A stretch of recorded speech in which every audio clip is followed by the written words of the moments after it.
Pascal. You are now rocking with that dude Pascal. We be going wild, Haitian in the building, so original. Got the haters catching feelings. Get your hands up to the ceiling and keep them held high, cause St. Louis is ready. Forget about it, goodbye. Hold on, we just saying hi. Five somebody, rise up weekdays. Catch us live, somebody, let's go. Good morning, good afternoon, and good evening, everybody. Welcome to the Pascal Show. Hope you guys all doing well out there. Hope this show finds you in good spirits, because another day above the dirt is always a blessing. Let's not forget that. Another day above the dirt is always a blessing. We got a lot of things to talk about today. There's been a lot of things that are going on inside that courtroom right now as we speak, but then there's a lot of things that are going on outside of the courtroom too. So we got some things to get into, some things to talk about, because I know that a lot of y'all do care about what's going on in both situations. And this stuff is wild.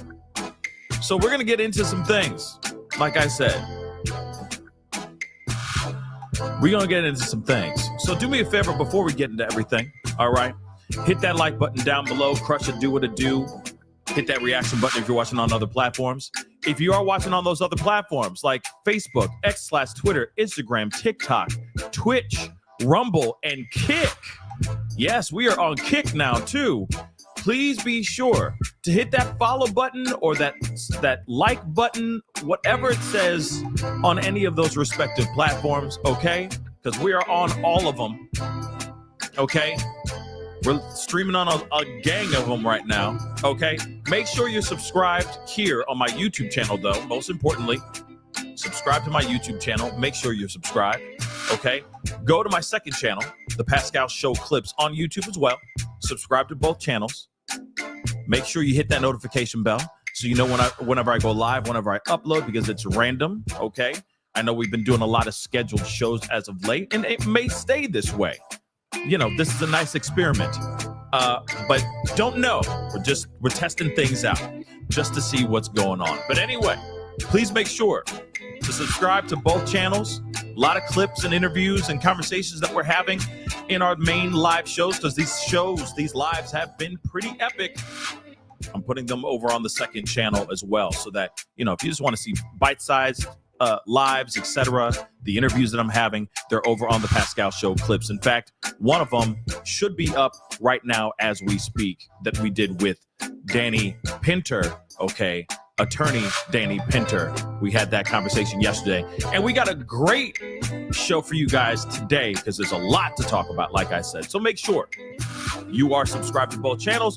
Both notification bells are set to all, because that's important. All right. Also, hit that join button down below. Become a member. Check out the membership. It's very simple. It's one price and one price only. It's pretty cheap. Okay. I know we all out here trying to make $1 out of 15 cents, but at the same time, it is affordable. Okay. If you can support, that'll be greatly appreciated. Just simply hit that join button down below. Okay. Check out my Patreon. Check out my locals. And of course, check out PascalMerch.com. We got some great stuff over there. PascalMerch.com. Custom made, handmade clothes for you. PascalMerch.com. Go check it out. Okay, guys. We got to get straight into this. We got a lot to talk about, okay? And I've been debating. I'm going, okay, now we are right now in the middle of the closing arguments right now, okay? Closing statements. We have prosecution doing their part right now. They are breaking it all the way down. They're going in like crazy, okay? And now the thing is, of course, there's a lot of other things that have happened very early in the morning today. Pretty wild stuff when it comes to the Iran-Israel situation. There's been a lot going on with that. So we definitely need to talk about all that, okay? Because there's a lot that's going on. And there's a lot of things that is a lot of he said, she said, or a lot of he said stuff that's going on, okay, overseas, or in regards to everything that's going on with Iran and Israel, okay? A lot of he said, she said stuff. It's very, very strange. And we definitely need to get down to the bottom of it and have that conversation today here, okay? I I was debating on whether I started the show with that and let the opening statements cook a little bit so that we can get to the opening statements, of course. But I don't know. It's kind of a toss up right now. But nonetheless, we are going to be covering that. We are going to be talking about that for sure today. So get ready for a mixed bag of content and a mixed bag of news. We also have a good friend of the show coming on to the show a little bit later on today, Pooch Hall. Okay, actor Pooch Hall is going to be on the show this afternoon. I'm really looking forward to it, to conversate about the Diddy trial. And you know what? The attitude and the energy of Hollywood right now. Is this Diddy trial affecting Hollywood at all? Are people really, really scared and nervous right now because they're waiting for the verdict? Are there really parties? Have they really stopped playing? Not playing. Have they really stopped doing parties, like after parties and stuff? Have they really just shut it all the way down? Right? Those are some of the questions that I have for Pooch when he comes onto the show. Now, Pooch has been on the show in the past. Okay, we had a really great conversation. It was an epic conversation. But now he's coming back again. And get ready. You'll be seeing a lot more of his face throughout the show. He's just going to be like one of those recurring friends that comes onto the show and chops it up with us about things that are going on in the world. So I'm really looking forward to having Pooch on the show. My boy Pooch back on the show. Okay. But of course, we got to get into some things. Okay. So real quick, before we get into the closing arguments or closing statements, I think it's important for us to look at a few things that are going on with the stuff going on overseas, because I got to be honest, there is some very strange stuff going on. Real talk, some very, very strange stuff is popping off. And I'm trying to fully understand why this is happening the way it's happening. Let me just say this, okay? Because I know everyone's going to be like, well, why are we talking about Diddy? We're going to get to Diddy, I promise you, okay? But there's so much going on, and we're on these shows for so long. I mean, yesterday's show was 5 hours long, baby. 5 whole hours long. I'm telling you right now, there's plenty of time to do the closing statements, the closing arguments, and cover what's going on elsewhere. There's so much news. It'd be irresponsible of us not to be able to talk about things that are going on that actually do matter, okay?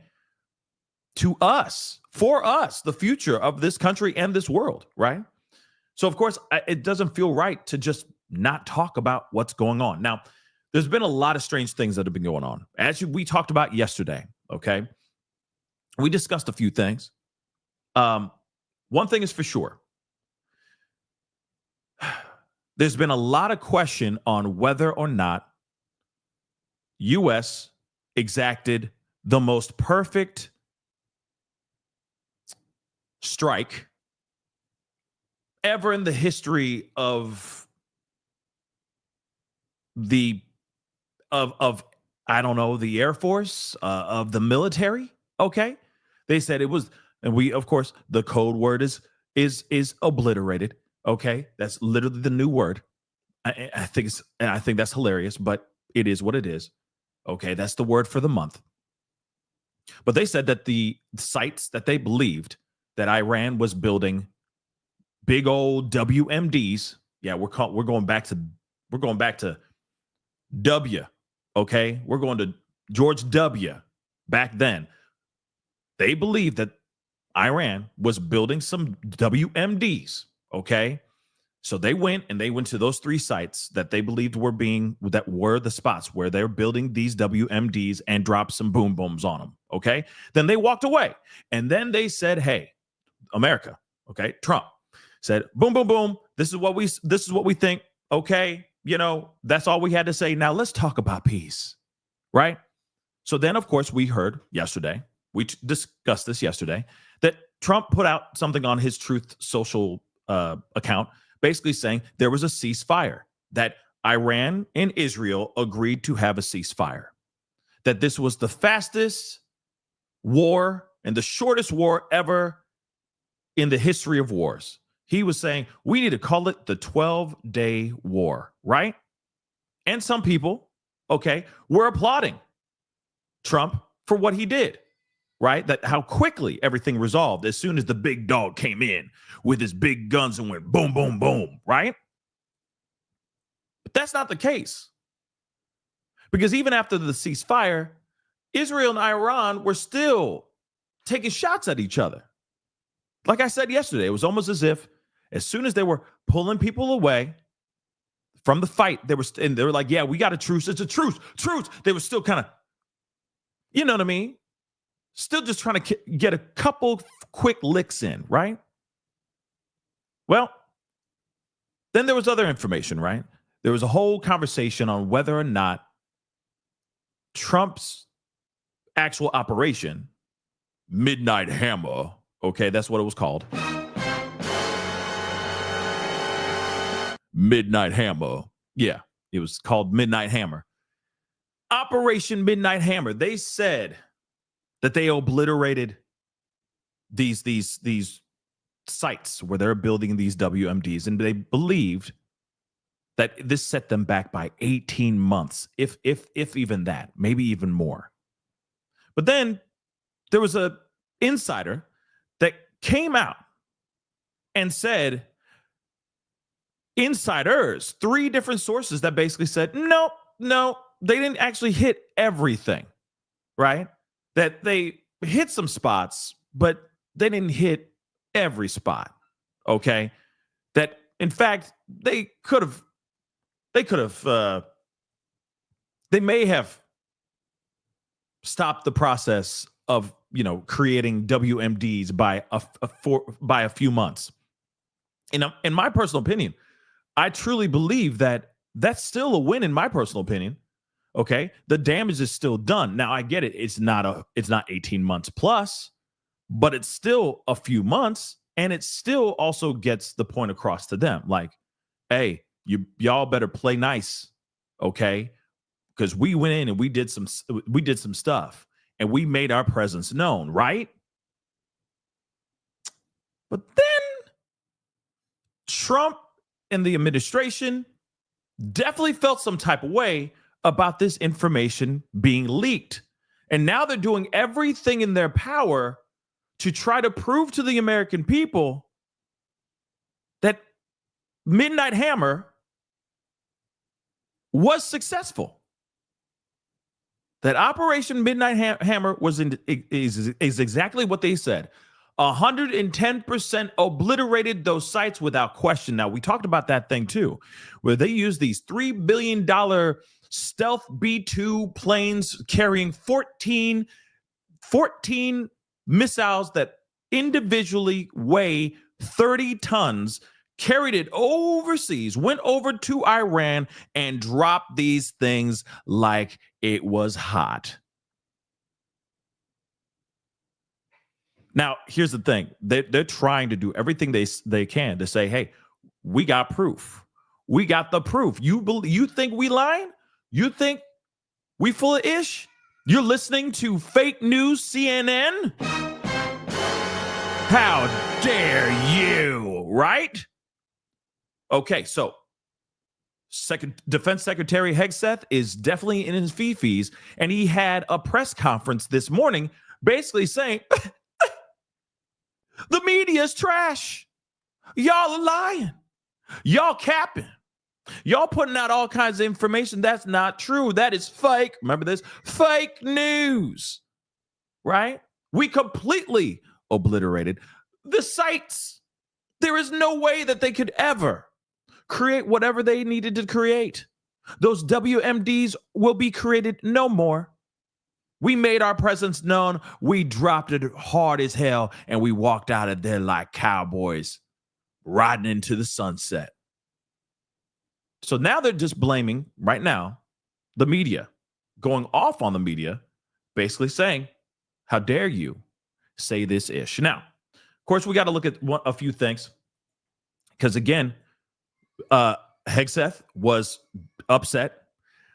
Of course, everyone is still challenging. Okay.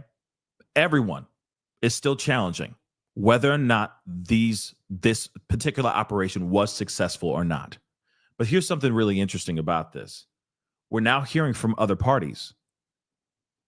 Like I said, they say the ceasefire is happening, but is it really? We're going to get into that in just a second because I still got some questions about it myself. Okay. And like I said, all I care about is no war. But what's interesting is that they're scrambling. They're going out of their way to try to show everybody and their mama. Can't you see? We did this. Y'all out here, y'all media, y'all cap. Y'all, my lovers, are lying, trying to make us look like boo-boo the fool. Making us look like a damn fool with our pants on the ground. We ain't down for that. We got proof. So let's take a look. And we'll see if this is really enough proof for all our eyes. Okay? Let's take a look at this real quick. The primary point of entry into the mission space. In the days preceding the attack against Fordow, the Iranians attempted to cover the shafts with concrete to try to prevent an attack. I won't share the specific dimensions of the concrete cap, but you should know that we know what the dimensions of those concrete caps were. The planners had to account for this. They accounted for everything. The cap was forcibly removed by the first weapon, and the main shaft was uncovered.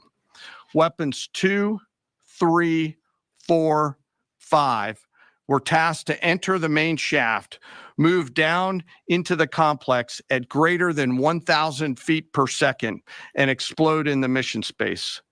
Weapon number 6 was designed on each side, so there were 6 on each side. Weapons number 6 was designed as a flex weapon to allow us to cover if one of the preceding jets or one of the preceding weapons did not work.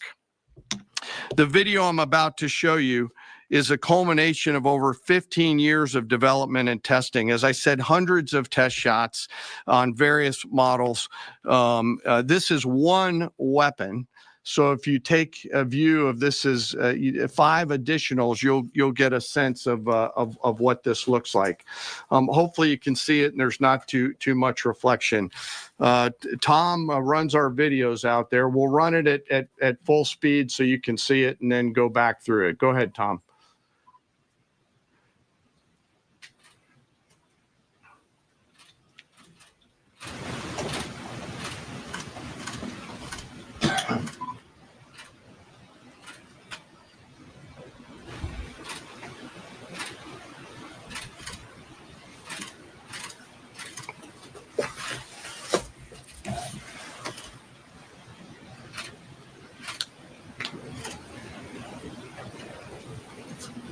Keep it going for a minute. You'll see inside the mission space.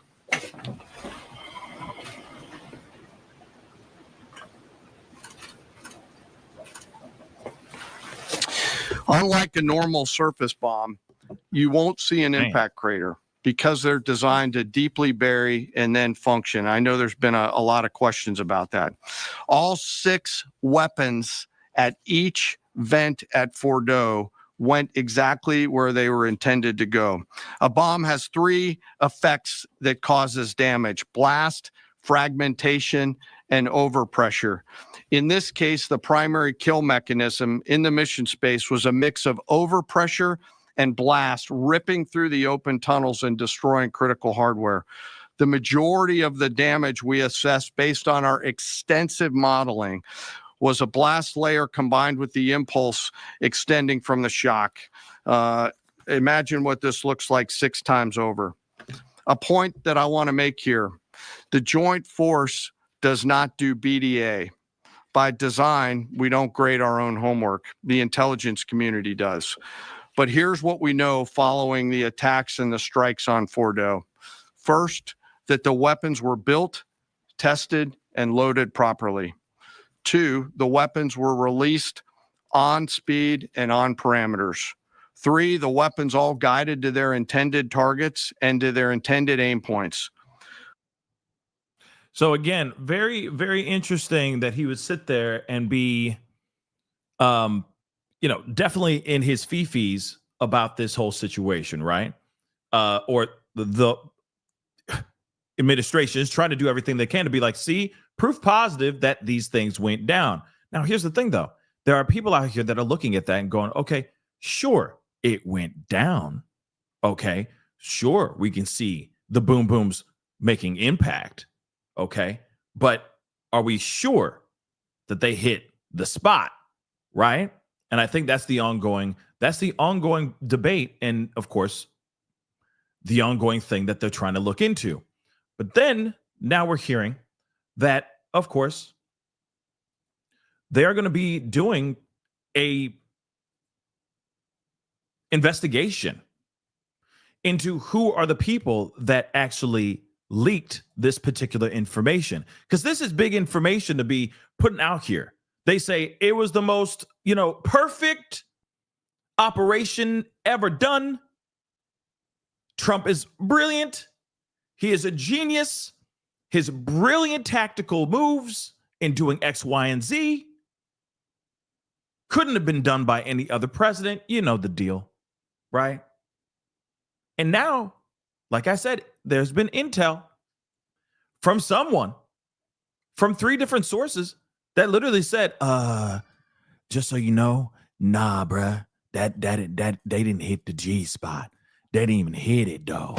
They didn't even scratch the surface of it, though. Real talk. Just so y'all know, I don't even think they even know where the G spot is. You feel me? They're just, swimming around, just trying to figure it out. You know what I'm saying? They're just out there, okay, thinking that's one place, but it's really not, So that's what's so interesting about this. But of course, we have the White House press secretary speaking about there being an intel or investigation into who leaked the information. In fact, from my understanding, it looks like the FBI is getting involved in this stuff as well. This is insane. I am told by the FBI the leak already is being investigated, and it absolutely should be, because this was a top secret intelligence analysis that very few people in the United States government had access to see. And so I understand the FBI and the Department of Justice are already on this, as they should be. I am told by the FBI Crazy, right? So now they're going to be doing a straight up probe, okay, that it should be. Everything has innuendos now, especially with Diddy's trial. Okay, everything has some sort of innuendo. Okay, there's all these double meanings. All right, they sitting out there in the desert. Okay, they can't even get the damn area wet so they can even find the G spot. Okay, it ain't even turned on while they're dropping these bombs. Okay, dropping their loads. Okay. And now they're going to go and probe the intel leak to find out what the hell's going on, right? Because, of course, that kind of information being put out here is bad, okay? It's not good. It's a bad look for the administration. And I think we could all agree on that, okay? I think we all can agree on that it's a bad look. But there's more to this, though. And we're going to talk about it because this is a big deal. And this happened first thing this morning. Real talk. This is insane. They've been talking about this for a few hours, and this is a very big deal. Now the Iran Supreme Leader, we're going to go over to BBC here in a second, but the Iran Supreme Leader goes out here, makes a video, a public statement saying that that Iran delivered a hard slap to the U.S. I'm not kidding. This is a very big deal. Hold on. Here's the thing, though. They're going out of their way to basically, we're not going to go to BBC. We're going to go to something else here real quick. But this is a very big deal for them to sit there and say Iran's supreme leader is basically saying, like, we came in, we delivered some heat. Okay, we ain't done. To me, that shows they're not over whatever happened when they got hit. Sure, they got hit. That's not great news. Like we talked about before, it's not great news. Okay, not great news for Iran. I can see how they could be very upset, right? I get it. Doesn't matter if they hit sites that actually had WMDs or not. America went boom, boom, boom, and then left, right? But then they come out and they say stuff like this. Now, I know, okay, Santos is basically saying that's BS propaganda from Iran. Yes, I get that. But I'm basically trying to say is, are they really ready for a ceasefire? Are we really sure the ceasefire is really in full effect? Because I think not, guys. I really think not. Because if it was in full effect, why would he still come out here and be like, yeah, you know, like when somebody gets done with a fight and they lost, let's just say they're the loser in the fight. And they still like, well, I still got some licks in, man. Man, I still beat his ass. What are you talking about? Right? There are people who do that. People are crazy because people don't like the agony of defeat. And now we got, right? we got the supreme leader of Iran basically saying we got some licks in, though. We hurt them bad. Y'all don't even know. That's interesting, don't you think? 7:15 here on the East Coast. Welcome back to Live Now from Fox, and good morning to you if you're just now tuning in. I'm Chine Francine. This Thursday morning, just into our Live Now from Fox newsroom, we are following some breaking news. Take a good look at your screen. This just in from the Associated Press. They say, quote, breaking news. Iran's supreme leader makes first public statement since ceasefire declared in Israel-Iran war. The Associated Press, they go on to report this Thursday morning, Iran's supreme leader, Ali Khamenei, claimed victory over Israel this Thursday in his first public statement since a ceasefire was declared in the war between the two countries. You heard that, right? This mother loving news comes out first thing, very late, early morning, however you see it, okay? And they literally are saying that this supreme leader had the audacity, even while they got done with this ceasefire type thing, to still come out and say, well, we still won. We were still victorious. What are you talking about? Ceasefire is fine. We'll do that, but we still made we still kept our feet on the ground. We were still planted. We are the winners. Okay. We are the champions of this war. Are you kidding me? Are we really having that conversation right now? You see that this is just them starting some ish. So sure, there's a ceasefire, if that really is even existing right now. But even the supreme leader of Iran is still going out of their way to sit there and say, no. Yeah, okay, we got a ceasefire. The only reason why they want that ceasefire is because they scared. Yeah, that's right. They're scared because we the bomb.com. Wait, we can't say that. Uh-oh. Can't say that. But we the ish. And they're scared of us because we attacked them. They came at us and we came back even harder. Let's continue. Khamenei hasn't been seen in public since taking shelter in a secret location after the outbreak of the war June 13th, when Israel attacked Iranian nuclear facilities and targeted top military commanders and scientists. You know what's really crazy about this is that now you got the supreme leader saying these things, hiding in a mother-loving cave somewhere. He's saying these things in an undisclosed area. Yeah, we got him. You don't need to know where I live. You know what I mean? They're kind of like, come at me, bro, but I'm not going to give you my address. I'm just going to be over here. Yeah, we did our thing. Y'all ain't nothing. We strong. We victorious. We champions. I'm somewhere undisclosed. You don't need to know where I am, though. We good. Isn't that interesting? That's interesting, y'all. following a massive American attack on June 22nd that hit the nuclear sites with bunker buster bombs. U.S. President Donald Trump was able to help negotiate a ceasefire that came into effect Tuesday. Khamenei did release a video message back on June 19th during the war, and Iranian state television and the Supreme Leader's own social media pages announced that he would be releasing another video message to Iran this Thursday. We did see that video message here on Live Now from Fox, but those remarks were not in English.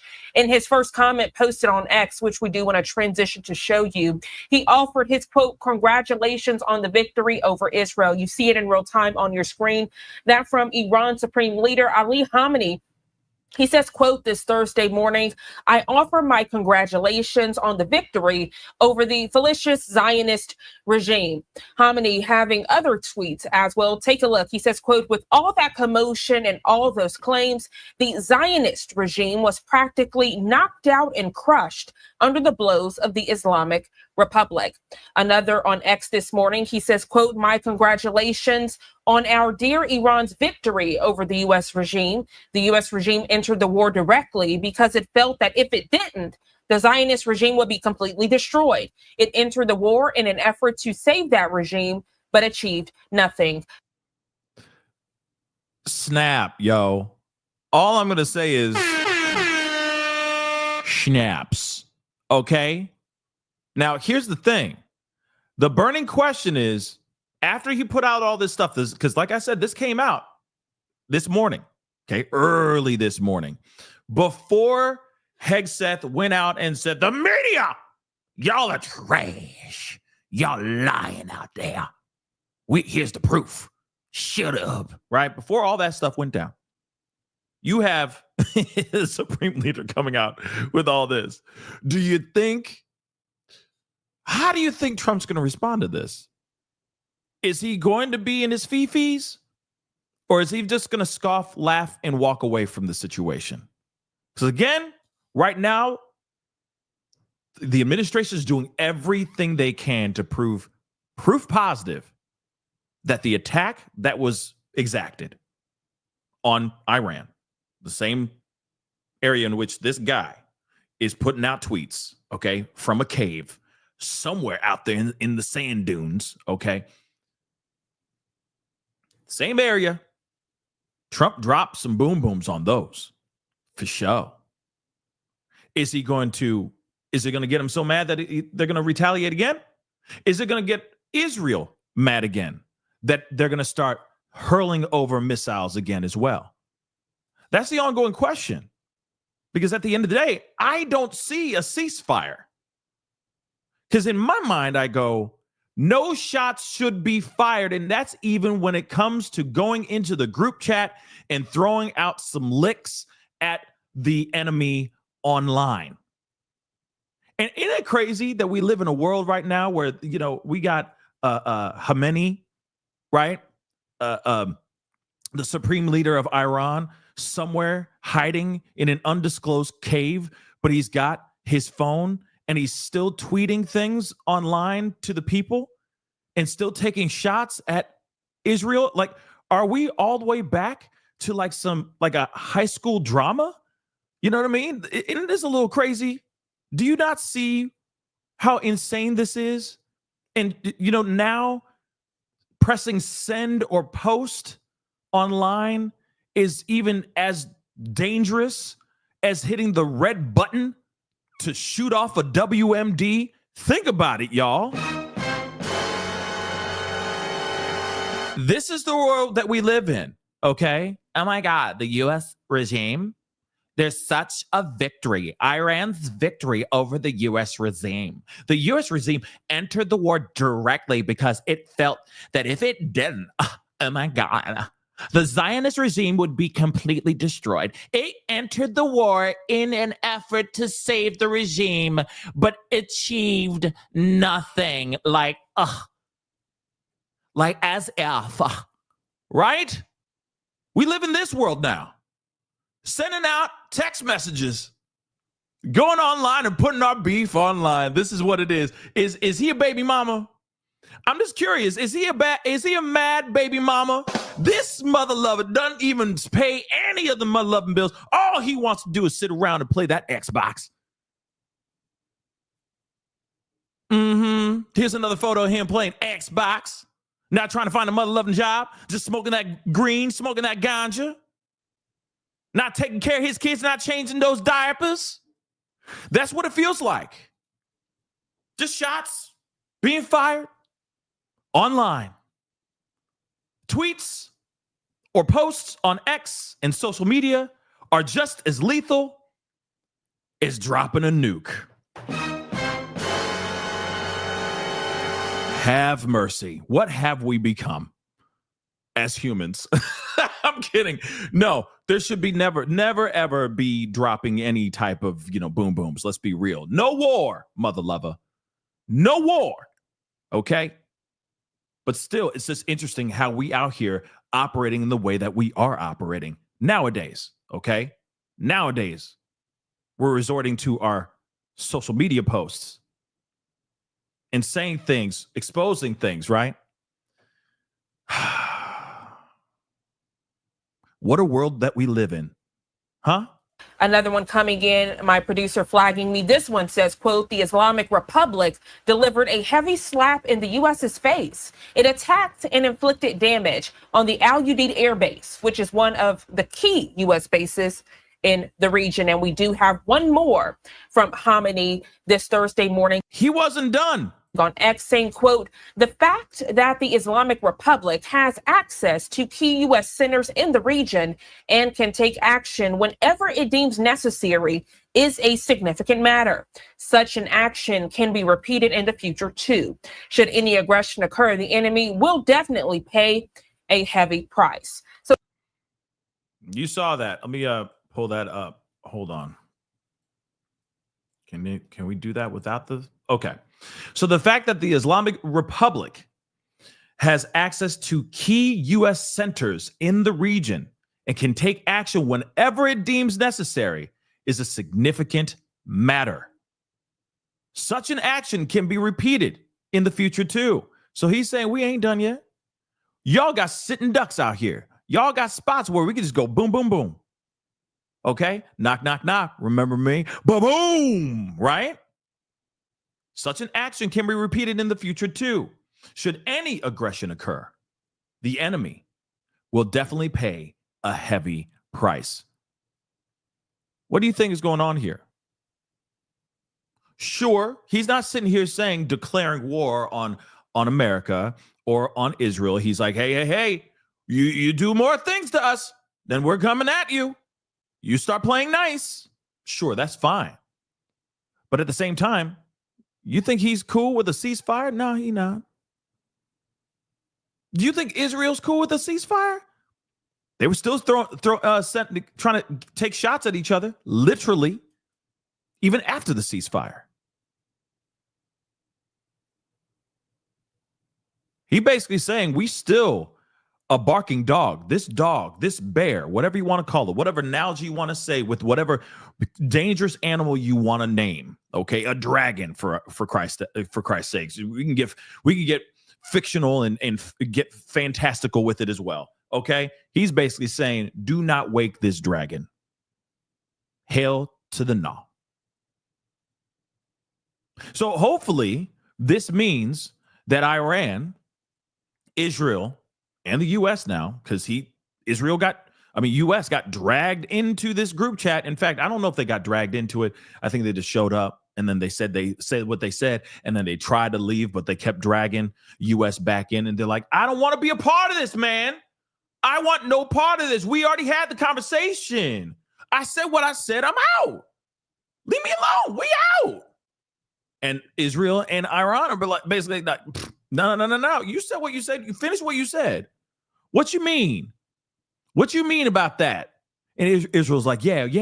Finish what you said, man. Finish what you said. You said they are trash because ... We all waiting. Right? But now now U.S. is dragged into this mug. So, of course, it's going to be interesting to see what happens over the next couple weeks, over the next couple days. Because again, you got three, not even besties.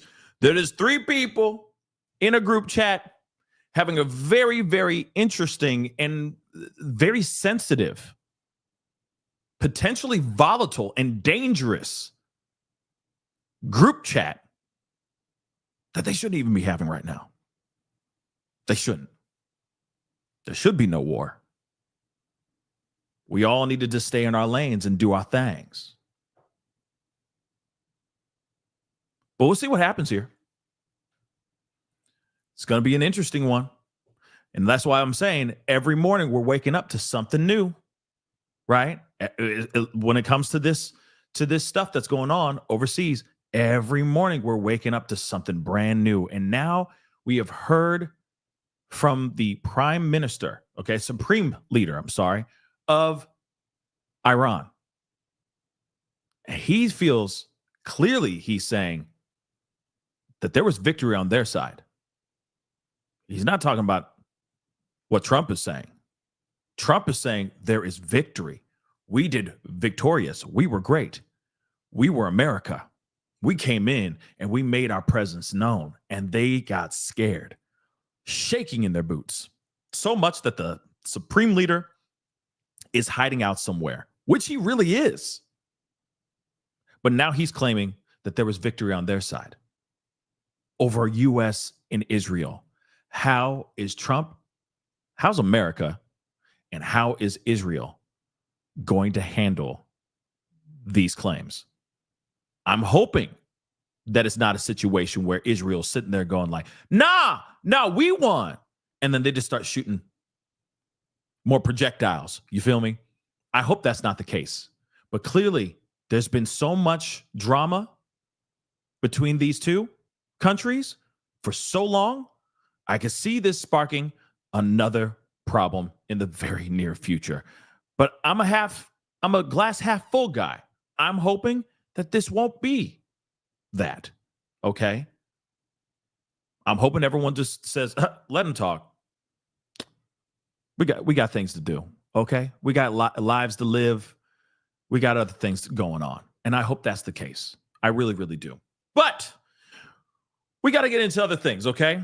Of course, I just wanted to give you guys that update on what's going on, because let's be real, that's some big stuff. And of course, if something's going on throughout the course of the show, we're going to hop on and talk about it. For sure, baby, because that's what we do, baby. Okay? But again, we gotta keep trudging forward, okay? So there are some things that we need to do. And of course, when it comes to the Diddy trial, and of course, don't forget, please and thank you to hit that like button down below. Okay, we're getting straight into the Diddy trial. Trust me, we are, okay? Hit that like button down below. Hit that reaction button as well. Don't forget to hit that subscribe button, hit that follow button, hit that like button, wherever you're watching the show. I'm on so many different platforms, okay? Everything from Kick, Rumble, Twitch, Twitter, Instagram, TikTok, or X/Twitter, Facebook as well. So go show some love, follow if you can, okay? Subscribe and all that stuff too, all right? But real quick, of course, before we continue on, Rianne, thank you so much for being a member for well over 2 years. I appreciate that. Loving the puppets in the intro screen. Hilarious. Thank you. I appreciate that. I know you meant hilarious, but hilarious. Okay, thank you. Yeah, I'm trying to have some fun with those those starting screens. You know what I mean? So that everybody comes together. You guys know that the show is going to get started and all that. So get ready, because there's going to be a bunch of different. Kind of starting screens in the near future. But for right now, since we're doing the Diddy trial, it's going to be that for a little bit until we move on to other pastures, greener or not as green pastures. But again, thank you so much for the support. Mora, thank you so much for being a member for 2 years. That means a lot. Thank you. Hey, good morning. Question: what is Kick? Kick. Keep up the good work, Pascal. Kick is another streaming platform. Just so you know, it's just another streaming platform like Twitch or Rumble or YouTube or Facebook. Okay, so it's just another one that you can go to and stream live over there as well. So I'm on that too. So check it out. whenever you can. All right. Rianne, thank you so much for gifting 2 memberships. Thank you so very much.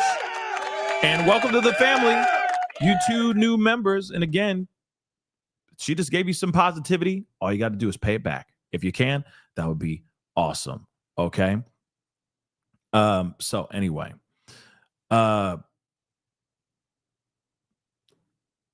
let's get into this, okay? Because we got to get into all the things that are going on right now. Now, for those of y'all who don't know what's going on, if you're not reading the title above or down below, today, and Diddy, thank you so much. Thank you. I appreciate that. Thank you. Thank you. Thank you. Thank you. You know, the dream would be this show would be like my own let me just say, I'm saying this loosely, okay? My own version of The Daily Show, okay? My own version of The Daily Show. I'm not saying anything on a political bias. I'm just saying my own version of The Daily Show, where you get some really great information that's going on in the beginning of the show. You get some interviews. You have a little bit of fun, okay? And you get a few chuckles, but you get the information that you need for the day, right? That's the dream. You know, shape the show into that at some point. Oh, of course, having really great guests, of course, as well. So we're finally starting to move towards that direction. I'm very excited about it because there's a lot of people that I want to talk to, and there's a lot of subject matters that we need to talk about that we will be talking about from this point on. Okay, so again, there's a lot going on. We're gonna talk about it. Okay. Everything from true crime, pop culture, and the politics as well. If politics be out here popping like crazy, like it's been recently, we gonna talk about it. But if it's some boring crap that has nothing to do with, that it's not detrimental to the country, we ain't gonna talk about it. You know what I mean? That's it, right? So I think that's what it is. And then, of course, throw in some skits and hopefully some musical performances as well. Yeah. We're working on some things, guys. We're working on some things. Like I said, it's just been nonstop over here on this end. Okay. So when it all comes together, it's going to be dope. Okay. It's going to be going off like a freak off. No. I'm sorry. That was not. No. So let's get into this, guys. We got some things we got to talk about because, of course, we got some things that have been popping off in that courtroom. Now, if you've been reading the chat, not the chat, the title up above or down below, wherever you're watching this show, prosecution has started their closing arguments. Now, here's the game plan. Allegedly, this was the game plan that they said yesterday, or actually last night, because they didn't adjourn till into the evening because they had such a delay before they went into the charge. Conference, okay, before they went into the conversation about what they were going to charge, what the confines of each charge is going to be. So it was like watching paint dry. But now we're in the place where we're finally getting the stuff that we need, the information that we mother loving need. And that is hearing what prosecution and eventually defense is going to say for their closing arguments. How are they going to wrap this mother lover up? That's the question. How are they going to wrap this thing up? Is this going to be the same of what they said in the beginning? Or are there going to be some new curveballs? We're going to find out. And this is going to be very, very exciting. Now, here's the game plan. Today, prosecution said they have 2 hours, then they're going to do a lunch break, and then they're going to do another 2 hours, and then allegedly they should be done. So, in other words, they plan on being wrapped early today, as long as what they have to say and what they're covering is covered in the way that they say in that timeline. So they should be done around 3 p.m. 3 p.m. Eastern Standard Time. So this is going to be very interesting. 4 full hours of them talking to nothing but the jury, and trying to convince them that Diddy is indeed guilty of all the charges that they have against him. Now, I also want to remind you, all of the charges that Diddy is looking at are still there. I want to remind you guys, because it was such a big deal yesterday. Everybody and their mama going charge. Every time I saw every time I saw a thumbnail on the respective people that I watch, you know what I mean, and then some that are covering this case, every thumbnail that said charges dropped, and you know somebody's like, that kind of thing on their thumbnails, I rolled my eyes. I got to be honest. I was like, oh, because some people actually went out and just read what they read on TMZ and just said, that's it. Charges dropped. Oh, my word. And honestly, it's like, wait, you know, I get it. Everybody wants to be the first because we in that hurry up and be the first. You know, the first to serve that information, the first to put out that information to the world so you can get the views and get the accolades and get the acknowledgement and get the subscriptions and the memberships and all that crap. I get it. But at the same time, it's like, but no, it was wrong. It was completely wrong. Those charges are still there. They were just fine tuning what those charges were to be, like the confines, the descriptions of those charges, to make sure that the jury was going to fully understand what they're going into that deliberation room to make verdicts on. Is it the racketeering stuff? In the confines of the racketeering stuff, what is it? Are they looking at? Is he guilty of this? Is he guilty of that? Is he guilty of doing X, Y, and Z, right? And that's a no. No, I didn't do it. I didn't do that. All I said is charges dropped, and then in the title, and then I went in and I explained in my video live that no, the charges were not dropped. And we went into great detail about that. That's a nope. So that's a nope. That's a nope. But still, regardless, there was just a lot of people that were putting out information that was wrong. That's what I'm saying. That they were saying that these, oh, he's going to walk now. And it's like, no, he's not. The charges are still there, baby. They haven't left. They haven't gone nowhere. They haven't even left the room. They're not in another jurisdiction. They're still in that courtroom. He is still looking at those very vicious charges regardless. And if he's found guilty, okay, and if he's found guilty, he's looking at the rest of his life in prison, guys. And there's a couple that I think that are for sure he's going to be found guilty of.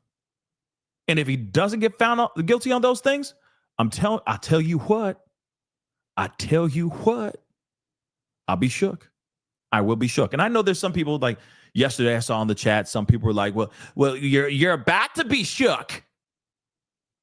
Man. And I'm like, if he does not get found guilty on the easiest, smallest examples or the easiest, smallest charges that he's looking at right now, it will be shocking. Okay? Even, I'm telling you this, he will get at least one. At least one. Okay? At least one. And if he doesn't get the prosecution, okay? If he does not get that if he don't get that pro card, I will be shook. Because there's pros all over this mother lover, slathered in baby oil and Astro Glide. Okay? Smelling like peppermint kiwi or something. I don't know. Don't some of those things have flavors and scents? Not the baby oil, but I'm talking about the Astro. Don't they have scents on it and stuff? You know what I mean? That vanilla and lavender and the mahogany and the strawberry. Does it not have that? I don't know. I don't use that stuff. Okay? I don't go in a corner losing my religion, watching other dudes piping my girl down. I'm just saying. Apple pie Astroglide. Yeah, baby. Okay? Proud to be an American. Right? That's so American. Okay, American Pie Astroglide, apple pie, American Pie. I'm done. Astroglide, apple pie. Okay, yeah, apple pie Astroglide. That's very American. Okay, he popping those off on 4th of July. He's like, you know what I mean? Stream just going out like this as he's saluting it. You know. Just oh my God. Anyway, I'm surprised a lot of these parties that he has, these freak offs, don't have like crazy. I'm surprised they don't have like crazy strobe lights going off in the corner. You know what I mean? Like I figured he would turn it into a party, not just a room swimming in red light. But that's you know. I'm not here to talk about his feng shui of these freak offs, right? So let's get into this, okay? So, of course, delving into elements. Hold on. We got to go back.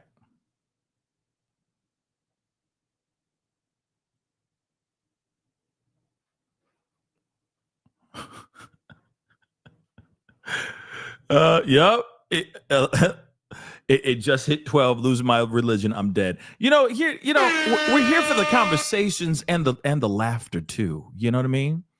We're here for the conversations and the laughter. Okay. Yeah. And then his soup fetish, which is weird. You know, he's sitting there slurping it up while people are just bumping ugly. I don't know how anybody could. It's just so weird, right? Like, okay. Now I get some people like to have like strawberries and melted chocolate and champagne to keep it kind of spicy. But you are talking about soup. There's nothing romantic. There is no romantic imagery about soup. Okay, strawberries, whipped cream, chocolate, champagne, wine, maybe. Right? But you're not talking about soup. You know, it's like song, peaches and cream, right? You're not going soup. Sorry. You're not singing a song. You're not singing a song about soup. You're not singing a song about soup. While trying to get it on with your girl or your mans. You're not. You're not talking about vegetable soup in a sexy kind of way. You're not. Okay? You're not. Okay? You're just not. Give me that cream of mushroom. You're not doing that. You're just not. Okay? Strawberries, whipped cream, chocolates, wine, champagne, depending on your flavor, okay? And you keep it moving. You're not talking about no dumb soup. It's weird, man. Yeah, if it was alphabet soup, he's probably like, and assistants, every single letter that's in that soup better spell freak off. I don't want to see no Z's. I ain't not want to see no B's. You better not have no C's in that mother lover. Okay? It gotta be nothing but spelling freak off. Don't play with me. You better know what I want to know, what I need before you know I need it.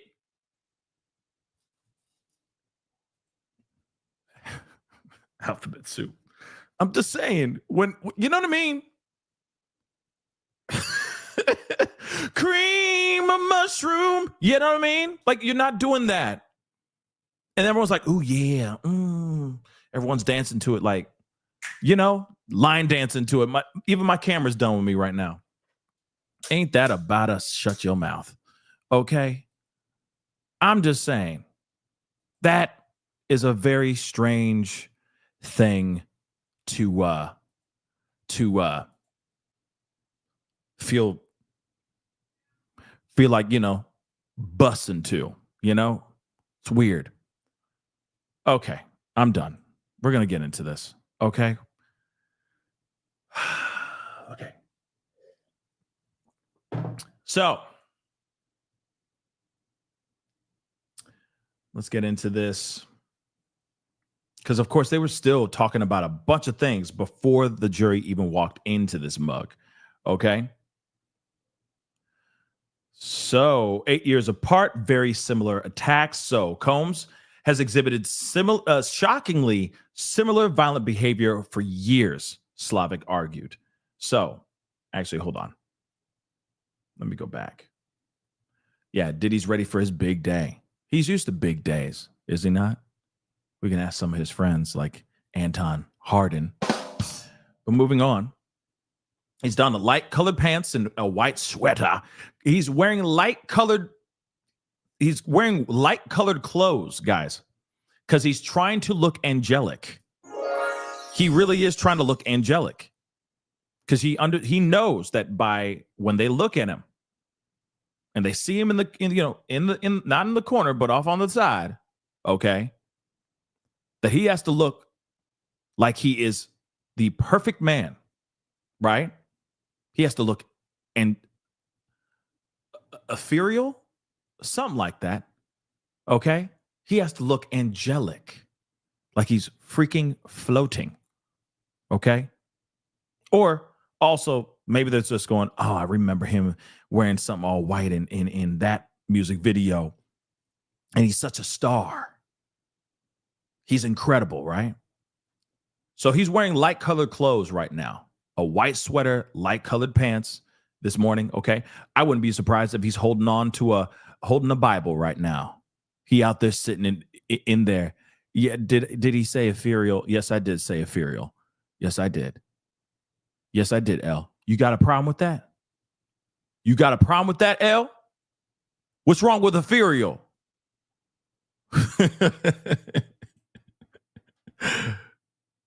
But I'm sure he's holding on to a doggone Bible right now. Okay? Real talk. Okay? But he gestured to his loved ones, putting his hands in a heart, doing all this, which he's been doing, which is weird. I think that's weird. He took off his glasses, okay? Or he took his glasses out of his folder, put them on the table, and rubbed his palms together.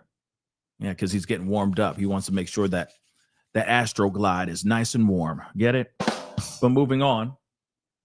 Government paints Diddy as chief of a criminal enterprise who didn't allow the word no. Now, Slavic, the prosecution, began her address to the jury by painting Diddy as the leader of a criminal enterprise, who engaged in bribery and attempted arson, to name some of his alleged crimes. Now, what's interesting about that is I'm surprised that they brought in not the bribery, but the attempted arson thing. That's surprising because that is a charge, okay? That's a charge that they took off. So I'm wondering why they still have it there. That's very strange in my personal opinion. I'm just going to say it, okay? So to name some of his alleged crimes, at the core of the enterprise was STing. Prosecution continued. She told the jury that Diddy manipulated both Cassie and Jane through power, violence, and fear to get what he wanted. And he didn't take no for an answer, Slavic said. 8 years apart, very similar attacks. Now, I see the pattern, okay? Doesn't matter what side you are on. Doesn't matter if you're free Diddy. Free Puff, man, free Puff. Or you like, oh, yeah, he gonna burn. That man cooked. Diddy cooked. He ain't coming out of that jail, not never. Doesn't matter what side you're on. You can see that there is most definitely a pattern.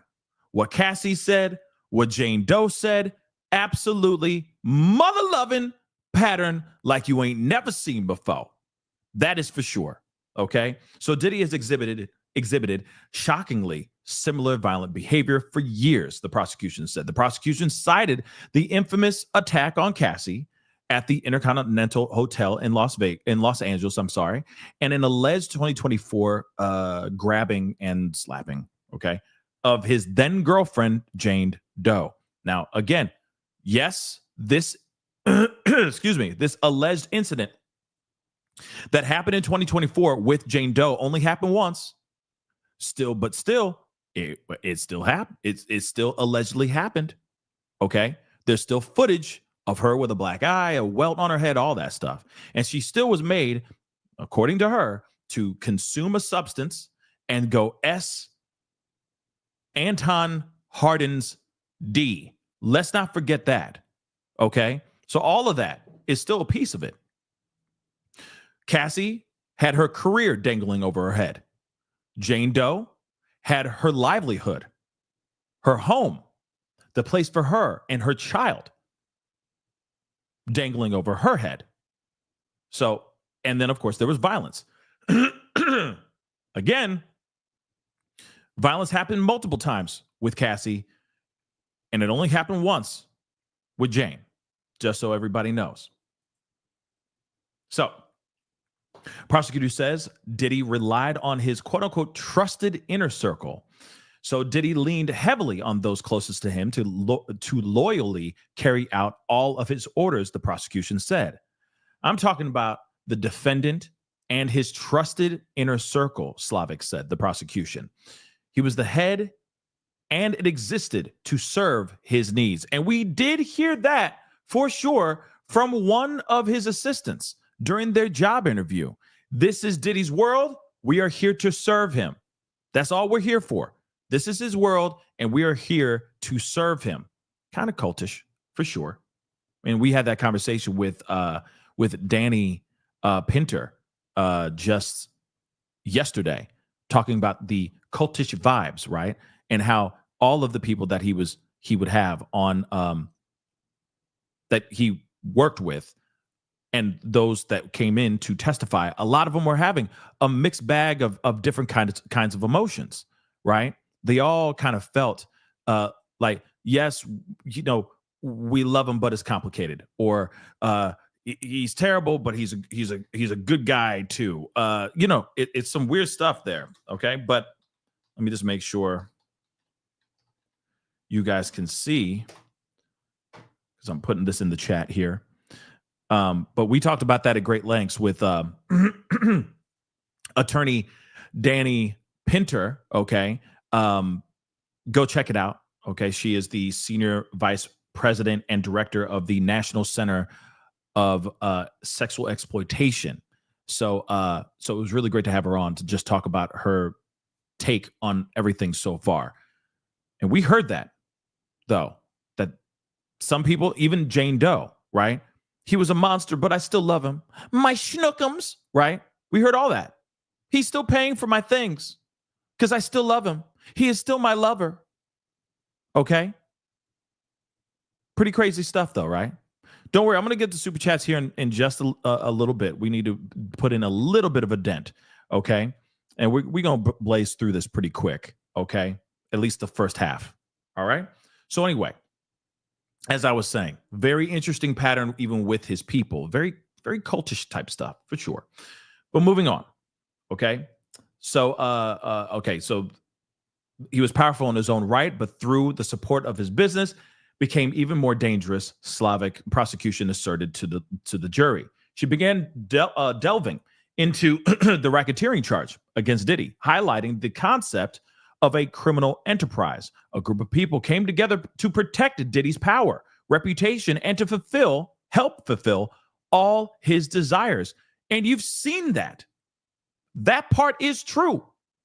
We've heard it from Jane Doe. We've heard it from Brendan Paul. We've heard it from all his other assistants. You've heard those things. Now, the question still remains, is the jury going to believe that? Is the jury going to take that into the room and go, well, yep, you could definitely see some racketeering right there when he did this, that, and the third.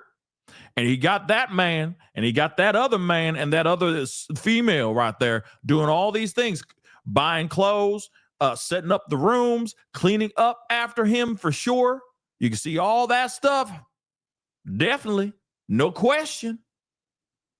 Those desires, including committing crimes and keeping them from being discovered by law enforcement. This is what she said. So it was his kingdom. Everyone was there to serve him. We heard that from someone's actual mouth during their testimony. She just quoted that. So even what I just said, she said what I said, because I'm brilliant. Yeah. Let's not forget that. I use this brain matter. Okay. Workers who were young and eager helped Diddy, prosecutors say. So young and eager staffers hungry to break into the world of music entertainment were always at Diddy's beck and call. These young assistants didn't blink an eye and did whatever it took to make Diddy happy, even when it meant facilitating crimes. Yeah, they would pick up substances for him. They would get these certain things put together. They'd escort these, see what I did there? These S workers into these specific rooms to make sure those things were ready to go. We've seen this in countless text messages as well. But like I said, it's going to be up to the jury to make that decision whether or not the prosecution was able to show that without a shadow of a doubt. So it's going to be very interesting. But let's move on. Employees were paid by Diddy's companies, thus turning work resources into fuel for his crimes, prosecutor said. And don't worry, we're going to be looking at the fantastic inner city press for all of his coverage and all the stuff that's going to be talked about here in a little bit. Okay. Government asks a jury to use its common sense. So Slavic prosecution urged the jury to use its common sense against the defense's claims that a criminal enterprise didn't exist just because no one testifies explicitly that they were in one.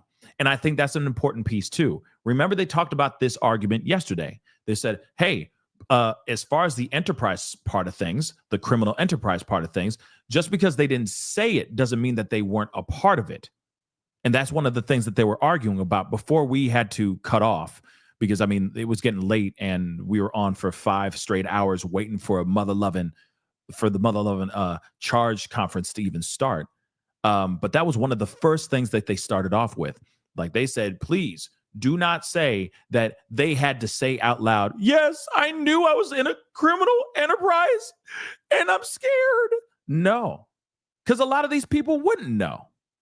Or knowing that somebody else that they worked with is involved in a criminal enterprise. They don't know those things. It's not like when you're in working with somebody like Diddy, the likes of Diddy, they're not going to sit there and know, oh, I'm picking up this stuff for him, so that must mean I'm in a criminal whoa, I'm in a criminal enterprise, bro. Whoa. They're not doing that. They're not thinking about that. They're thinking about getting the stuff for Diddy and that's it. They're not thinking about, oh no, what kind of charges could I be getting? This must be a criminal charge. Oh man. They're not thinking about that, guys.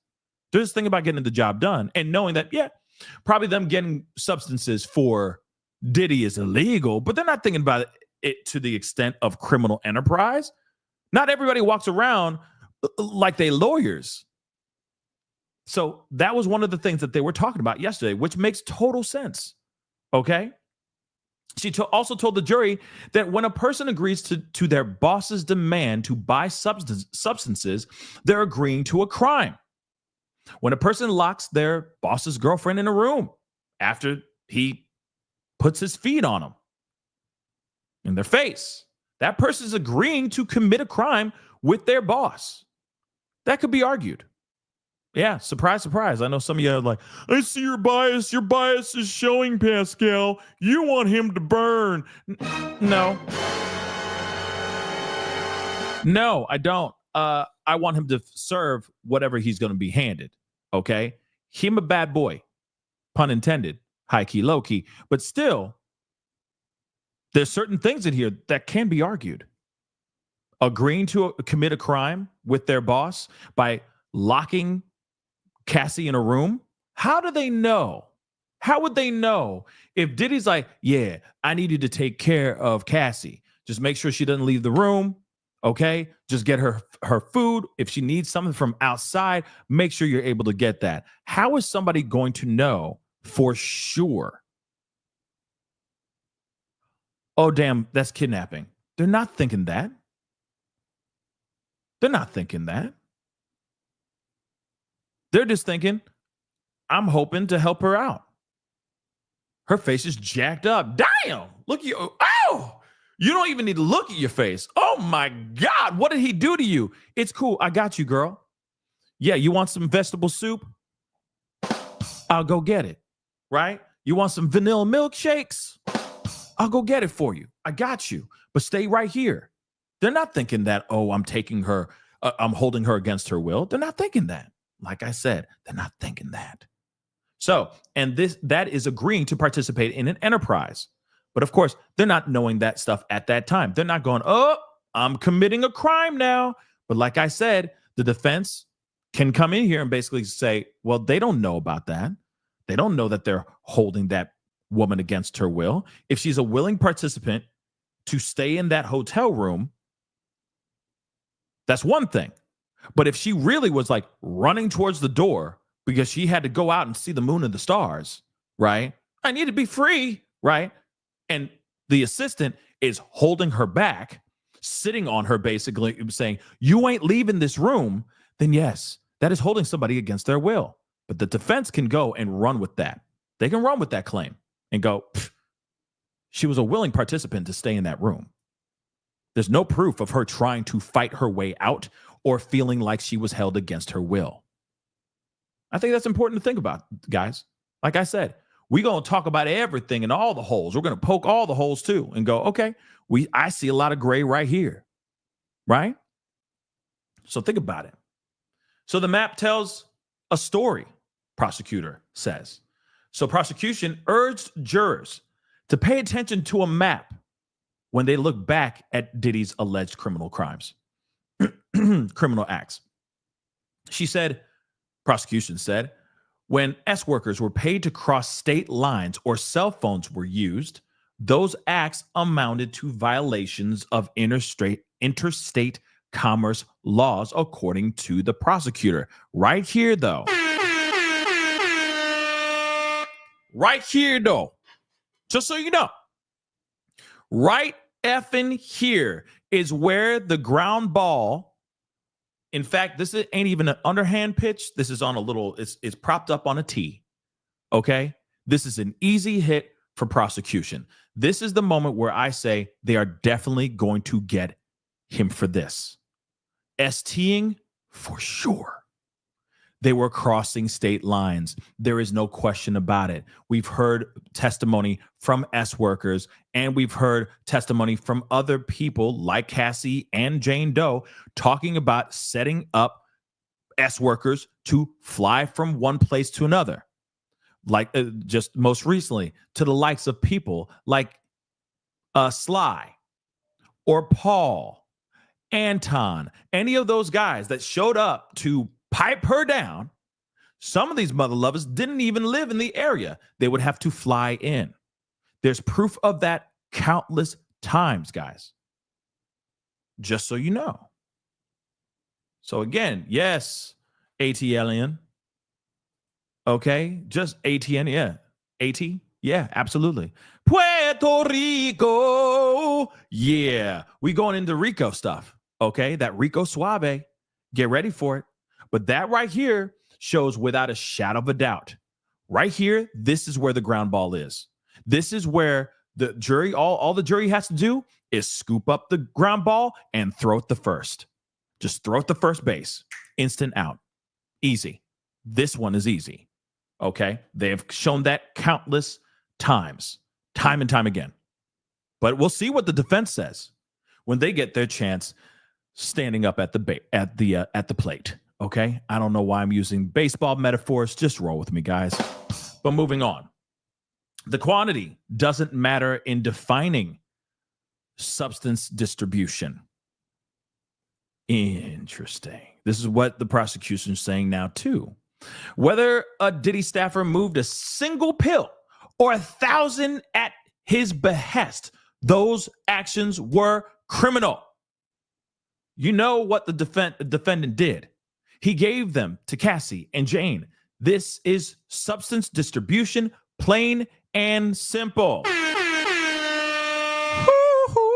Okay.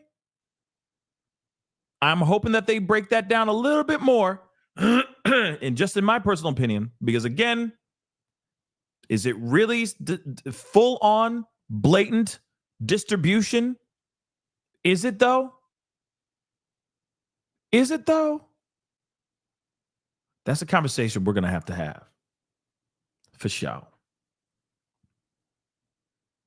Oh, yeah, Danielle, you're right. Ground balls can be missed too.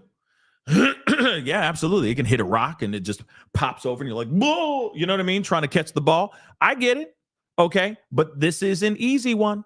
Okay. That's an easy one. The S team for sure. But the substance distribution, that might be a little tough one.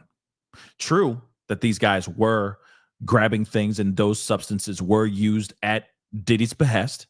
They were also being used on Jane Doe and the likes of Cassie and the likes of somebody like Daniel Phillips, if I'm correct. Anton, Sly, all those people. You know what I mean? Anybody who actually testified. I know Anton and Sly didn't testify, but I'm just saying the ones that did testify that were S workers were like, yeah, no, I didn't do anything. I just walked in, I did my thing, bust and left, right? But some were like, yeah, we consumed a little bit, smoked a little bit, took a little pill, no big deal, drank a little drink. So again, I'm wondering how they're going to be able to fully, or how that's going to land with the jury. But if that is literally just like, it could be a pill or 1,000 of them, it's still distribution. If that's what it is, then that's what it is. That's going to be a very interesting conversation. I would love to be a fly on that wall in that distribution room, in that deliberation room. Okay. Not the distribution room. Okay. I've watched plenty of movies where I've seen enough Breaking Bad, Blow, and Queen of the South. Okay. To my heart's extent, to my heart's content. I'm sorry. So I don't need to be in a distribution room. So moving on. Government explains the 4 elements of racketeering. See, and these are the moments where I'm really happy that they're doing this. So they're not playing, they're playing and explaining to the jury, not like they're dumb, but just plainly saying out loud what these charges are. So when they go into that room, they can literally say, hey, definitely racketeering or definitely not. So there are 4 elements of the racketeering charge against Diddy. Prosecution explained to the jury as she walked through how the government's case met each element. The first is conspiracy to participate in a criminal enterprise, which she insists Diddy's employees did by agreeing to help him commit crimes. One example she gave was when Chief of Staff KK made sure substances and cash were delivered to Diddy's hotel rooms. She might not be happy. She might not have been happy, but she still did it. She was a member of the enterprise. And I feel like they've shown that quite a bit too. Let's be real.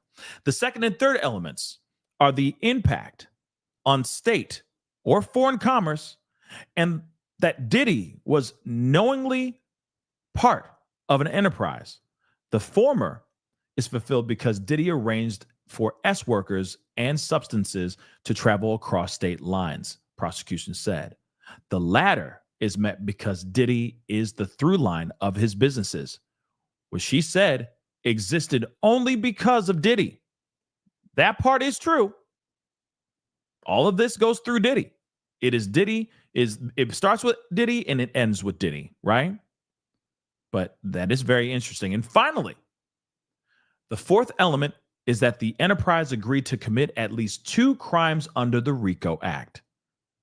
Prosecution says Diddy's criminal enterprise agreed to commit crimes related to substances, STing, bribery, and arson as they helped cover up his alleged crimes. So we already know about the bribery. We already know about the extortion. We do know about the STing.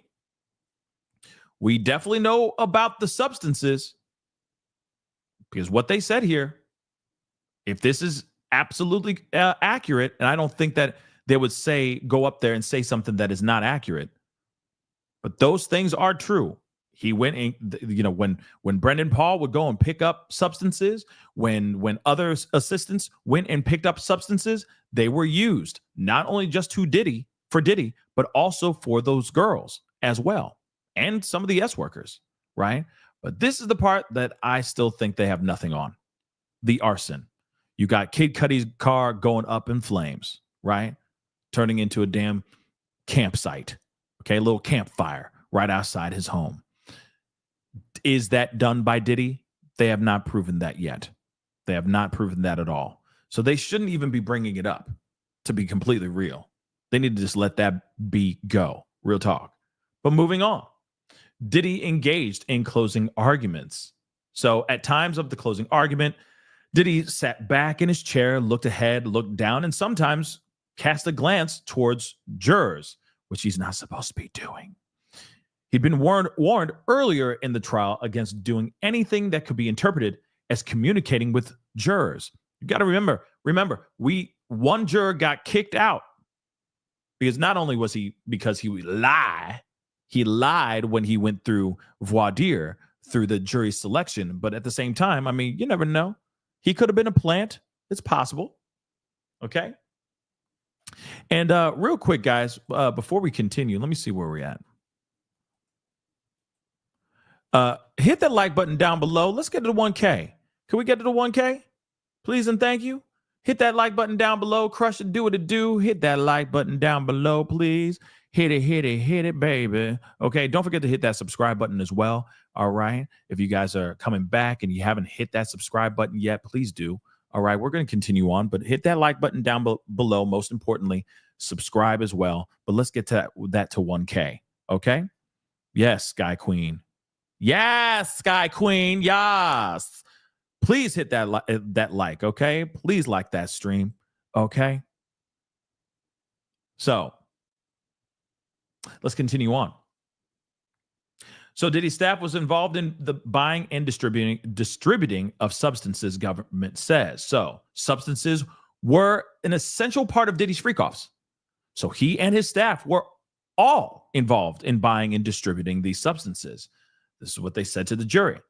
Prosecution called back to evidence from Brendan Paul, like we just talked about earlier, a former assistant who was instructed by Diddy's chief of staff, KK, to ask for money reimbursing him for buying these substances. That's massive.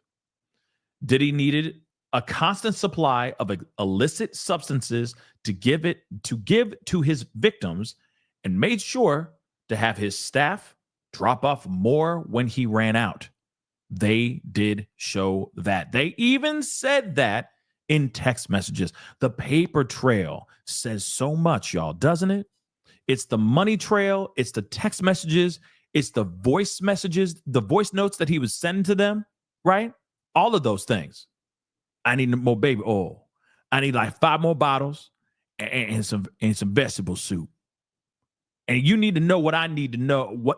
You need to get me what I need before I know I need it, right? That type of stuff. He gave them the Cassie and Jane. This is substance distribution, plain and simple. So they went in on that big time. Diddy controlled movements, an act of kidnapping. So the defendant restricted the movements of others at least 3 times, thrice, which were all examples of kidnapping. This is still something that I'm pushing back on this, guys. Okay? This is one of the parts. It's the arson and the napping, the taking of somebody against their will. I still think there's only one moment that I saw that I'm like, that was attempted for sure. There's an attempted napping, but is it full napping? Don't know. Don't think so. But let's talk about this. So she says, prosecution says there are 3 different times that there were examples of this napping. Okay. So after hurting Cassie, he forced her to stay in a hotel room until those wounds healed. Now, we don't know if that is 110% true. if she was held against her will or if she was willingly staying in that hotel until in that hotel room until her wounds healed. That is still something that they say that they go, she was held against her will, but there's no proof of that, right? Napping means kidnapping. I just can't say that word very often. These algorithms don't like those kind of words, unfortunately, guys. Okay, just so y'all know. All right, but let's continue on. Prosecution also cited testimony of longtime assistant Capricorn Clark, who said she was once forced to go with an angry Diddy and search for Kid Cudi. Now, the defendant was allegedly in a jealous rage, which we already know about, when he learned the rapper had been boinking Cassie. Now, what's interesting about this, guys, is that part for sure, I believe, is kidnapping. Okay? I truly believe that. Capricorn Clark also was doing a lie detector test, was basically saying held against her will about all that as well. But here's the thing. The thing with Capricorn Clark and the Kid Cudi thing and Diddy getting mad and going over there with a pew-pew and sitting there going, we gonna kill this N-word. We gonna kill this N-word, right? And he was inside Kid Cudi's home opening up all these Christmas gifts, okay? And then terrorizing the dog. Remember? And Kid Cudi even said, my dog ain't even the same no more. My dog, he dead now, rest his soul. But he wasn't the same after Diddy came in, man. He wasn't even the same no more. He became docile. He became weak. I found him in the bathroom locked away, man. He ain't the same, man. Remember that? Well, there's still proof of all that happened. You had a police officer that came in, said that he was in his squad car. He pulling up. He saw a car that definitely was a Bad Boy Records car, SUV, that sped off. He went, ran the plates, because I'm sure it was like Bad Boy 1 or something like that. Ran the plates and realized that, hey, that was Diddy's car.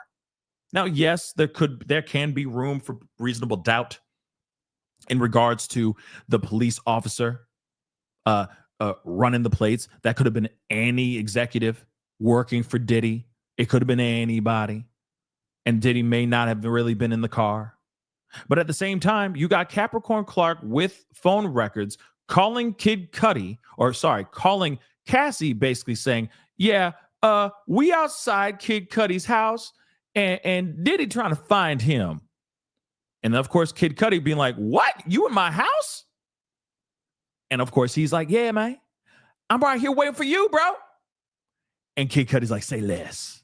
Say less, man. I'm going to pull through. Let's go. And he jumps in his ride, drives out there, and as he pulls up, he has a sudden change of heart and then speeds off, calls the police and speeds off, right? All of that we've heard. The story never changed. So as far as that goes, and Capricorn being held against her will, she was terrified. She was told to stay in the car. She was made to leave her home, stay in the car as he's inside Kid Cudi's house. That could very well be kidnapping. For sure. It's up to the jury to make that decision on if it's going to stick or not. Okay?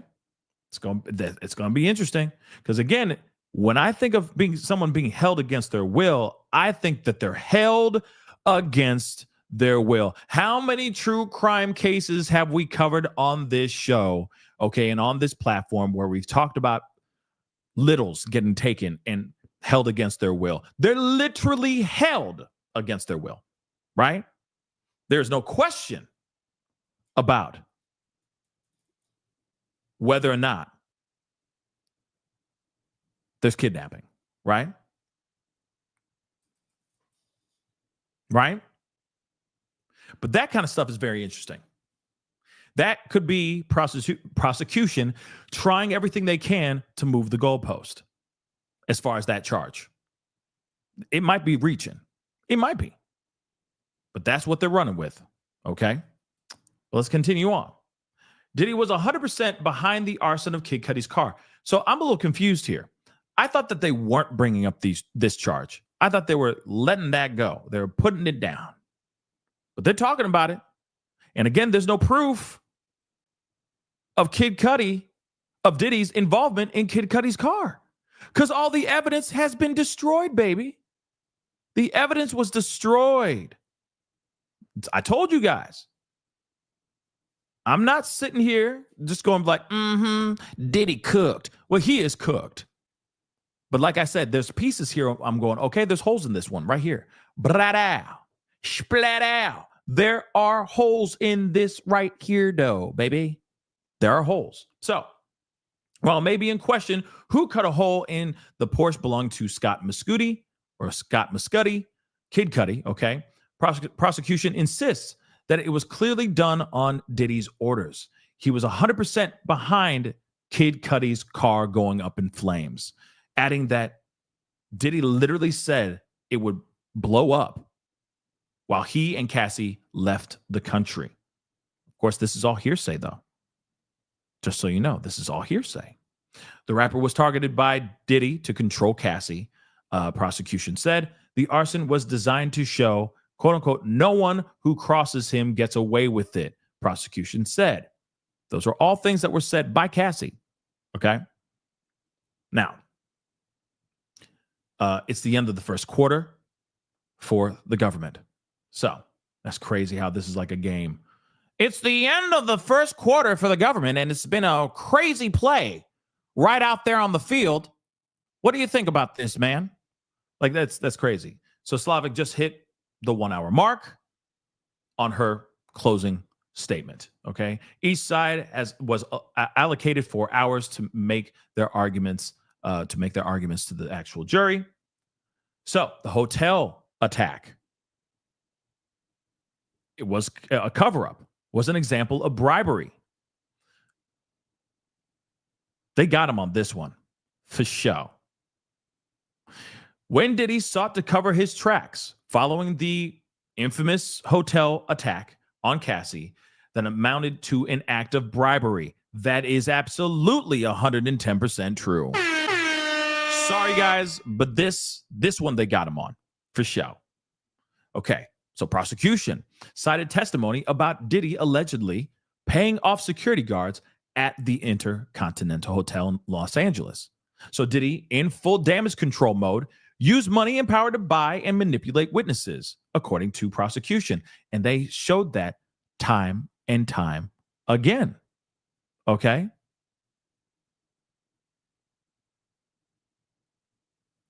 Time and time again. All right? A common refrain shines through in prosecution's closing argument.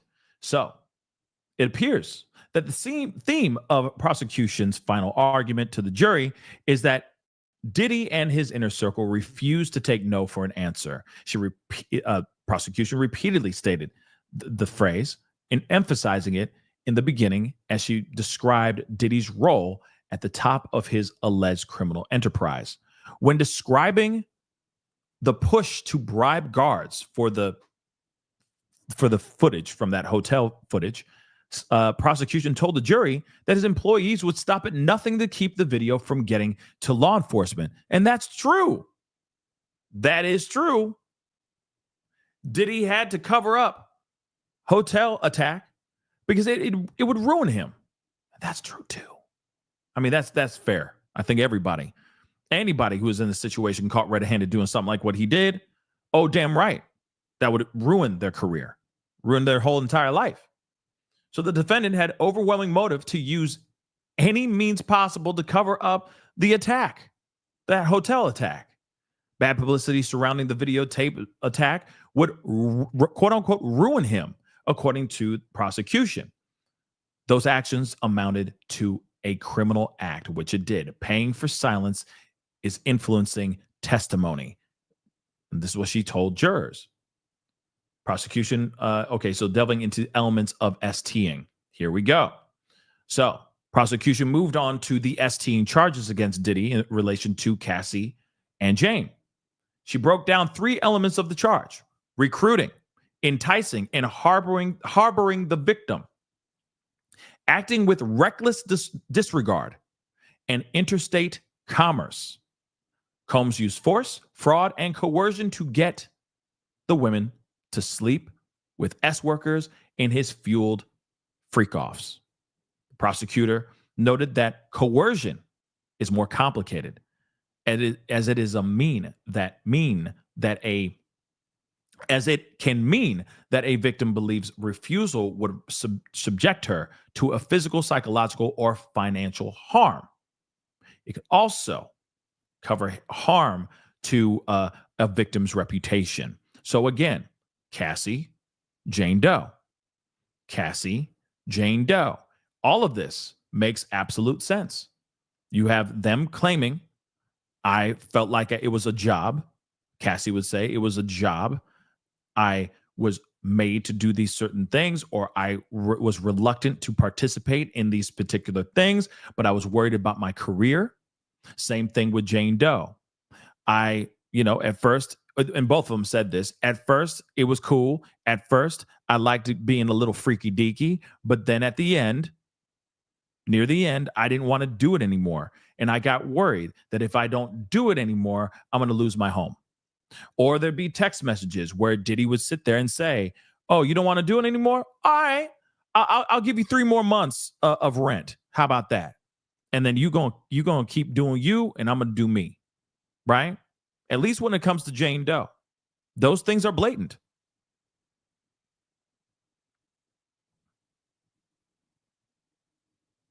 Like I said, the S-team is going to be tough. Like I said, the S-team is a ground ball. That's what I meant. Okay. Jurors reminded of men hired for hotel nights and freak-offs. So, prosecution showed jurors 27 headshots of men hired for S. 27 headshots of men. That's a whole lot of D. Okay? That's a whole lot of D. Okay? For these freak-offs and the hotel nights, right? So the images shown in 9 rows of 3 serve to remind the panel that Diddy allegedly hired S-workers to perform with his girlfriend while he watched from a short distance away, videotaping the acts. Yeah, they're like, look at all these mother-loving people. Look at all these hogs that he used. Because he had a real hankering for hogs. Pretty crazy. Did he groom Jane for his sexual desires? So they said, and we learned about this, what was it? Romeo something? I forgot. Somebody asked the question. I think it was Lydia. If you're still in the chat, remind me. Okay. But you asked a question about like the love bombing that a particular person would do to get someone to do something that you wanted them to do, right? Or if you messed up, especially this happens after, say, an attack happens, that person that was the attacker will do everything they can to love bomb the person that was attacked, right? They'll go and buy them gifts, flowers, etc., say they're sorry, massage their shoulders and say it will never happen again. But it just happens again and again and again. Okay? So again, this is very interesting. Lover boy pimping. Thank you, Evolved. Thank you. Yes, it was lover boy. It was lover boy pimping. Okay? Pretty crazy. Pretty crazy stuff. Crazy. But moving on. So he love bombed Jane early on after meeting him. Okay? Charming her with overwhelming affection before introducing her to the concept of hotel nights. So they also accused Diddy of grooming Jane and giving her substances as she learned what Diddy liked sexually to keep him happy. She agreed to one of his fantasies when she was under the influence, when she was zooted, as I say, and arranged for a hotel night with an S-worker. The prosecutor continued. This is where things get a little sticky. I'm going to be real. Right here is when everything gets a little sticky. We're going to talk about that in a second. Jane became resistant as time went on and wanted these nights to drop. I think they mean to stop. But Diddy plied her with substances and manipulated her into continuing. Prosecution told the jury. He even used paying her rent as a way to control her, the government also said. Now, here's the thing. This is true. Okay? She would sit there and go, I don't want to do this anymore. And you can't stop treating women like your playthings. I am not a garden tool, right? I am not a 304. I am not a 304. How dare you, right? And he would sit there and go, oh, okay. I'll give you like 3 more months of rent and then we good, right? And she'd be like, no. Okay, I'm calling Sly right now. How about Paul? How about Chef? How about the Italian guy? Oh, I'm willing to try out the buff Spanish guy. See, remember all those things, because she was scared to lose her livelihood, and that's what prosecution is showing here, right? Remember the dude who's huffing? Okay, dude who was huffing, he was huffing. Crazy, right? Let's see. Where are we at? Yep, here we go. So, talk of freak-offs seems to sadden Diddy. The defendant, Diddy, looked dejected as prosecution launched into him about his freak-offs and the possible criminal liability connected to those rendezvous. Diddy sat back in his chair, away from the defense table with his head down, writing notes during much of prosecution's arguments about these illicit acts. He did manage to write some observations on Post-it notes and hand them to his defense lawyer, Mark Agnifilo. So, of course, they're also reminding jurors of his S-tape threats. And that's also something that they got him on, for sure. So prosecution showed a flurry of text messages reminding jurors that Diddy allegedly threatened Jane with these freak-off videos if she didn't stay in line. He also did that same thing to Cassie, too. Okay? A panicked Jane sent text messages to Diddy's chief of staff, KK, about the music mogul allegedly telling her those tapes could be leaked. KK instructed Jane to give Diddy some space and that she'd talk to him in hopes of keeping his boss from doing anything rash, the text messages showed. So again, they got KK saying these things. Remember, the defense is going to try to deny that these people knew anything that was going on. His chief of staff knew exactly what was going on. She knew exactly what was being shown on or shot and what were on those tapes. You can't tell me that she did not know what was on those tapes. That would be absolutely insane. Okay, guys? Absolutely insane for her to not know how bad those videos really are and how bad they would be for this Jane Doe. She knew. And I know that there's a lot of people that are going to sit there and try to argue that she did not know, but she knew. Okay? Jane and S workers were flown all over for hotel nights, which they've proven as well. Okay? So Diddy frequently arranged transportation for Jane to travel across state lines and engage in S with men. He had Jane flown to and from New York, California, Miami, Las Vegas, and Turks and Caicos. Those are all true. The prosecutor pushed.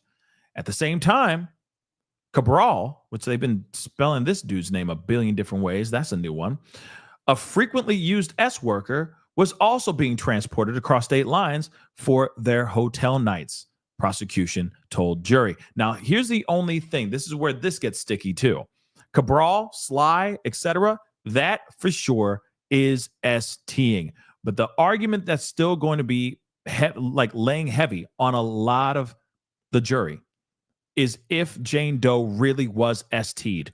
Because again, If she wasn't ST'd and she was a willing participant and she was there to be with her lover, her schnookums, they're going to sit there and go, wait a second. Are we sure that that's STing? Was she ST'd for real? She went out there because she wanted to be with her Pookie.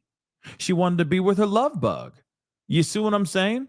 So again, that's going to be a tough one. But when it comes to Cabral, when it comes to Paul, when it comes to Anton, when it comes to Chef, when it comes to all those other people that were moved across state lines, that is definitely for sure STing. The argument still remains, and I guess the jury, pun intended, is still out on whether or not Jane Doe was a willing participant or not. And that's the same thing with Cassie. Cassie, people are sitting there going, nah, she was the Ghislaine. She was the GM. She was the Maxwell of Diddy's eps, JE, the epi. Okay. And yes, let's not forget that too. Star is exactly right. I feel like that is going to be a hard conversation that they're going to have. Okay. Which is the love contract that they had. Now, it wasn't signed. It was a verbal agreement, a verbal conversation between two people. Okay. So again, that's going to be something I feel like they're going to be leaning on as well, with at least that Jane Doe. But again, it's not only just Jane Doe that was ST'd. It was all these other men, 27 different men that were involved in various acts of freak-offs. Okay. And a good portion of them moved from state to state. Okay. That for sure is without question. But Jane Doe and Cassie, were they ST'd? That remains to be seen. Okay. But let's continue on, or that will be up for the conversation and that'll be up for debate. Okay. So prosecution reaches halfway point. Okay. So she reached the 2-hour mark of her, of the government's allotted 4 hours of closing argument. So again, they're going to be going into a lunch break here fairly soon, which obviously is what they're going to be getting into. So Diddy looks defeated as government hammers away. So Diddy has his hands clasped in his lap and his head is down as Slavic prosecution continues to hammer her case against him to the jury. So he appears downtrodden. On occasion, he looks up and glances over to the jury with a look of defeat on his face. He is acting right now, guys.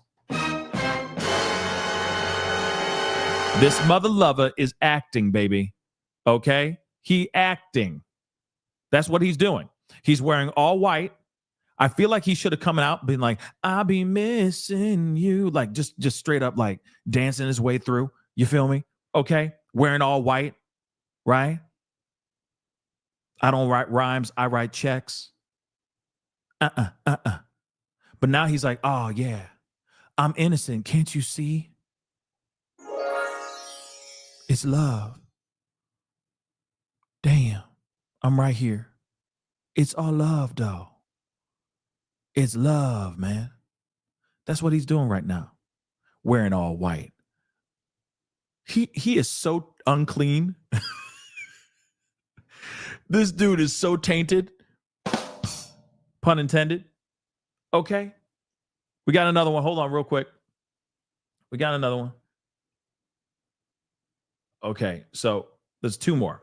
So did he change tactics? Okay. From the carrot to the stick, apparently, with Jane. Okay. That has so many different meanings. I'm not going to go with it right now. So as time went on with Jane, she began to resist the idea of hotel nights, and Diddy was forced to change tactics from the carrot to the stick, prosecution told the jury. So she recounted. Prosecution recounted a time in October of 2023 when Jane told Diddy that she didn't want to do hotel nights anymore, insisting that she needed a break. Diddy agreed to spend a day with her without strangers. Prosecution continued. But Jane somehow found herself sober in a room having the hibbity-dibbity with 3 other men. He said, oh, no, we ain't going to do that. No, I just need you to come through. Just come out to Miami. We're going to have a good time. Okay? We won't be doing the hotel nights. We won't be doing anything like that. I got you, girl. Yeah. And guess what happened? They still did it with 3 more men. So the night went very badly. Prosecution insisted to the jury that she vomited twice. Jane vomited twice. And Diddy insisted her that she go back to the men waiting to have relations with her. Basically telling her to finish strong, remember? Finish strong, girl, you got it. Put your back into it, right? That's just you losing more calories. You good. Insane, right? He coerced her even when she wanted to stop, prosecution said to the jury. We got one more, and then then they go into a lunch break. So, did he continue violent behavior even after the 2024 raids? Yes, he did not stop. He can't stop, won't stop. Sorry. But he can't stop, won't stop. We already know about that too. Okay. So the prosecution turned its attention to an alleged June 8th, 2024 attack of Jane Doe. Okay. Then, of course, this was all done at Diddy's hands. And this was also after the lawsuit that was dropped by Cassie and all that. And I know everybody be like, oh, well, he was stressed. He had a lot on his plate. He had a lot of things to worry about. You keep your hands to yourself, guys. Keep your hands to yourself. So the date is significant because it came after federal agents raided his properties. So he knew that he was under investigation, but it didn't change his behavior. This is what prosecution is presenting as well. Combs put his hands on Jane in her home on that day, telling her, you're not going to ruin my night. So a male S worker still showed up, was called to Jane Doe's home. She was made to have relations, or at least S his D, real talk. She was made to take a pill and do these acts. So nothing really changed. He continued like everything was normal, right? Now, again, they're going into a lunch break. And I'm telling you right now, this, so far, what they've been putting out, I see a lot of the argument. There are certain parts, there are holes. There are holes in some of their argument, for sure. We just talked about it. And that's just half of it, baby. They just did two, okay? They just did 2 whole hours, 2 hours and 20 minutes in their closing, and they still have another hour and 40 minutes of argument. So they're going to be breaking this all the way down, and that's one thing I appreciate, that they're breaking this down for the jury and talking to them like they're in, Law 101, right? Because this whole trial has been, we all can agree on this, it has been a mother-loving mess. Okay, we can agree on that. All right? But now it's going to be interesting to see what the jury says after they get done. When both closing arguments for prosecution and defense are done here, it's going to be exciting to see how they break everything down. But of course, they're in their lunch break right now, and so I'm very excited to bring in a good friend of the show. It's great to have him back on again. He just disappeared.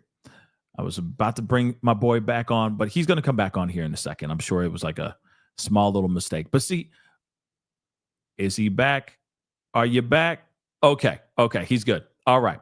So I'm very excited to bring my friend back on. Actor, writer, extraordinaire, producer, Pooch Hall. Pooch Hall's in the house. What's up, man? Hey, yo. What up, Pete? How you living, man? How you living? I'm good, brother. I'm good. Just trying to, keep my head above water and, just get through to the next day with all this craziness that's going on out in the world. You know what I mean? No doubt. And you know what? We'll probably tap in on some of the stuff because, today's been a variety of conversations and topics because there's a lot of things that are going on overseas. But then, of course, there's a lot of things that are going on in this Diddy trial. And right. So, and I have so many questions for you. And I know you're only here for a short amount of time. So we got to get straight into it. First off, okay, how is there going to be another season of the Family Business New Orleans? Absolutely. First of all, congratulations to you, P. Really, really excited and happy for you and all the endeavors that you're encountering and getting to that next level and building your fans. So huge shout out to all the fans that are supporting my man. He definitely will become his version of the Daily Show, but the Pascal Show on some level that, you know, that they're talking about based off of like a place where we can get great content and information Thank you, from. man. So yeah, wanted to make sure you get your flowers. Thank you, bro. There will be a season 2 of Family Business New Orleans. I know they just wrapped the Mothership with good friend Ernie Hudson, who's an amazing actor, legend, who We lost him, I think. fans. We can't do anything without the fans and the support. So, you know, huge shout out to BT Plus and, you know, Carl Weber, who created the series, and all my castmates, Layla Rashawn, Brandon T. Jackson, Yvette Nicole Brown, Yeah. Quincy Brown, David Banner. You know what I mean? Yeah. I'm excited to be a part of that cast and that family. So thank you for asking about that. Hell yeah, of course, man. Come on now. I haven't gotten a chance to check out the full show yet, of course, Okay. but you know what I mean. I've only seen one episode so far. I'm gonna be honest. I'm being transparent. Just one. I know. I've only seen what. I mean, don't at me, man. I mean, you know, we out here busy. You know, the Diddy trial just took up I know. so Yeah, much bruh. loving time. Okay, Yeah. you know, I got a family. You know what I'm saying? We got Yeah, things no we gotta doubt. take care of. Same. But speaking of this whole thing, okay, Uh-huh. and seriously, congratulations on the second season. I know Thank you you, got a brother. whole lot of logs in the fire right now, aside from the show, from the family business and everything. So I'm really looking forward to seeing what you got, up your sleeve in the near future and all that, which we are going to talk about soon, because we got to talk about Hollywood, but we're not talking about that right now. So we got to go all the way over to New York and have this conversation about what's going on inside this trial. What are your thoughts so far? Do you think Diddy is cooked, or do you think the prosecution hasn't brought in enough information and proof? Oh no.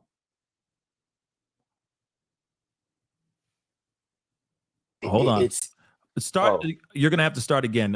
Okay. You're breaking up. So what are your thoughts? Do you think he's cooked? Do you think it's a wrap for him, or do you think prosecution's done not so great a job? It's hard to say, especially from a non-legal perspective, because we keep getting information that's not entirely true or half truths, and we don't know exactly what the jurors are thinking. And I think, with the Cassie video, which is, huge shout out to Cassie, and and her bravery for going through, coming forward and so forth, because no one likes to see violence of any kind, and Mm-mm. and knowing her, and knowing what she had gone through, it's really truly sad.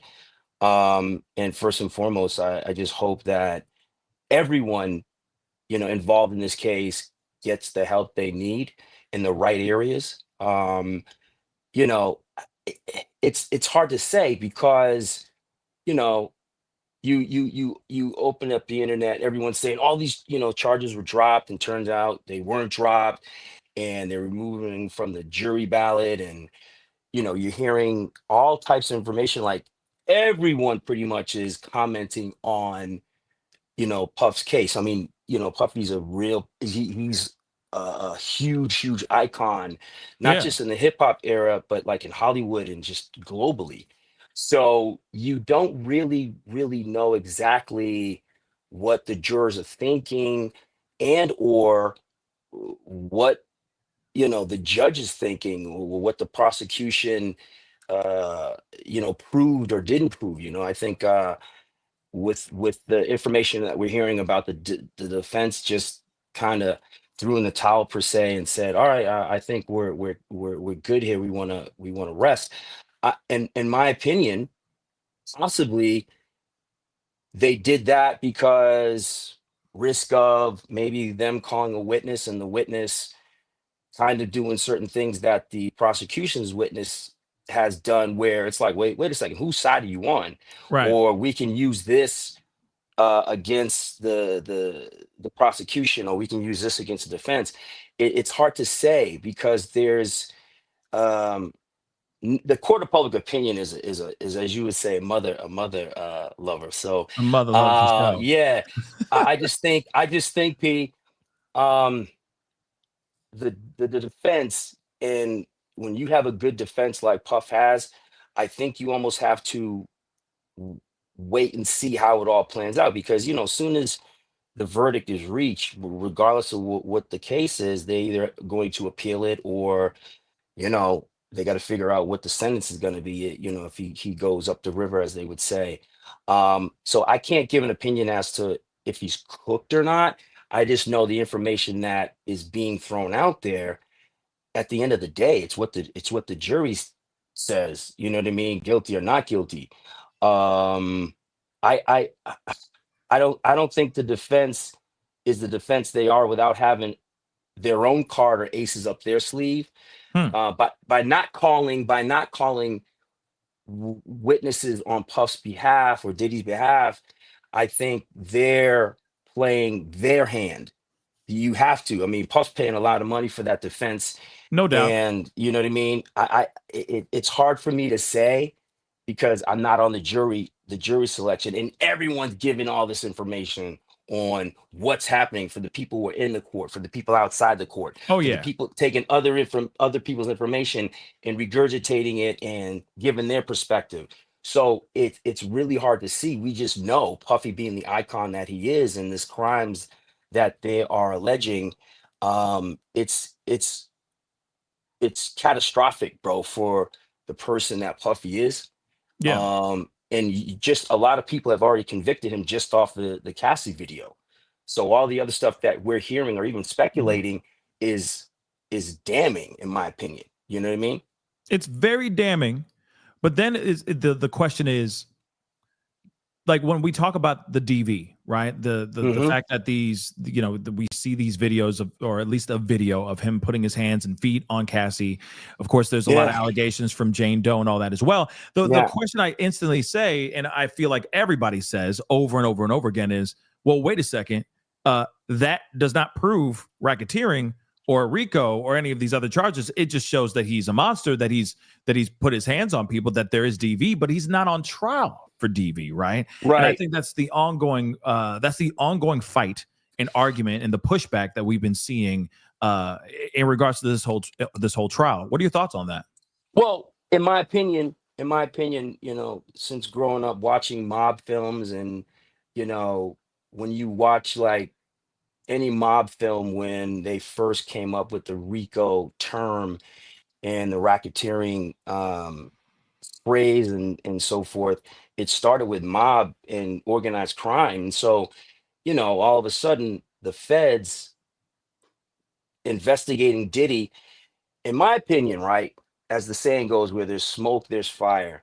Mhm. And being in the industry myself, have been in parties with Puff. I've never seen any of the craziness. I've seen crazy in Hollywood, but nothing that I've ever seen that was remotely what I've heard based off of Puffy's white parties or freak offs. There's a reason why people label Puff the ultimate party host, because he throws amazing parties. Outside of the parties I've attended, I haven't seen anything suspect. I just think that the feds investigating him, in my opinion, when you are as powerful as Puff, Yeah. you can't help but to have people wanting.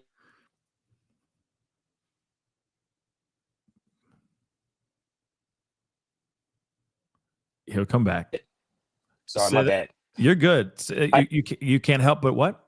I can't help but to think that with Puff being as powerful as he is, that you have people who come for that throne, whether it's people who just hate on him, whether there's people who have their own vendetta, or there is some criminal activity, as they're saying in these in these affidavits and the court documents and by other witnesses, that have accused Puffy of certain things. I mean, I've heard stuff. I've never seen anything publicly, where were around him. Like he was always a showman in a sense, and just kind of on per se. Like, when you around Puff, it's like he just always had this energy of, everything's gonna be all good type of thing. And then Mm. as they start to break this case open, you start to see things and hear things that you had no idea he was involved in. But the rumors were always speculating, especially him growing from, being an intern over at, um, the record company with Andre Harrell, Yeah. where, I just don't think that you get as powerful where you don't break some eggs. I'm not accusing Puff of anything, but I think he rose to power as a businessman does. I guess you will have to ask, was it all legal? And were some people hurt? Other than, what have you. I mean, when you look at his artists from, Big, who's no longer here, Right. Craig Mack, Black Rob.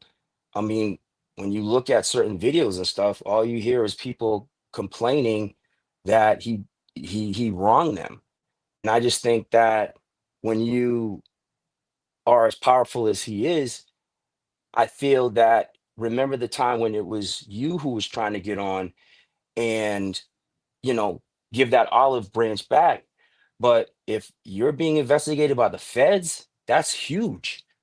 And then you hear all the drug activity that he's involved in, or the Yeah. stuff that's no joke, because we first heard about that stuff, whether it was the mafia or the cartel, and then they're taking Puff and singling him out in the sense of saying, now, here's what you've done. And a lot of the things that you've heard or that they've brought out in certain testimonies are comparable to cartel and mafia people.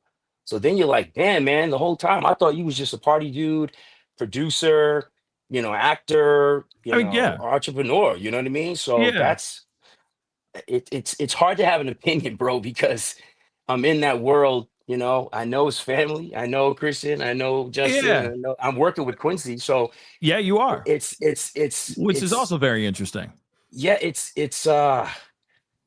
unfortunate, man, to be honest with you, because I grew up listening to Puff, you know what I'm saying? East Coast kid. I mean, Right. Biggie was one of my favorite rappers. I played Big Frank in the Unsolved Project, where he was Tupac's bodyguard.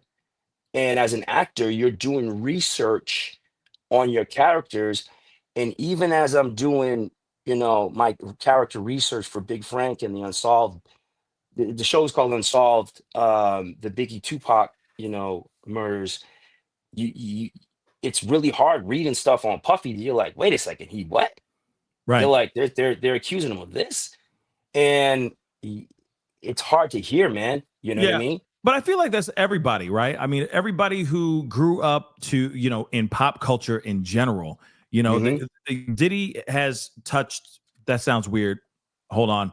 But Diddy has Pause. touched, yeah, pause hard, but you know what I mean? Diddy has Yeah. has touched everybody in some sort of way musically.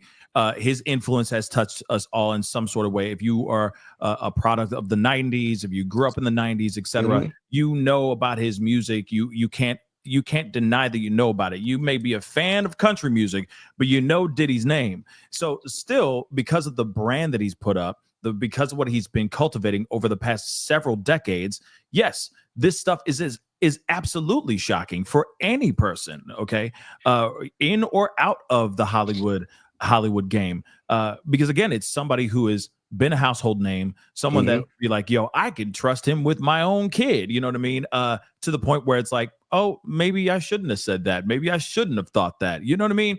So again, yes, I feel like it's going to be a hard thing for a lot of people to wrap their minds around, because because of his brand, and also he was really good at getting people to come together. He did. Yeah. I mean, Um, it's hard. It's actually hard to wrap your mind around it, because of what you grew up seeing. And then I've had interactions with them, and when the game we got canceled on the CW, the game, right? And Yeah. then the fans fought hard to have us come back. Was he one of the? Puffy, Was he one Puffy. of the? Was he one of the main factors of why the game was able to get back on TV again? So Puffy, you know, when Mara told us that Mara Racketeering, who created the show, and us giving the flowers to the people who helped bring us back to BT and all the influencers, like the game was so impactful that we had the attention of the industry. And when we were brought back, Mara had said that, Puffy's lawyer were very influential in like the game's got to come back. So, there's things that I'm grateful for, not just in culture and in hip hop, but for my job having a resurgence back on BT, and him advocating for us on that. Oh no, we lost him again. Hopefully he'll be back. He'll be back. And I'm just going to have to ask him that question again, guys. Dang. But are you back? He's back, but it's just going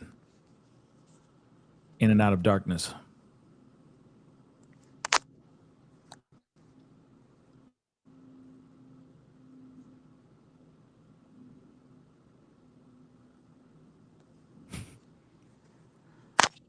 Yeah. Okay. Damn, my fault, bro. You're good. I'm gonna let's just when you get set up, I'll get you back on the screen. But I lost him again.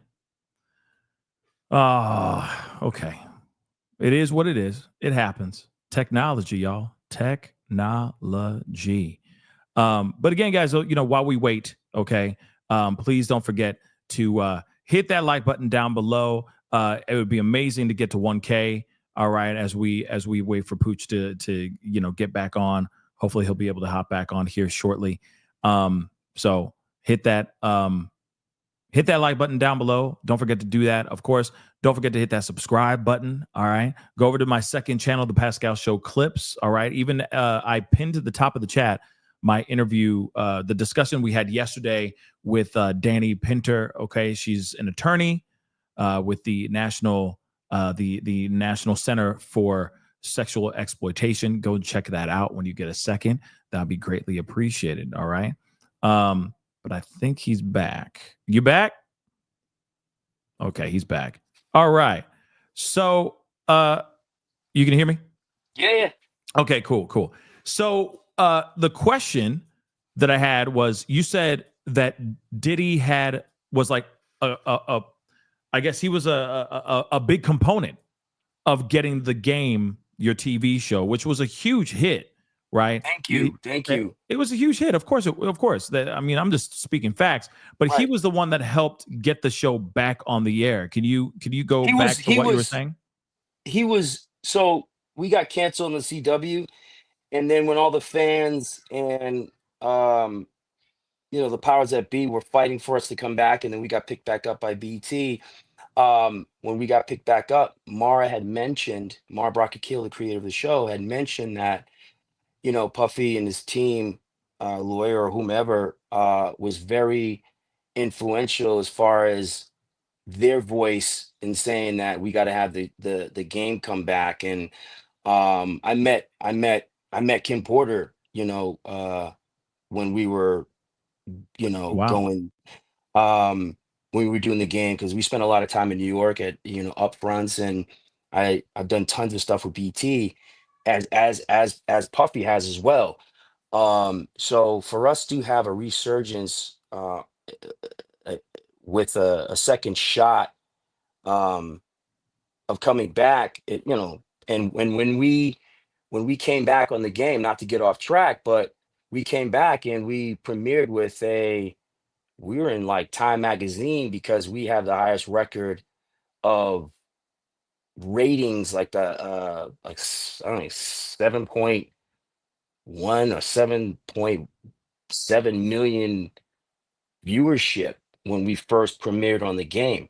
So, you know, you have all this stuff that's going on with Puff, and it's really hard to hear. But where you have, I'll never dispute anyone's, you know, facts or stories about what they've experienced or what they're feeling. And, you know, Quincy is a super cool cat, you know, super talented.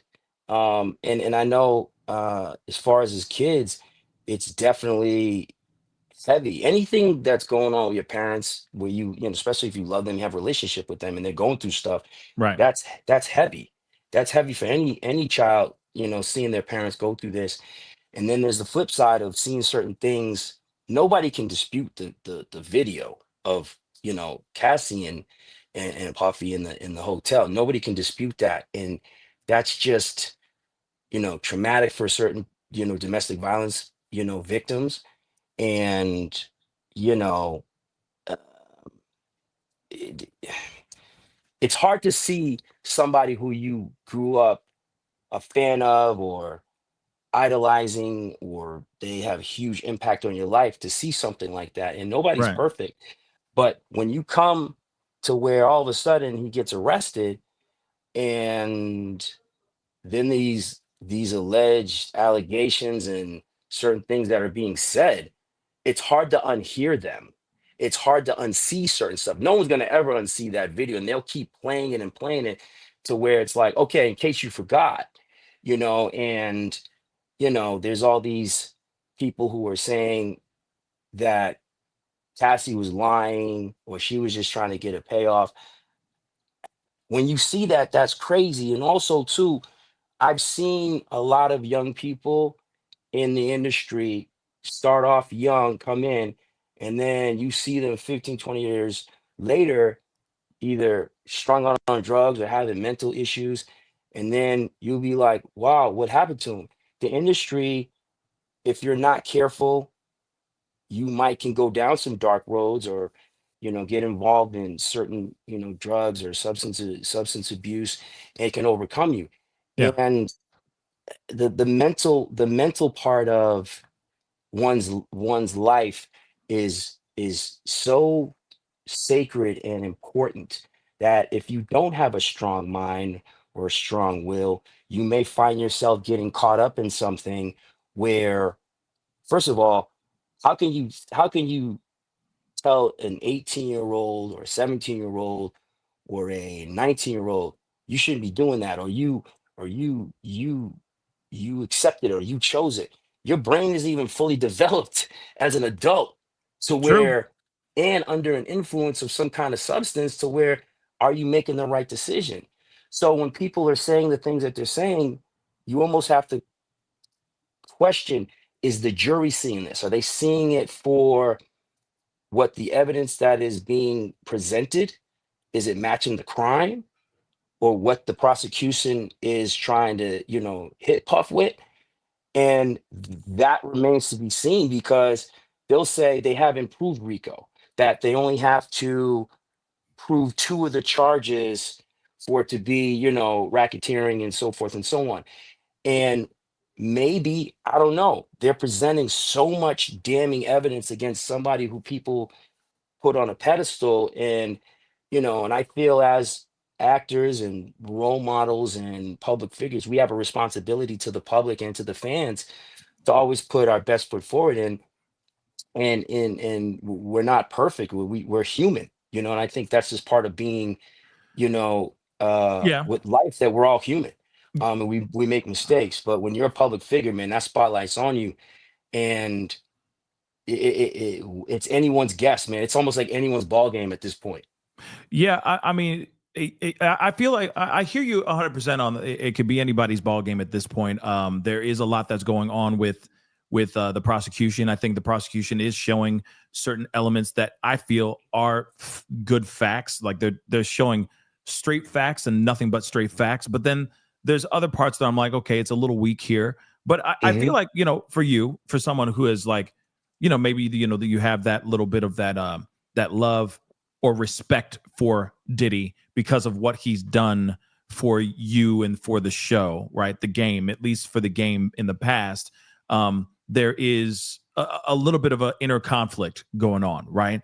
Because you can't believe what you saw with your own two eyes, but you also know what kind of interactions that you've had with this guy. So I can understand that conflict, right? But I also believe in, a video like this, a video like that. Now, I'm not sitting here saying that is all the RICO and racketeering charges or anything like that. But when you see a video like that, what did Maya Angelou say? She said, very infamous, very famous quote.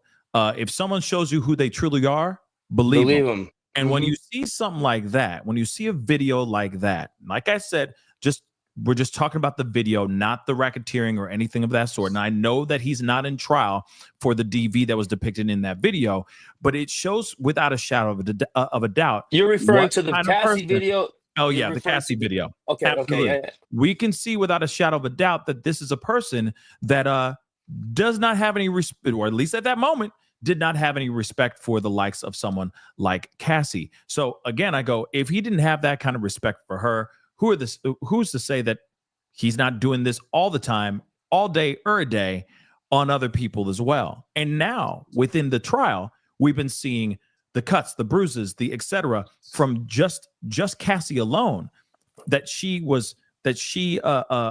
suffered at the hands of someone like Diddy. It's like I said, it's for me, I go, it is hard for me to instantly say, like, I grew up watching him on TV and, at moments idolizing him, wanting the same successes as him as well.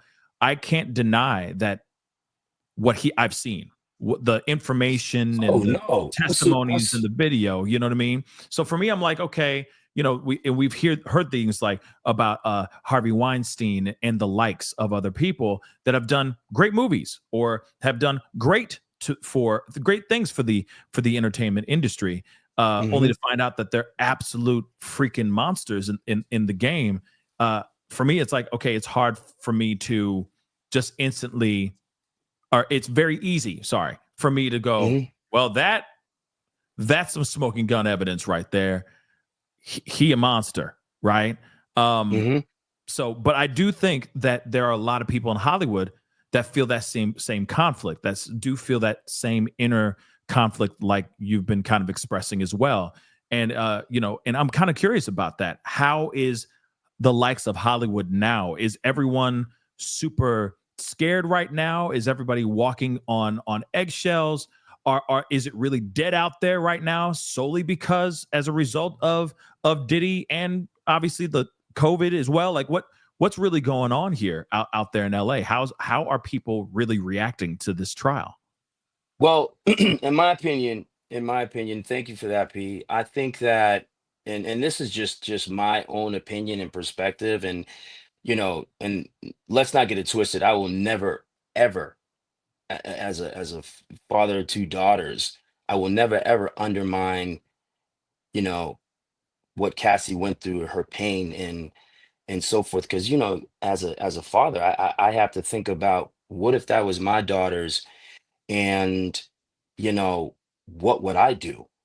Because I'll walk through hell for my kids, and there's nowhere anyone can hide once that comes out. And you know eh, everyone was given, and huge shout out to Alex Fine, who I know was a trainer at the gym that we all trained at. And he's sticking by. And Alex Fine is a good dude, man. He's a good brother. And him sticking by Cassie. And when you know Cassie, and you've had interactions with her, and you see how petite and little she is, you and I'm a fighter. I box. So like I just not to undermine, like, oh well, Puffy's a celebrity, he's this, that, and the third, or maybe he kind of like gave BT a call and said, you make sure you get the game back on BT. Like, I respect all that, and I'm thankful for the entertainment he's given us and him making a phone call or so forth and so on. But when you look at that trumps a lot of things, because you're grateful for his influence and his impact on an industry that I work in, and that the entertainment that gets us through the day every now and again. But then when you see that, you're like, well, why? Like, what's going on? And people possibly lacking empathy to where they want to call, Cassie a gold digger, or something to that effect. It's like, wait a second. First of all, and I remember hearing, quote, I'm someone's, child, I'm someone's daughter. And Yeah. and it's true. And so you see that and you're like, damn, and you don't want one bad apple to spoil the bunch, in a sense to where, you know, all of a sudden all of Hollywood's bad. But there's stuff that's going on that people now are scratching their head as to, like, wait a second, what's going on with him, or what is she doing, or like what have they done to themselves? And a lot of people call Hollywood, Holly weird, or it's dark, and it does have some dark elements to it. I'm not gonna bullshit you. Right. That I've seen, and I feel that you know Cassie, as a survivor, and as she moves on in her life, raising her children, and huge shout out to her and Alex and their new child, their son. I'm really truly happy for them, and whether they decide to work in Hollywood again, is up to them and whatever they decide. And that's kind of what I support. I support their happiness and where they're gonna go. And maybe this happening, this could shed some light on certain things that may happen in Hollywood, or maybe we need to clean up some areas. As far as Hollywood, you know, being quiet, I feel, as the saying goes, the shows must go on. And there's people who this is what they do for a living. They have to survive. And as you notice, projects are still coming out. Right. Huge shout out to Mike B, to my man, and Ryan Coogler with the success of Sinners. But like, we can't stop, because we all have to survive. But I'm sure, given what's happening in the case and all the allegations of certain celebrities being involved and stuff, now everyone's quiet. People are moving out of the country. Now, whatever that case is with those folks, or what people may speculate, we may never know. And there are people who are quiet, maybe, for whatever reason, whether I'm no longer friends with him because I can't get past what I've seen, and therefore, you know, he upset me, and I can no longer be his friend because he's domestic abuser or something, or as people are saying, where are all the people that people mentioned before he got arrested? And That's what I'd like to when know.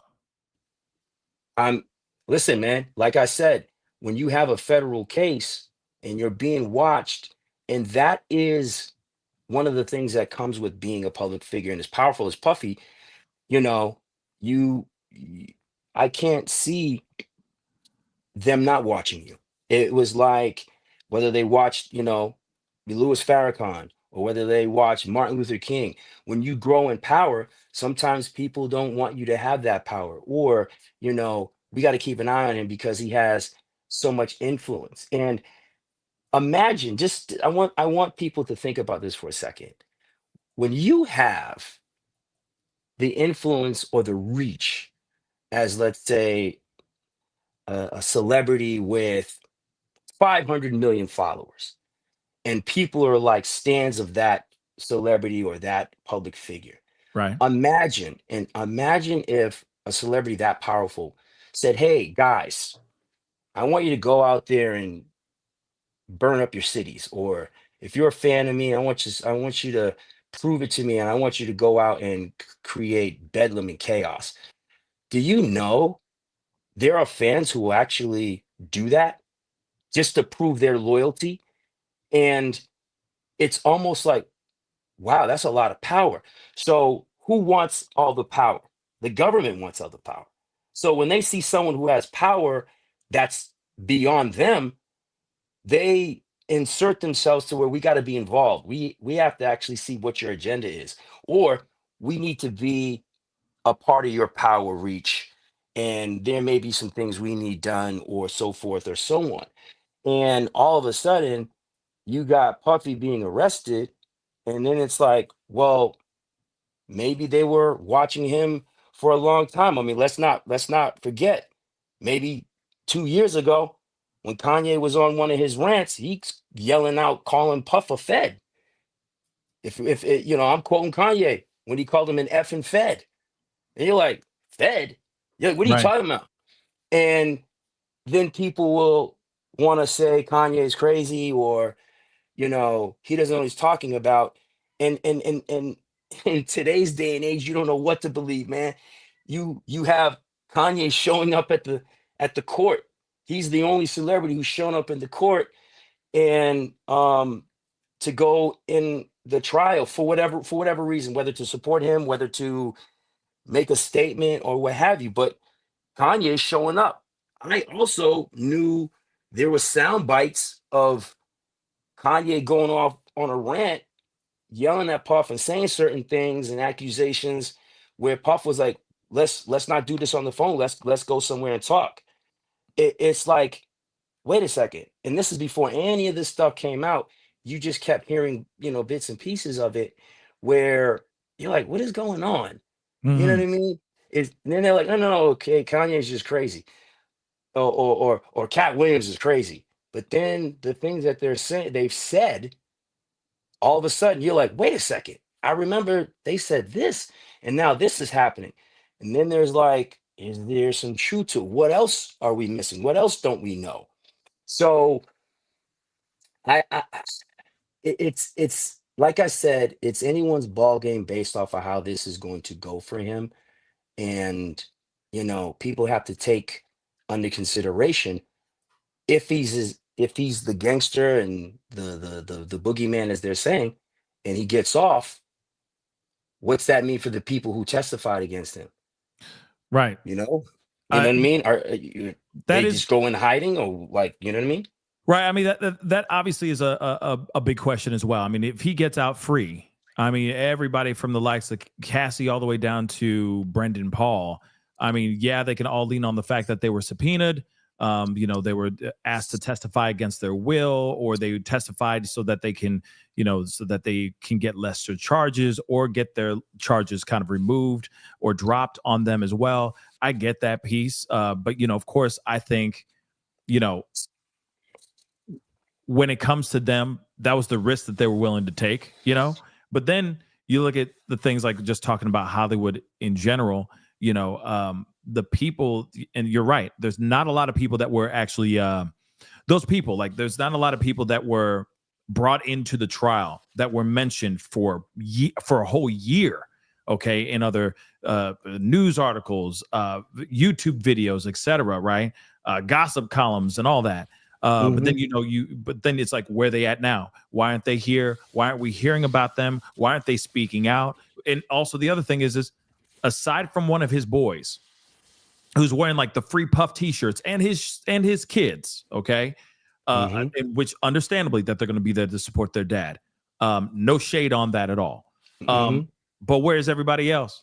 We don't hear anybody from anyone. Like during the BET Awards that just happened just a few weeks ago. It's not like anybody came up and said, hey, Free Puff, or like, we're thinking about you, Puff. None of that, right? And there's been plenty of other movements on other famous rappers, etc., that have been locked up, that have been massively huge, and everybody's saying free him as soon as possible, blah, blah, blah.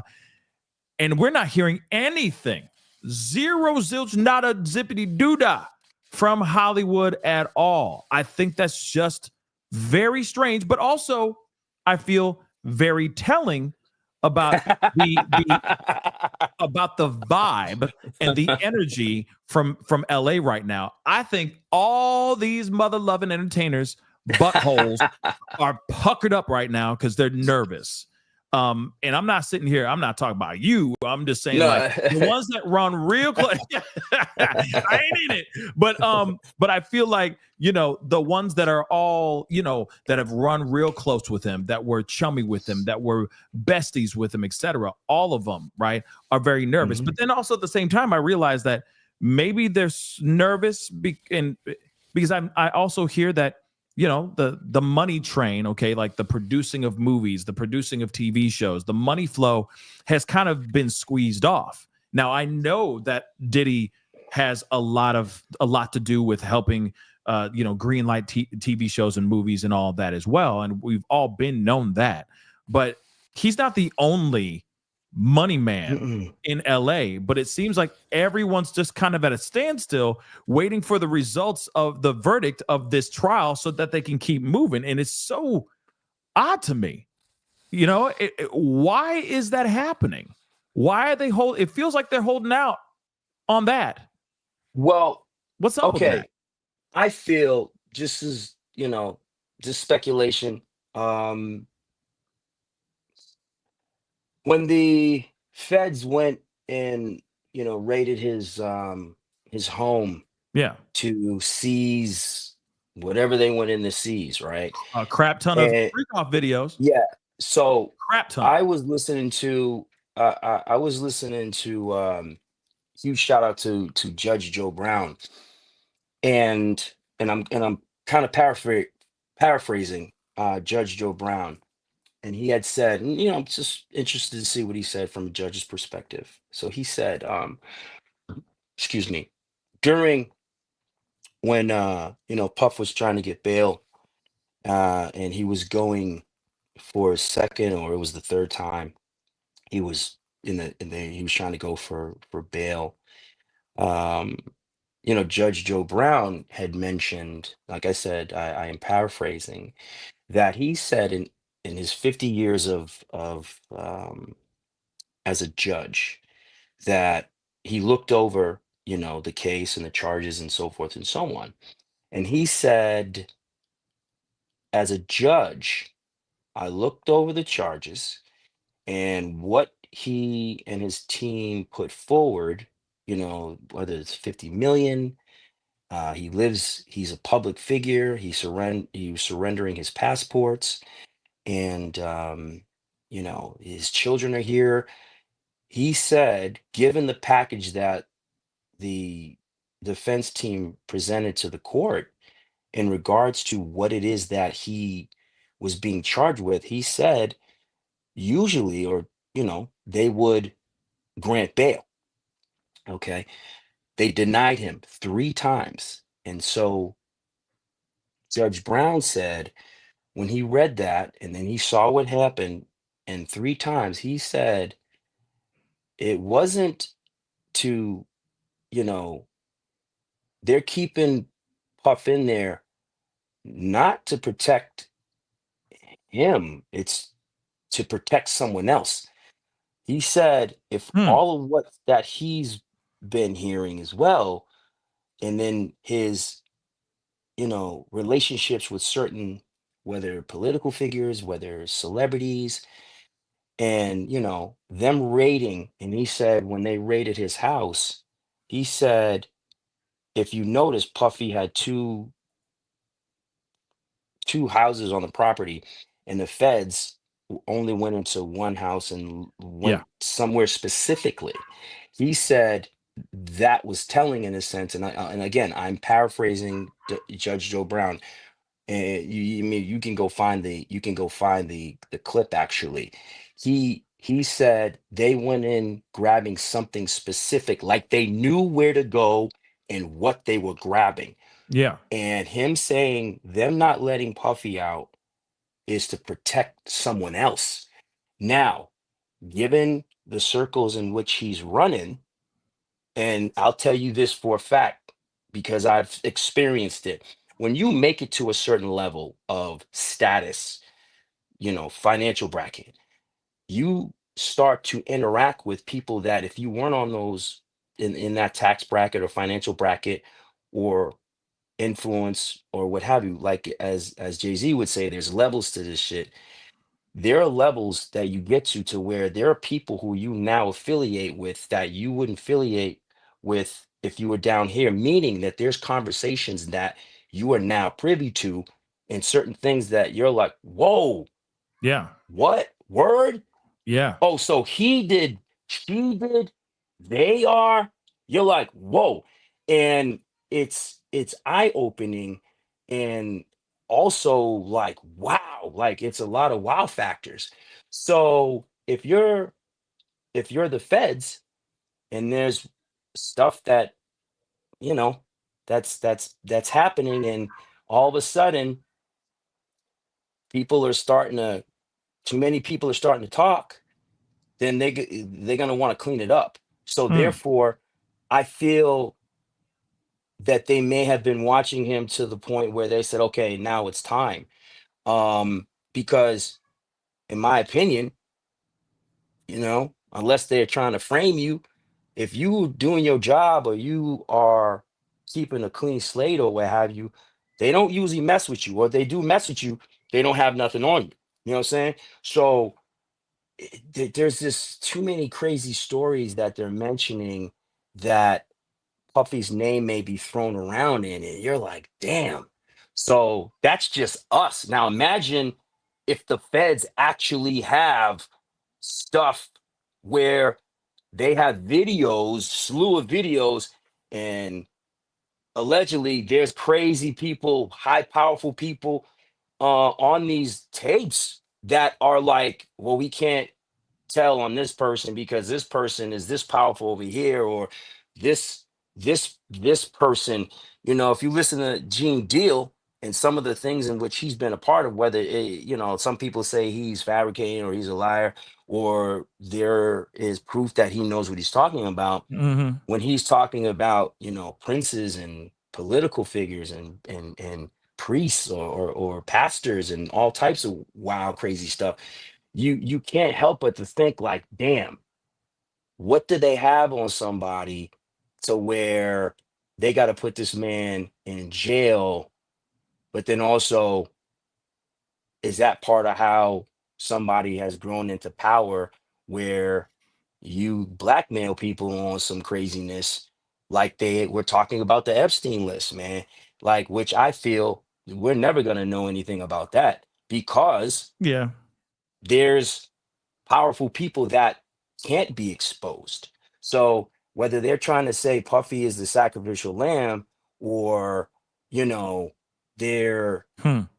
they're like they got Puff and whatever they got on him. So maybe he gets out and maybe he just disappears, or maybe he gets out and he fights to get his name back. I mean, we don't know. You know what I mean? There's no see, but that's the thing. And I'm glad you brought that up.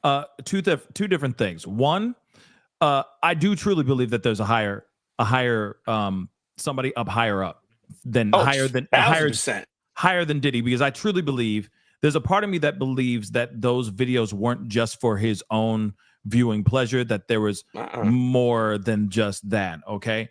But then the second part, when it comes to him trying to, okay, say he gets out free, say he's exonerated, and which will be insane. Okay. Because I feel this is just me. I think that they got a few charges on him for sure. Not all of them, but a few. Okay. And that's still looking at a minimum of 15 years. If he catches one of those charges, that's still 15 years in prison. Of course, I'm sure it's going to be different with time served and all that crap. But other than that, okay, time already served. All right. But other than that, he's looking at least at 15 years, at least. Okay.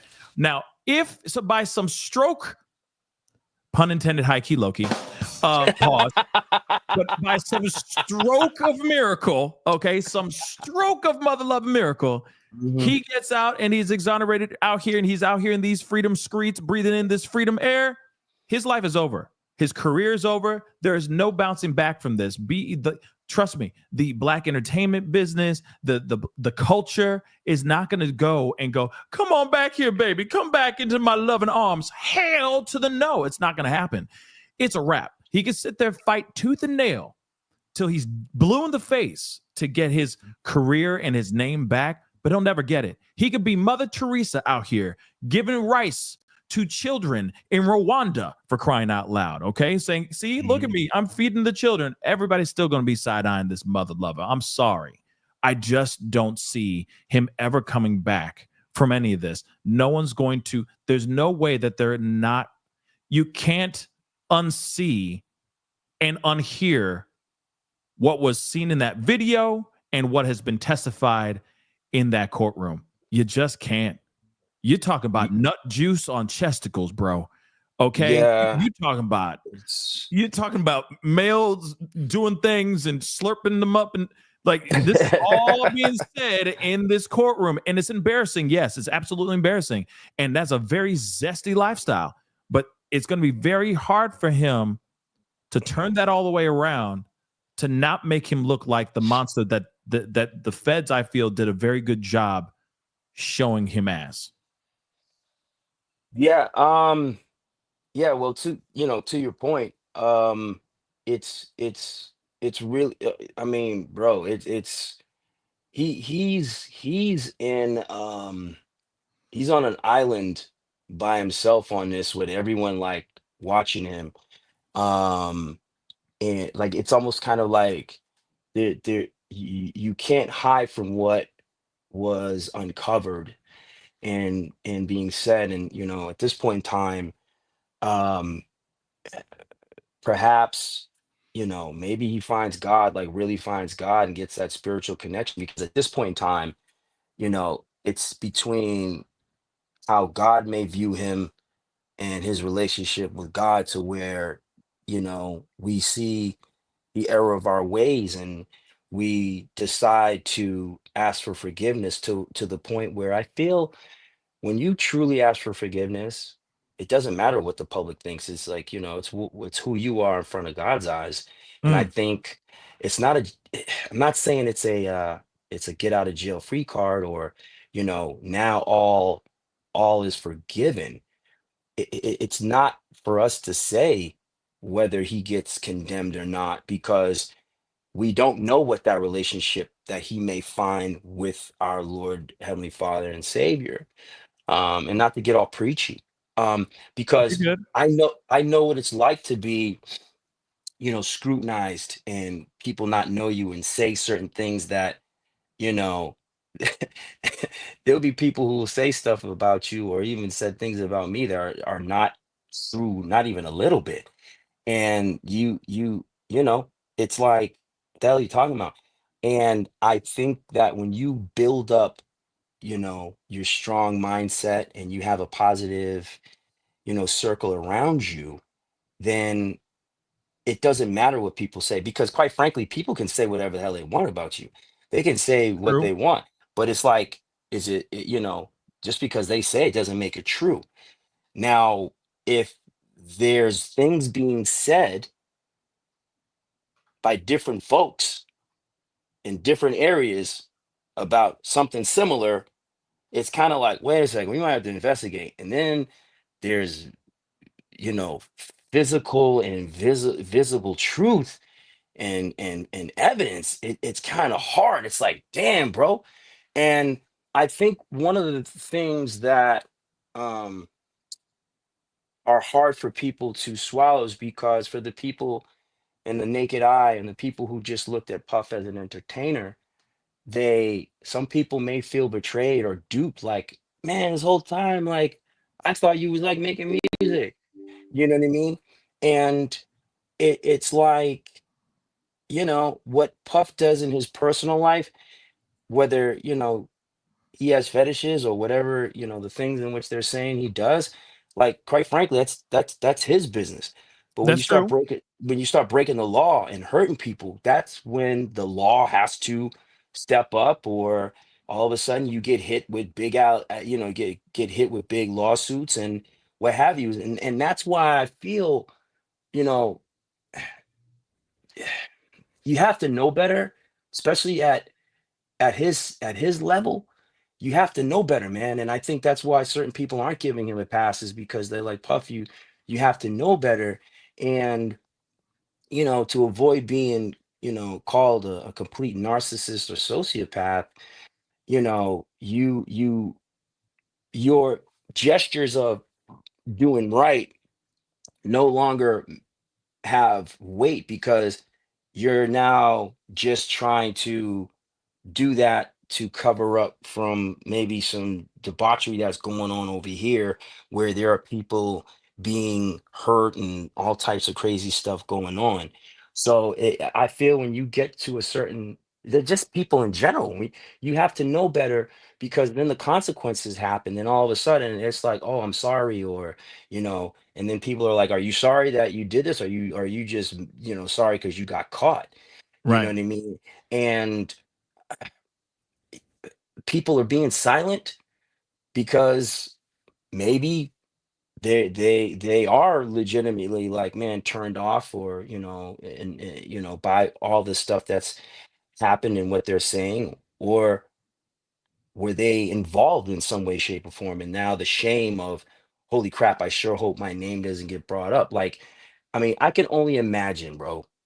I can only imagine anybody who's experienced court, for all the people out there who've experienced court, from a speeding ticket to a parking ticket Right. to I broke a window to a crime. Court is no joke, is no joke. And you may say, oh man, I'm gonna go in there, I'm gonna tell that judge what's up. And da da da da da da da. Man, you go in, there's something about court, bro, when you walk in there that it's so intimidating and overwhelming that you forget yourself sometimes.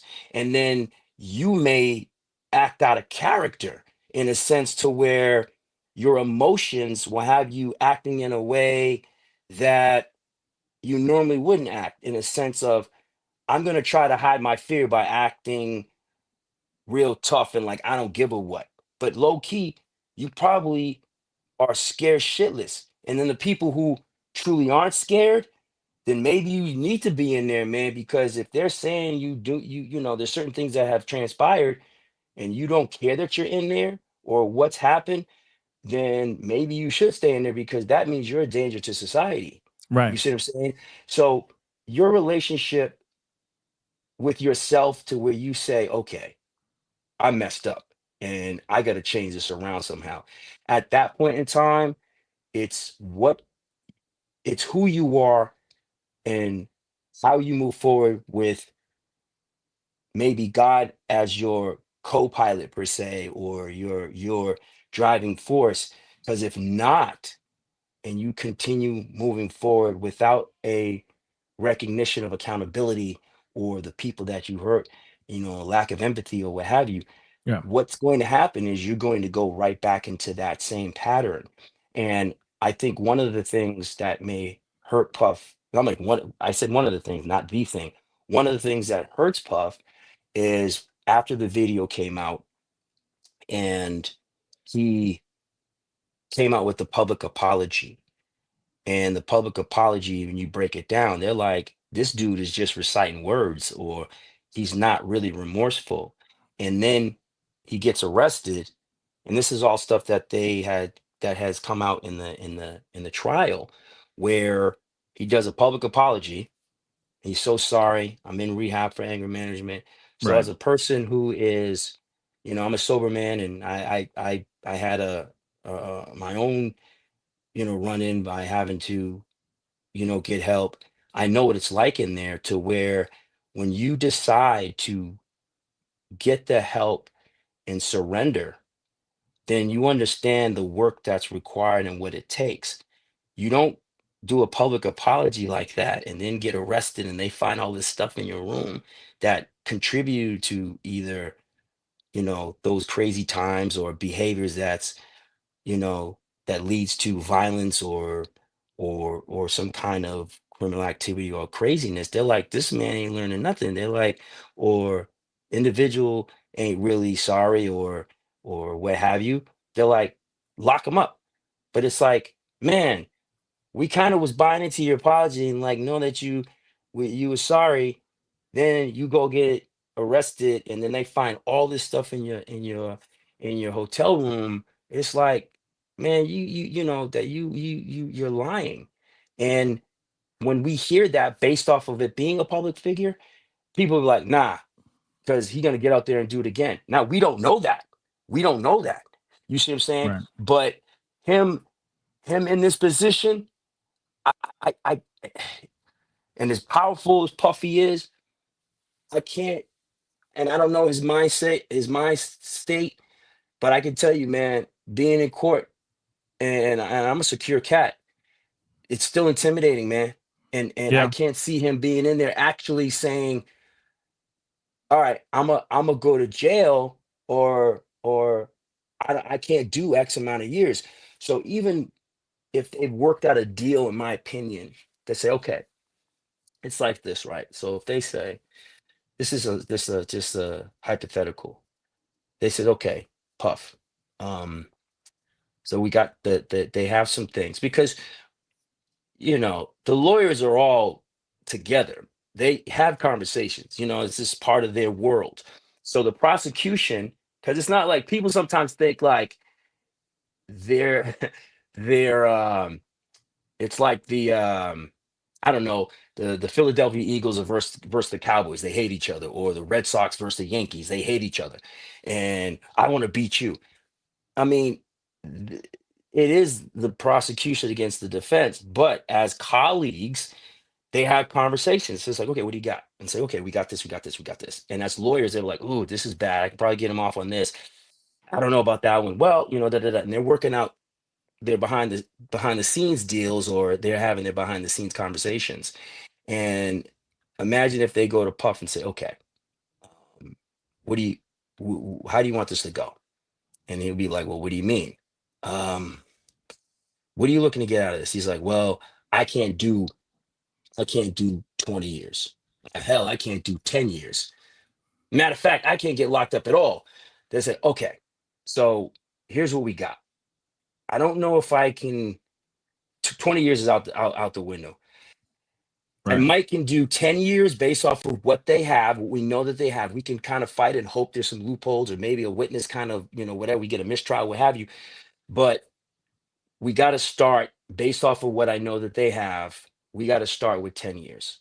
And then I was like, damn, well, can you get it down to 5? Well, we might can get 10. We can maybe do it for 5. I can maybe have you out in 3.5.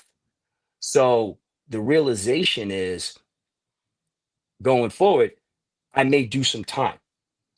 And it's how much time.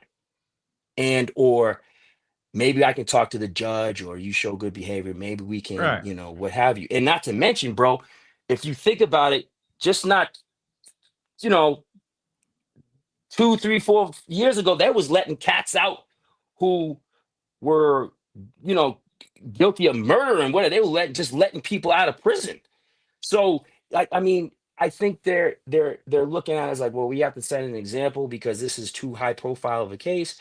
But I'm sure the lawyers talked about it before going to trial, hoping to catch someone slipping, like a witness, where even some of the stuff that Jane Doe, when she went on trial, I think what she was on trial for like a week. Yeah. The infamous Jane Doe, Yeah. and there was stuff that Same with you Cassie know, as well. yeah, there was stuff that people heard were like, wait a second, you initiated a freak off, or you went and paid for this, or you Right. went and did this, you was letting this happen. And I also say that with a grain of salt, because you're talking about young folks with, drugs in their system that alter the mindset, to where, you have somebody who is of influence, who it might either be paying for your home or your lifestyle, and or you're afraid for your life because of things that that the public doesn't know, that he or she is capable of, to where maybe there's some things that were talked about before this trial, to where they're like, we can't talk about this, or we don't have proof of that. Yeah. But you know what I mean? And like, I don't want to put something out there to where it's like, oh, so such and such. Man, I'm just in the same position as everybody else, waiting to see what the jurors are going to come up with. Yeah. But I think Pub's gonna do some time. It's just how much, you know what I Yeah. mean? And I if he doesn't, you know, people are gonna be like, "What's wrong with our justice system?" Da, da, da, da, da. You know what I mean? So who Right. knows? Yeah, I really don't think that unfortunately I'm gonna have to wrap this up here. Oh, my bad. No, you're good. You know, we got to hit back up to Yeah, the some more of the the trial trial, right? stuff. Yeah. But you know, I don't think, okay, one thing's for sure. Yes, I agree that if they suddenly go, hey, if they suddenly say, hey, he's not guilty on all these charges, yes, there will be a lot of people, even myself, sitting here saying there's something corrupt going on here. Because I do think, I think we both can agree, there are certain elements from the prosecution that they have definitely shown things for sure that he did. There are crimes that he committed that he should be held accountable for, and he should spend time in prison for. Did they prove everything? No, but they did prove a good portion. But then it's also the thing, they can prove it all day long, but now Right. it all goes down with the jury and what the jury has to say about all this as well. If the jury sits there and just says, no, he innocent, I would be shook. I would be absolutely shook if they say he is 100% exonerated on all these charges.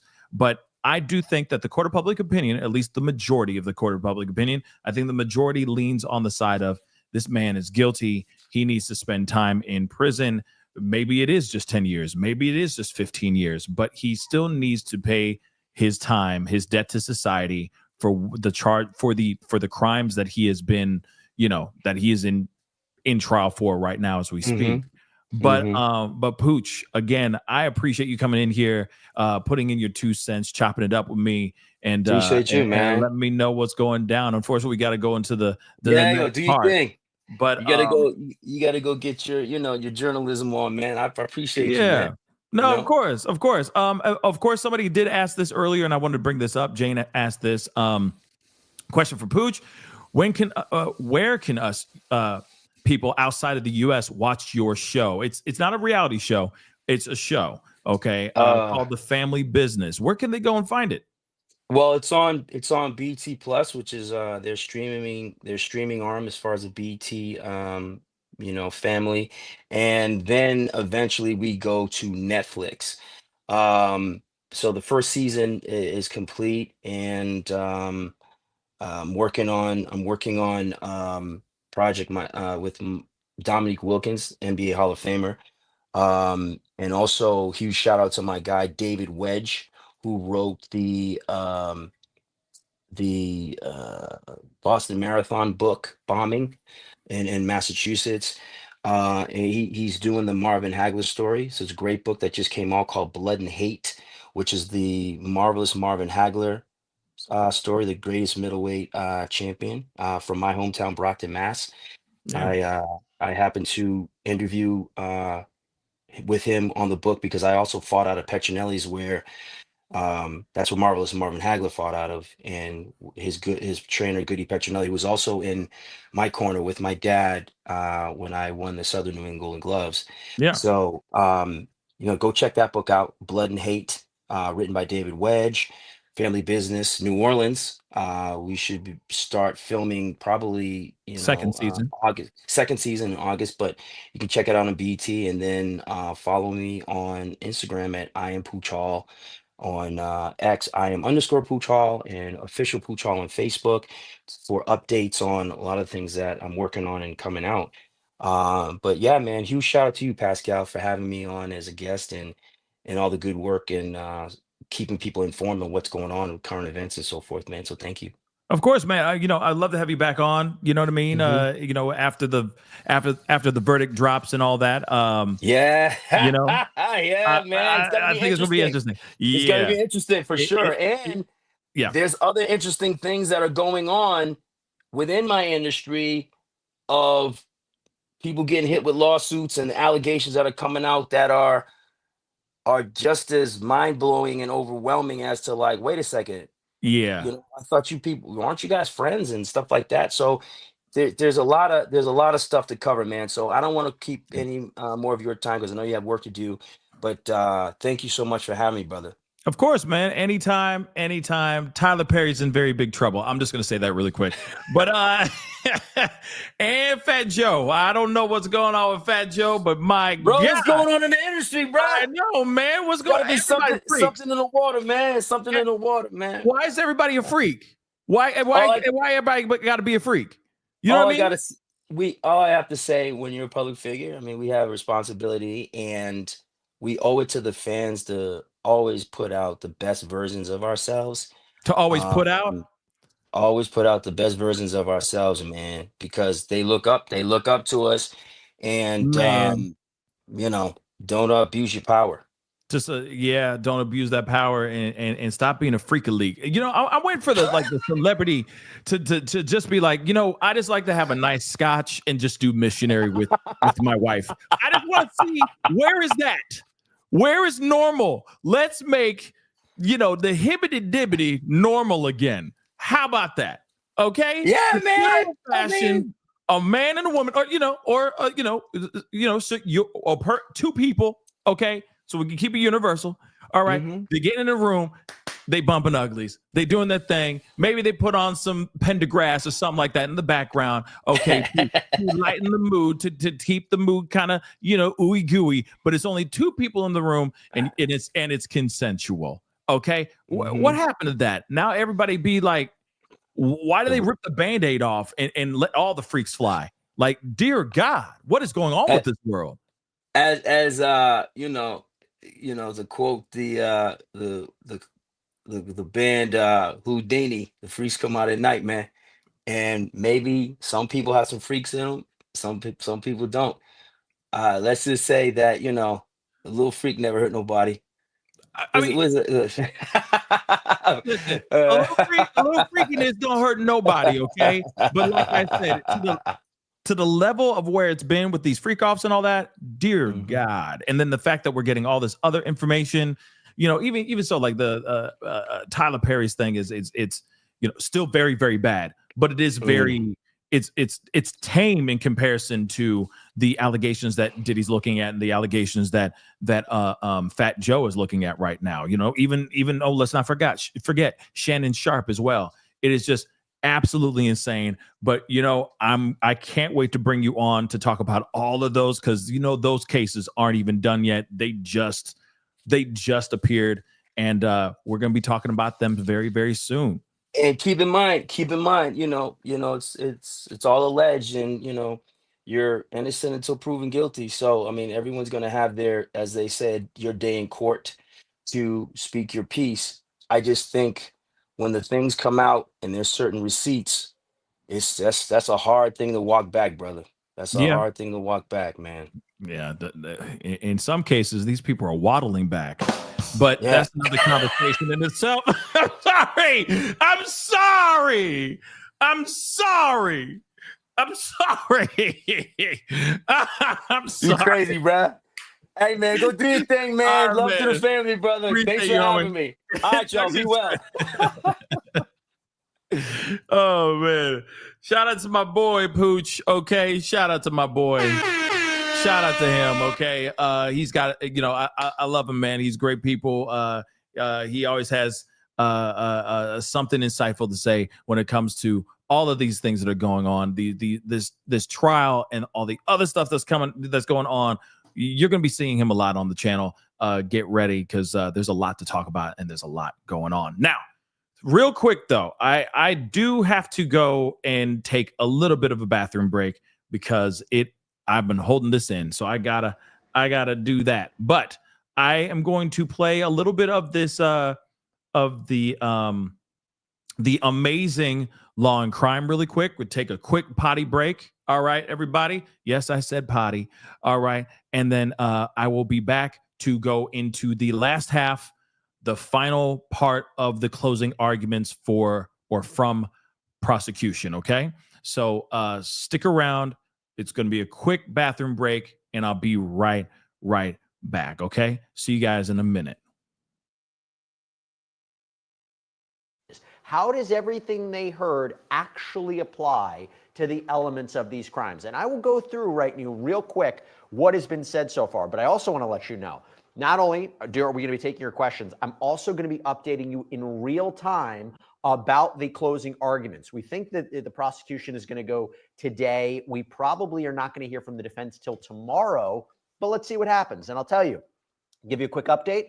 So here's what's been happening so far. The first thing that Christy Slavic says is she says Sean Combs is the leader of this criminal organization. She is listing all the predicate crimes for racketeering conspiracy as the top charge. Not surprising, this is what she's starting with. And by the way, for racketeering conspiracy, they basically have to prove that Sean Combs was the leader of a criminal organization, that he used his staff, his assistants, his bodyguards to facilitate crimes and cover them up. And they need to prove at least 2 underlying predicate crimes. There is a number of them listed. And by the way, there was a whole back and forth yesterday about whether or not the prosecution is abandoning arson or kidnapping.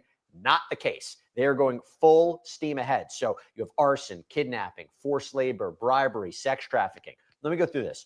So they talk about the predicate crimes, or she talked about the predicate crimes. She focused on the 2016 hotel attack of Sean Combs purportedly beating Cassie Ventura, arguably the strongest piece of evidence in this case. Talked about factors like silence and shame and fame and wealth and using his staff to promote his power. Going into what RICO is, going into what a criminal conspiracy is, going into what a criminal enterprise is. You have the different assistants. You have the use of drugs. By the way, one of the underlying predicate crimes is drug distribution. They also made the note that distribution doesn't require a sale, that he even used drugs during these alleged freak-offs, that there was a lack of consent for Cassie Ventura Fine, alleged victim number 1 in this case. Goes into the underlying crimes of kidnapping, the kidnapping of his assistant Capricorn Clark. There was the episode where she says she was forced into this abandoned building essentially and had to do lie detector tests, that she was basically kidnapped, forced into a vehicle during the whole Kid Cudi incident. And talk about Kid Cudi, his car being firebombed, that goes to arson, another one of the predicate crimes. Bribery, another predicate crime, where Sean Combs allegedly paid off a security worker back in 2016 for the videotape of him beating Cassie Ventura, that whole $100,000 payment. The prosecutor even said paying for silence is influencing testimony. Sex trafficking, not only one of the underlying crimes of racketeering, but sex trafficking by force, fraud, or coercion makes up 2 of the individual charges that Sean Combs faces, both with respect to Jane and Cassie Ventura Fine. Minimum 15 years in prison if he's convicted of that.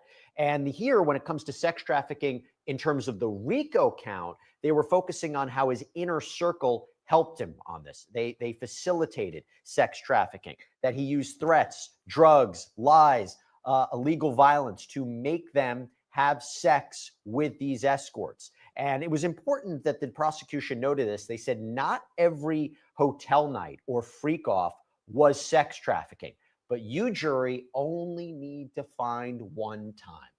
That's big. So whether or not there were multiple occasions, and they're talking about Jane right now, whether you feel there were specific moments where Jane said no, and he kept forcing her into this hotel night, that could be sex trafficking. The 2016 tape of Cassie Ventura, she claims she was leaving a freak off, was dragged back in that direction. They could say that was sex trafficking. So it's big if the jury only needs to find one. By the way, as I mentioned, the prosecutor in the closing arguments focusing on Jane right now, talking about the beginning of their relationship, love bombing her, how Dr. Hughes talked about this as kind of a symptom in an abuser-victim relationship, that he gave her drugs, that Pandora's box was open in these hotel nights, and that she told him she wanted to stop. In fact, I'll give you an update from court right now. The prosecutor says he sent this voice note, and this is a audio message that's being played for the jury, where Sean Combs says, "I'm about to really disappear on you. I don't have no time for this, baby girl. You got me on my job. You got to get on your job." And the prosecutor says, "The message couldn't be clearer. Not going to take no for an answer."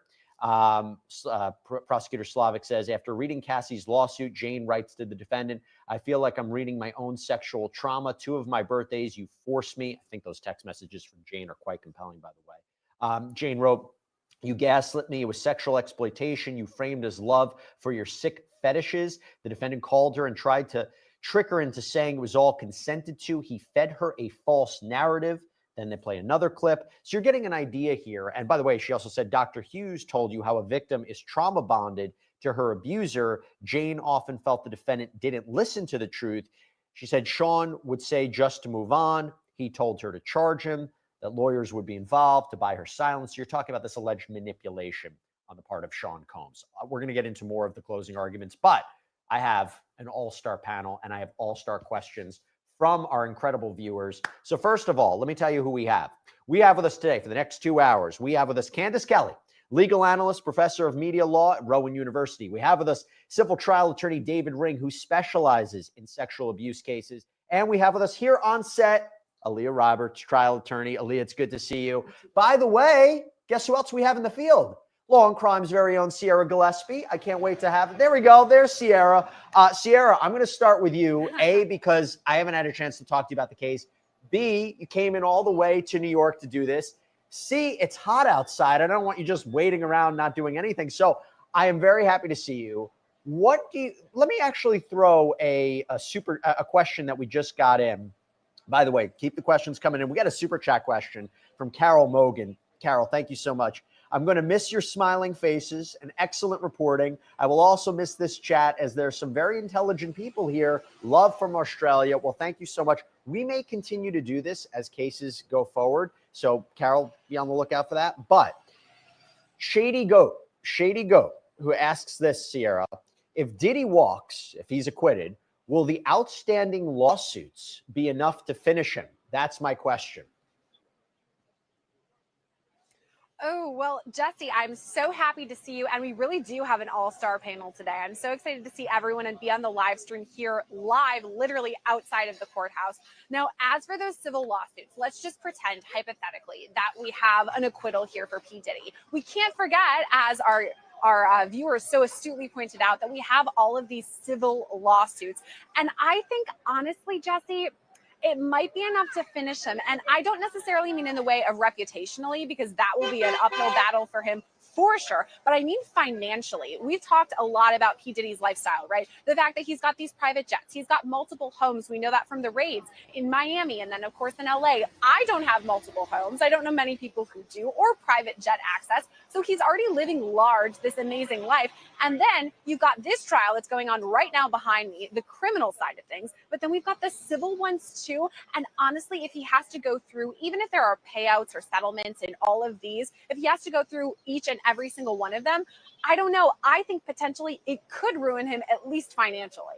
And by the way, the burden of proof is not the same as a criminal case. So he could be found liable in a civil context and found not guilty in a criminal context. By the way, Sierra has been doing an incredible job covering the Diddy case. And by the way, all celebrity cases on her show Scandal. I want everybody to check it out on YouTube. It's excellent. So hope everybody can check out Scandal, Sierra's show. It's relatively new. She does it an amazing job. She crushes it. So Sierra, so happy to have you. Want to continue the conversation with our legal experts. Aaliyah, good to see you. Let me talk about this. This is what I imagined was going to happen today. They have to explain what RICO is. RICO conspiracy. That's what they start with. That's how they should start. Do you think they did it in an effective way? Do you think that they've now explained it in a way where the jury understands what the charge is, what their task is? I know they haven't been given the jury instructions yet, but the closing arguments are so important given how complicated this case is. Yes, and thanks again for having me, Jesse. I do agree with you. I think when you are speaking to a jury, you don't want to speak to them that they don't know what's going on, but you kind of want to talk to them like you are in elementary school, right? This is what the crime was. This is what RICO is, right? These are the different crimes that were committed. And we are going through each crime individually to show you, hey, on this day at this time, there was arson. On this day at this time, there was transportation to commit prostitution. On this day at this time, there were drugs that were distributed in these freak-offs. So I think the prosecution has done a great job of laying that out at the very beginning so that there's no question whatsoever that there are underlying crimes enough for a racketeering and conspiracy, as well as the actual his employees who were doing all of the work for him in organizing and assisting with these crimes. And they're also kind of addressing potential weaknesses in their case, aren't they? When they say, hey, listen, not every episode is an episode of sex trafficking, right? There's a lot of parts to this where it looks consensual. Forget those. Just look at the ones. Those, you need at least one episode, one instance of sex trafficking. And that kind of brings to a different question here. as we talk about this. Candace, we have a question from Sassy Scope who says Diddy's defense is saying that Cassie was a willing participant in all of this. They're also saying about Jane and had planned all this since the beginning for money. Is that true? Well, you know, whether it's true or not is left up to the jury. But here's what we know. She was in a contract where she was supposed to produce 10 albums. There was only one that was produced over a very long relationship. So that doesn't look very good, because I think that because of the fact that she only put out one album, she was waiting for the other 9. I mean, I think that that's what the prosecution is saying. Yes, that there was a lot that was done in terms of her being abused, but he was also holding over these albums that were not produced and preventing ways for her to actually get money, which would allow her to go out on her own. I don't think it's true one bit in terms of someone that's been in the courtroom. I did not get the sense that she was just going after money, after money, after money. I think that what she said was married very nicely with what Don Hughes said. We had our forensic specialist and to talk about, a forensic psychologist, to talk about the trauma bonding that you mentioned and to talk about why she stayed. I don't think that it was about money for Cassie. I think when we talk about perhaps Jane, I think that you can look at that in a different way. And I can imagine that the jury might come out of that with a different sense. But I think that Cassie was a really strong foundation that eventually everybody came around and corroborated their stories with, from arson to bribery to, to anything else that was going on. She was a strong foundation.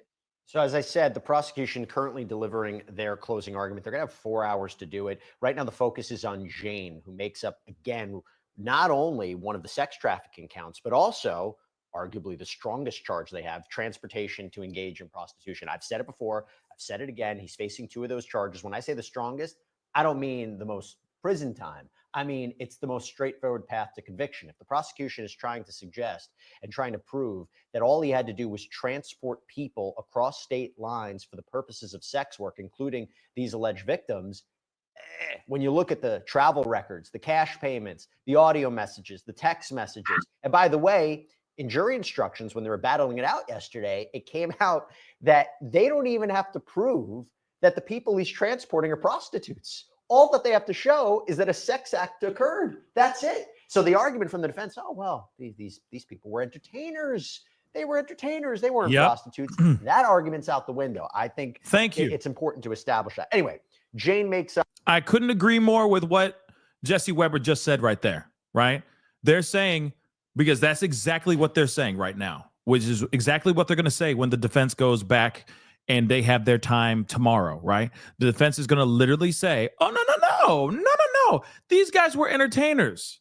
They just came in, they did their thing, and they left. It was all for entertainment purposes. No, it was not. If they went in there, did the hibbity-dibbity, and got paid afterwards for services rendered, that is pro. That is S-working. Doesn't matter. No. They were escorts. They weren't pros. They were escorts. Miss me with the nonsense. I disagree. 110%. If they're coming in and they're doing the, you know what I mean? They're sharing their O-face to another person in the same room, and then they're getting paid copious amounts of money for showing their O-face and making sure that that client that they are doing the O-face with has their own O-face. Come on now. Now, here's the thing, SWs, we looked it up. And an S, we got to be careful with these words. It sucks. Technically is not a pro, but I've always thought that an S was a pro.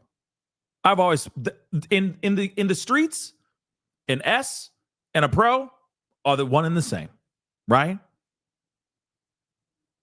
Just like a 304 and a whore, one and the same, right? They're all the same stuff. So that's why it's so interesting when they say, "Oh yeah, well, it doesn't count. It's not it's S. It's not pro. It's S. It's the same. Okay? They're doing the oldest profession. Okay? They're still doing those things. They're still going in. They're still putting their P in a V At least when it comes to these mail workers, okay? They're putting their P in one of their V's. They're getting filmed for it, and they're getting paid for it as well. And then they leave. And then they go back, and they get paid. $7,000, $4,000, $2,000, $800, depending on what kind of money he has. He even said in text messages to Cowboys and Angels, let me just remind you, even to Cowboys and Angels, he said he couldn't even perform. And he definitely ain't talking about working the pole. Well, you get what I'm saying. He's not sliding up and down on a pole.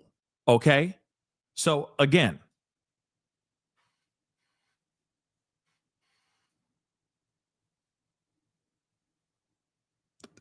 I'm just saying. It's ridiculous, and I know for a fact that is the excuse that the defense is going to try to run with here when it comes to their closing arguments. They're going to be like, they were entertainers, guys. Every single last one of them. No, they called them entertainers. But these guys were specifically there to do exactly what they did. Exactly what was caught on film. Here's the other thing, too. They were caught on film.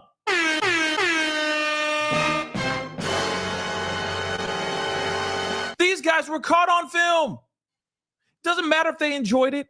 Doesn't matter if one of them gotten their fee-fees for Cassie or gotten their fee-fees in a romantic way for Jane Doe. They still showed up, pulled out their manhood in rooms that were covered in red, did what they did, bus, get paid, walk away, and come back and do it again. They got paid for services rendered. Period. It was not them just dancing around going, macho, macho man. You know what I mean? It was not that. Okay? Wasn't private lap dances, okay? Swaying and gyrating to, I'm your private dancer for money. It wasn't that either. No. They had baby oil. They had the Astroglide. They had the red lights. Okay. And then they had the lady. And they were told to give her a good seeing too. That's it. That is it. And then they left and they got paid. That is prostitution. That's what that is. Not entertainment. I mean, yes, that is entertaining. I'm sure it's entertaining for him. He's like, oh, yeah, I'm entertained. This is like a damn Scorsese movie. But no, they're not entertainers. They're S-workers. So let's get into this, guys. Okay? Because there's been a bunch of updates and whatnot. Okay? Do you like that Tina Turner reference? Nobody? No? Okay. It's fine. It's fine. Yeah, they were not there just doing all this stuff. They weren't doing that. Okay? They did other things. Maybe it started with that, but it ended with a definite period at the end of that sentence. You know?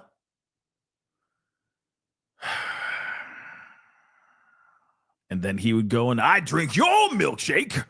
I drink it up. Right? So, yeah. Eating vegetable soup. Just weird. Yeah. So let's get into this. The moment we've all been waiting for them to come back. This is part two. Okay? All right.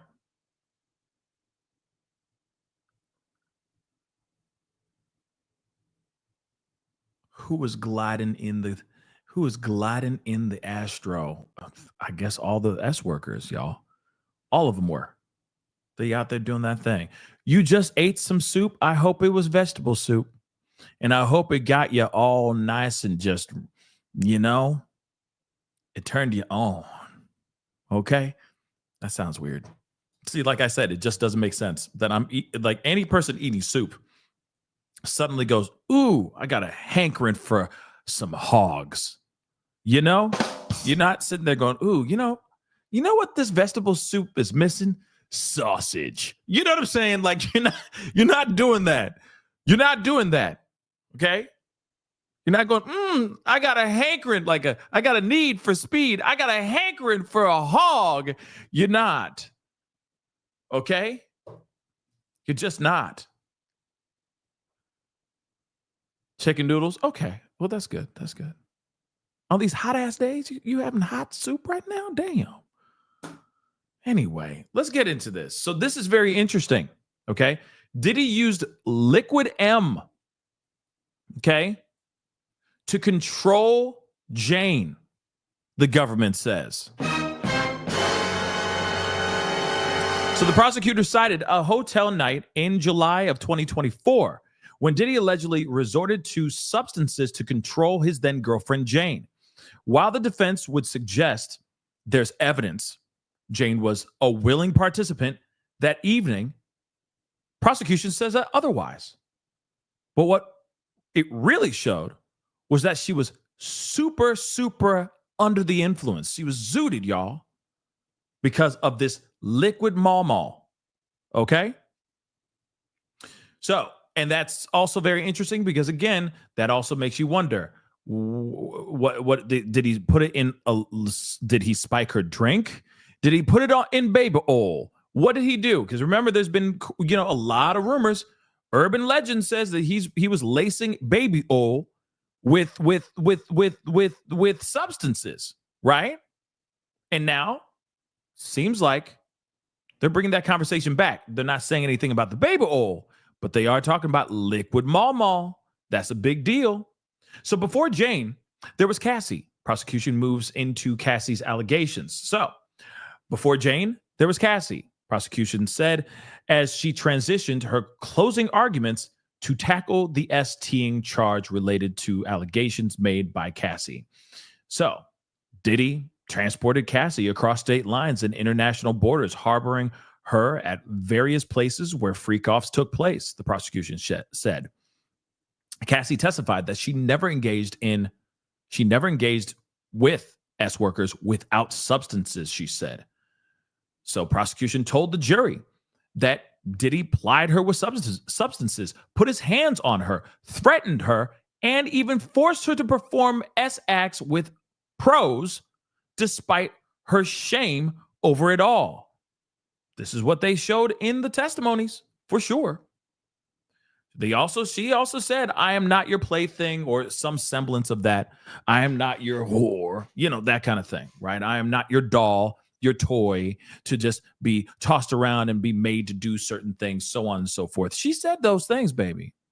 She definitely did. Some semblance of that. Obviously, I don't have the text messages in front of me right here, but I can recall, I think we all can recall her saying those things to Diddy, that she was done and she wanted to be done with it. Same thing with Jane Doe. She said the same doggone thing too. Let's go on. Cassie was at Diddy's side for a decade, but the relationship felt more like a shameful job to her. She even said that in testimony. Let's not forget that. It was not normal, the prosecutor said. He regularly threatened and attacked her and plied her with substances, and he forced her to perform S acts with S workers in front of him. It was her job and her shame. Let's not forget, we even heard it in the conversation on The Great Law and Crime. What happened? They even said there that she had a 10-album deal hanging over her head, that she was basically an employee of Diddy's, that if she didn't do anything for him in an equitable manner, that she could lose her 10-album deal, that she could lose her career, right? Those things were always hanging at a balance. So he took control over Cassie's life and career, which we just talked about. So Cassie was only 19 when she signed on to a 10-album deal with Diddy's record company. So not long after her first album release, Diddy made it clear that he wanted more from her. She said, the prosecution said. And Diddy's exerted control over her as both her boss and her actual partner. He told her what to do and refused to take no for an answer. We heard that before as well. Diddy decided what Cassie could wear, what her nails looked like, who she spoke to, and so much more, prosecution told the jury. And despite the hours Cassie spent in the recording studio, he would never allow her to release another album.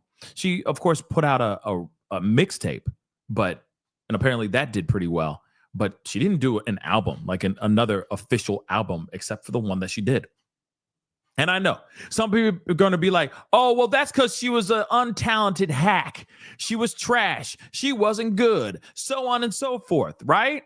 But at the same time, there was a 10-album deal because Diddy, I don't know what he was thinking in the very beginning. Either he thought that this woman was going to be the next Janet Jackson of some sort, the next Beyonce, the next Taylor Swift. I don't know, but it most definitely did not happen. Okay?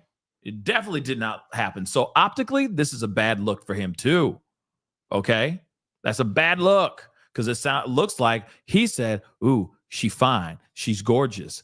I can maybe make her do what I want.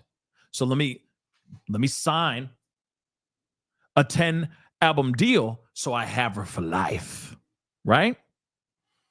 So he would not allow her to make money for her music, making her dependent on him, the prosecutors said. And that's a good point. They're making some good points here, guys, at least those parts. Earlier, there's some holes, definitely some holes. Jurors shown pictures of Cassie with bruises. All right, so they're seeing multiple pictures of bruised and, hurt Cassie. The images included wounds suffered from Diddy allegedly flying into rages after learning that she was dating Kid Cudi. Another of her with a busted eyebrow when Cassie was purportedly thrown into a bed frame. Remember, her two of her friends, Mia and forgetting his name, Deontay, right? They both jumped on Diddy's back to try to stop him from attacking Cassie, and he threw them all against a wall and just started going after Cassie. That's crazy, right? That's crazy. Any of these acts would have been life-changing, but for Cassie, it became normal.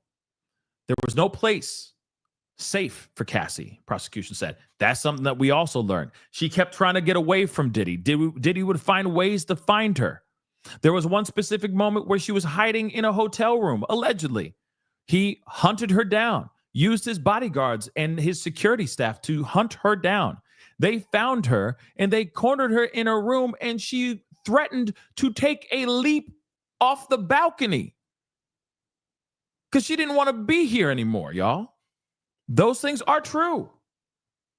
So Combs' inner circle helped him keep Cassie under his thumb anytime she tried to escape, the prosecutor said.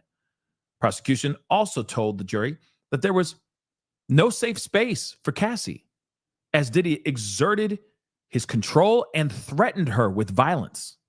One of Diddy's bodyguards may have iced her injuries, but he was ultimately playing both sides, as he reported everything back to Diddy. Prosecution nearing the end of their third quarter. It's like end of third quarter, but still they're closing. They're finishing up their 3 hours, at least as of the reporting of this, because obviously there's been a whole lot more updates here. So entering their final quarter of their closing arguments, Cassie and Jane were performing for Diddy under duress. Prosecution reminded jurors they've seen video of Cassie having relations with S-workers in acts allegedly forced by Diddy. She's performing just like Jane. Don't be fooled. It is anything more than that. A performance. They are orchestrated and directed, at times focusing on S work and not her at all. This was his fantasy, not Cassie's. Diddy caused her to have relations with S workers using coercion. Jury rewatches the video, the infamous video.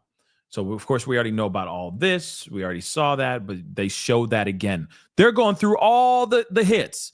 They're all going through all the greatest hits. Remember, they showed a whole roster of names as if they were showing a high school, like freshman yearbook of all the S workers, right? You got your chef, you got your Jonathan Odie, you got your Anton, you got your Sly, Paul, etc. Okay? You got all these mother lovers involved. Like it's a damn yearbook. So they showed that. They circled back and showed the freak off tapes again. Then now they're showing the intercontinental video, the CNN video exposing Diddy for who he really is. Crazy. Just a quick trip down memory lane, playing nothing but the hits. Okay? Hotel attack and aftermath leaves no doubt on STing. So, Diddy's attack on Cassie at the Intercontinental Hotel should leave no doubt that he committed STing in that one moment, right? He used force to try to get Cassie back into the hotel room, which he did.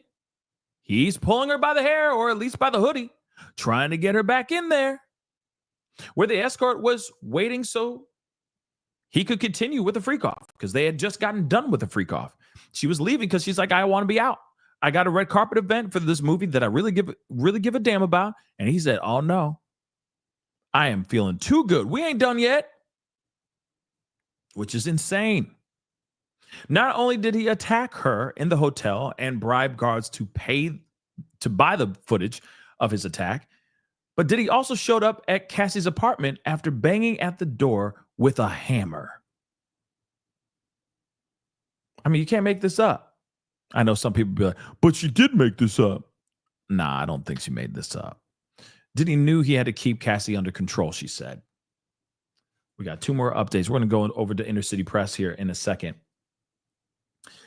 Diddy's complete climate of fear made it tough for Cassie to escape. So the prosecutor cited several instances in which Cassie appeared to be trapped in her volatile relationship with Diddy. He created a climate of fear. Violence was in her mind whenever he proposed a freak off. Cassie allegedly put herself at risk by not complying with Diddy. She didn't want to make him angry because he was angry. She didn't want to make him angry because when he was angry, he would be violent. He could be a very scary person. It defies logic that Diddy's inner circle didn't know. And I feel like let's hear what they got to say on this. I don't know. I feel like I think with his kids, they had to have known something. As far as his employees, like KK and the sort, and the people that are setting up these freak off nights, these hotel nights, the hotel rooms for these nights, you cannot tell me that those people didn't know when there's text messages showing that they knew. Okay. But other people, I mean, I wouldn't sit there and say other people know unless it was exposed to them at random, right? Or unless he just turned to them and said, yeah, me and Cassie or me and Jane Doe, we do, we kind of get a little wild, you know what I'm saying? We do a little bit of this, a little bit of that, you feel me? Right? But at the same time, I truly believe that the people that work for him that were setting up these freak offs knew exactly what was going down. Maybe not everybody, but a few key players definitely knew. But let's continue. While the defense might try to say Diddy's highest ranking employees were unaware of his freak offs, the prosecution points out at the times they appeared to help make it happen. So prosecution noted how KK got S workers to the hotel rooms and that she did damage control. See, and it's all in text messages. Let's not forget that. Diddy's head of security mentioned it to Diddy's former assistant and helped buy substances for Diddy. Former assistant saw a video of a freak off on an iPad. That was also testified as well. It defies logic to think he was most trusted. It defies logic to think his most trusted lieutenants were in the dark. This is what the prosecution told the jury. They knew what was happening and they helped him do it. And that is going to be a very hard thing for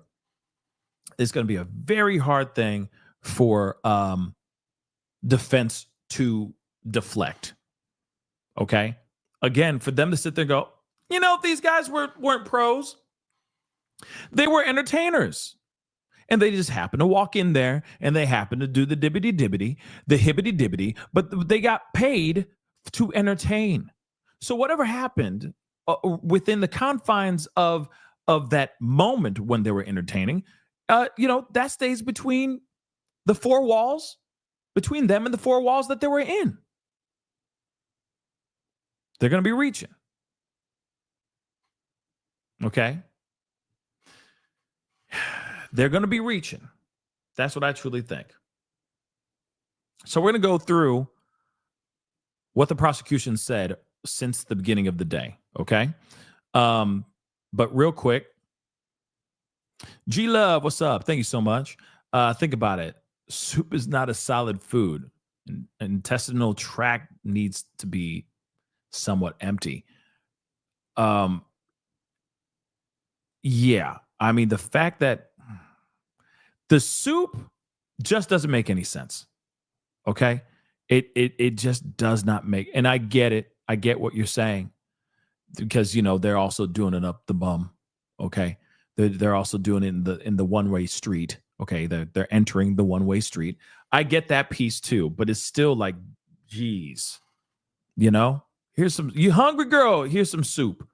So you don't have anything solid in your system, so you don't go boo-boo all over the place. That's just crazy. Okay. Glitter, thank you so much for the love. Diddy's soup fetish gives a whole new meaning to New England clam chowder. Yeah. Like I said, cream mushroom, that's just nasty. S-Dubs, thank you so much for being a member for the past 24 months. I appreciate it. And of course, being a great mod as well. Yes, please, guys, hit the like button. I know this is a while ago. I totally forgot that these were here. But yes, please hit the like button down below. We are almost at 1K. So please hit that like button down below. Please and thank you. Okay. Yeah. Cream of mushroom, okay. Don't you wanna Trumpta? Okay. Oh, like Fanta? Don't you wanna Fanta? Don't you wanna? That's crazy. But anyway, he's guilty by a huge margin. Huge. He's guilty by a huge margin. I can't do it right now. I'm not in Trump head. I'm not in Trump mode right now. But yes, okay, I'm definitely seeing that right now. We got over 1,100 votes so far. I'm asking you guys, is Diddy cooked? I'm asking you guys, is Diddy cooked? But let's continue on. We got to get into this thing.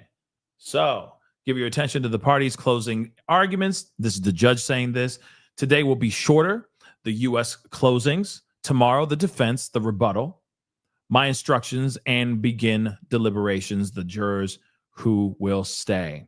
So, prosecution says, over the last few weeks, you've learned that Diddy is the leaders of a criminal organization. He doesn't take no for an answer. He's into kidnapping, arson, forced labor, bribery of a security officer, and the brutal crimes of STing. Consider two moments. March 2016, at the Intercontinental Hotel, the defendant got violent with Cassie. You saw what happened. He dragged her back to the freak-off. 2024, at Jane's house, the defendant choked and hit her. She ran, couldn't get away. These are chapters in the same book. The defendant counted on silence and shame. He thought that his fame, wealth, and power put him above the law. Over the last 7 weeks, you've heard how he used his staff to promote his power. No one could stop him. Can't stop, won't stop. We'll talk about RICO, including STing and transportation for pros, which are also separately charged as standalone crimes. You may have heard of racketeers. When someone commits crime as part of a group, they are more dangerous. A group of people whose purpose was to serve and protect the defendant. It's his kingdom. Everyone was there to serve him, fulfilling all of his desires, including his sexual desires. We need to show at least 2 racketeering crimes. The defendant was the head of Combs Enterprise. There was an inner circle, his chief of staff, KK, and his bodyguards. The names changed, but the roles remained the same. You've heard about KK, Combs' quote-unquote right brain. She lived in 2-star. She communicated with the defendant's girlfriends. His security, you heard their names, D-Rock, Bonds, Rube, Uncle Paulie, Fahim. They were all armed and ready. Remember the incident at the diner with Suge Knight? David James told you Diddy had weapons on him. In the search, law enforcement found weapons, including a rifle with a serial number defaced in LA. 2 AR-15s with their serial numbers cut out in the defendant's closet. You also have the rotating cast of assistants paid by the defendant's business. Brendan Paul said he made $100,000 a year. KK made 6 times that. When your boss asks you to go and buy substances, you're committing a crime. When you kidnap somebody or lock his girlfriend in a hotel room after your boss has stomped her on her face, it's a crime. The law does not require us to know that they liked committing these crimes. You saw KK chiding the defendant to not be so reckless. But she got him cash, substances. She was a member of that enterprise. It impacted interstate commerce. Minimal's fine. Diddy knowingly became a member. He was the boss. He was the through line. Now, these racketeering acts, distribution of substances, kidnapping, arson, bribery, facilitating STing of Cassie and Jane, forced labor, travel for commercial S, covering these things up. You only need to find that someone would commit 2 acts in any of these categories. It could be 2 acts of substance distribution, 1 kidnapping, just 2. You have far more than 2. Let's start with the substances, an essential ingredient for these freak-offs. The most involved were D-Rock, KK, and Fahim, but others helped keep the substance supply high. We're not even talking about Mary Jane, but what Brendan Paul called them hard substances. There are stipulations of the substances found in the searches. You got yayo, you got that meh, you got the O, you got the K, which is a dissociative substance. GHB, you got shrooms, you got the Momo or the Mal. You got 2C, which is a combination of yayo and X, and it's dyed pink It's 1305 and 1306. Exhibit 1305 and 1306. The quantities are not relevant.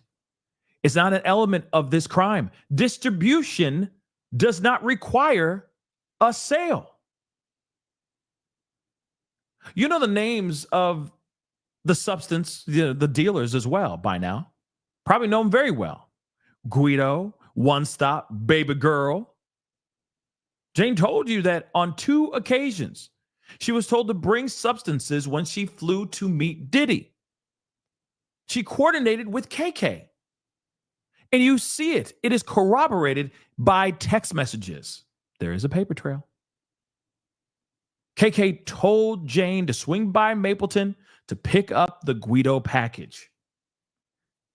He was called during hotel nights. So we know that the Guido package was more X. The security team knew what it was. Guido texted Fahim, Puff has a $450 balance with me. Brendan Paul asked for $780 for personal Gucci items. That is hard substances. Substances were distributed. It doesn't matter. It doesn't matter he wasn't buying kilos or selling them. Personal use is just a distraction. They bought and distributed to people around them. Cassie used substances at every freak-off supplied by the defendant, Diddy. He introduced Jane Doe to these substances, gave them to her at all but one hotel night. He gave substances to Carrie Morgan and Bana. He made Brendan Paul try the Tusi just to see if it was good. D-Rock would text One Stop, need to see someone for bro. That is the defendant, Diddy. Guido asked Fahim to cover the defendant's substance debt. KK knew he was distributing substances to the women for these Wild King nights. Jane told KK she was having a bad come down. KK gives pro tips on how to deal with that. Plain and simple. This is distribution. Okay. You may be asking, how about these kidnappings? They committed them under both California and New York law. Consider Cassie. Bond made her stay put. The defendant called Cassie a slut and stomped on her face. She was disfigured. Roger Bonds caught her and brought her back. The defendant made her go to the London hotel on Sunset so no one would see her. She wanted to go home and be with her mom. But no. It's clear Cassie did not consent to staying in the London hotel. David James testified the defendant, Diddy, demanded to see his search history if he had posted that the defendant attacked Cassie in the club. Then there's Capricorn Clark. They made her take a lie detector test for days in an empty office building in Manhattan. This was in 2004. She was holding expensive jewelry, or she was holding expensive jewelry that went missing. Uncle Paulie took her to the future HQ of Bad Boy, and she was tested for 9 days. The man administering the test told her if she failed, she'd end up in the East River. In Central Park, the defendant told her if anything happened, he'd have to unalive her. David James remembers this. He was tested too to get the rat out of the team.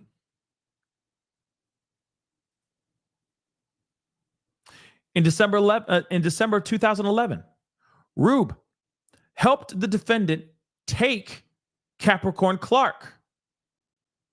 It started on December 22nd, 2011. The defendant banged on Capricorn Clark's door with a weapon.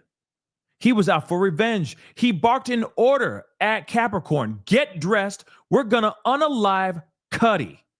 They drove to Cuddy's house. The defendant had a weapon in his lap. This was kidnapping. He moved her a substantial distance. The defendant said he wouldn't let her, he wouldn't let her until she brought him. She wouldn't let her told until she brought him Cassie, who he kicked when she arrived. And then she fell into a fetal position. Cassie, who was with Kid Cudi that morning, testified this. The officer who reported to the 911 call, he saw a black Escalade registered to Bad Boy. Then on January 12th, 2012, the defendant had Kid Cudi's car set on fire, arson. Someone cut a hole in the roof of Kid Cudi's car and dropped in a Molotov cocktail. We're not suggesting the defendant cut the hole. He didn't even buy his own soup, everyone. You heard the voice notes. He said he was going to boom Kid Cudi's car. What are the odds? He says it, and it actually happens. The coincidences just keep on coming. The defendant and Rube just happened to be there a few weeks before. Kid Cudi was just driving the same Porsche the night of the trespass. What are the odds? Kid Cudi had conflicts with no one except for the defendant, Diddy. Then D-Rock brought Kid Cudi to the defendant, who was looking like a Marvel supervillain. Years later, the defendant apologizes to Kid Cudi. And then there's bribery. The 2016 video, the defendant was having a freak-off with Cassie and one of the S workers, Jules. Flores found the defendant sitting in a chair with what he called was a devilish stare. In the room, he saw another man. The defendant tried to hand Flores a stack of money. It was the first attempt at a bribe that very day. As Cassie leaves, Diddy starts damage control. Judge says, "We had a power issue. Is your mic working?" She says, "Hello? Yes." Okay, moving on. He called Cassie over a dozen times. And then the texts, "Call me. Cops are here." He was just manipulating her. But the defendant knew he could be arrested. There was a video of the actual attack. He went and banged on Cassie's door with a hammer. Neighbors were going to call the police. They did, in fact, go.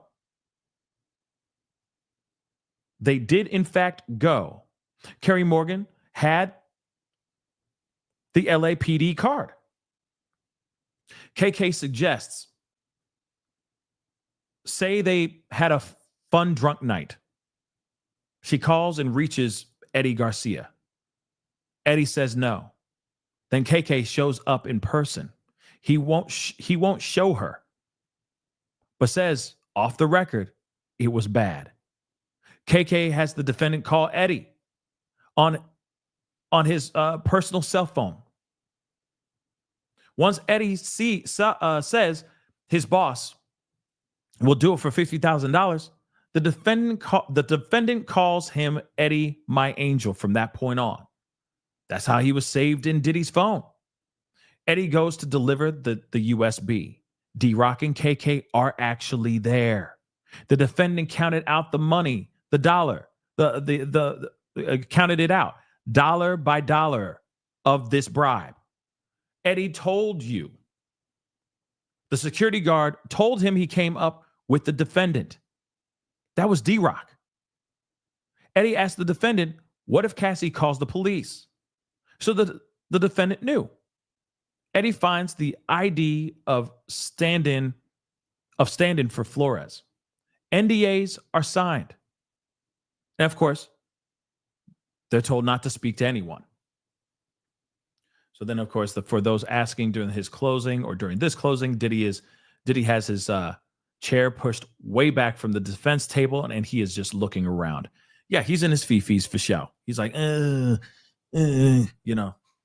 she talking about all this stuff, and a 6-pack of white women. How dare they, right? Paying for silence is influencing testimony. In their opening, the defense suggested it was just about bad publicity. Police involvement would hurt him. The two are connected. The next racketeering predicate is STing, everybody. Defendants' inner circle assisted, whether they wanted to or not. Threats, substances, lies, and illegal violence to make them have relations with escorts. This is not an attempt to criminalize dysfunctional relationships or personal sexual behavior. They did not want to have relations with strangers while the defendant tenderized his meat. They were covered in oil and sore over and over again. We're not asking you to find that every hotel night and freak off was STing, or even the majority. You only need to find the elements. You only need to find that the elements were met one time.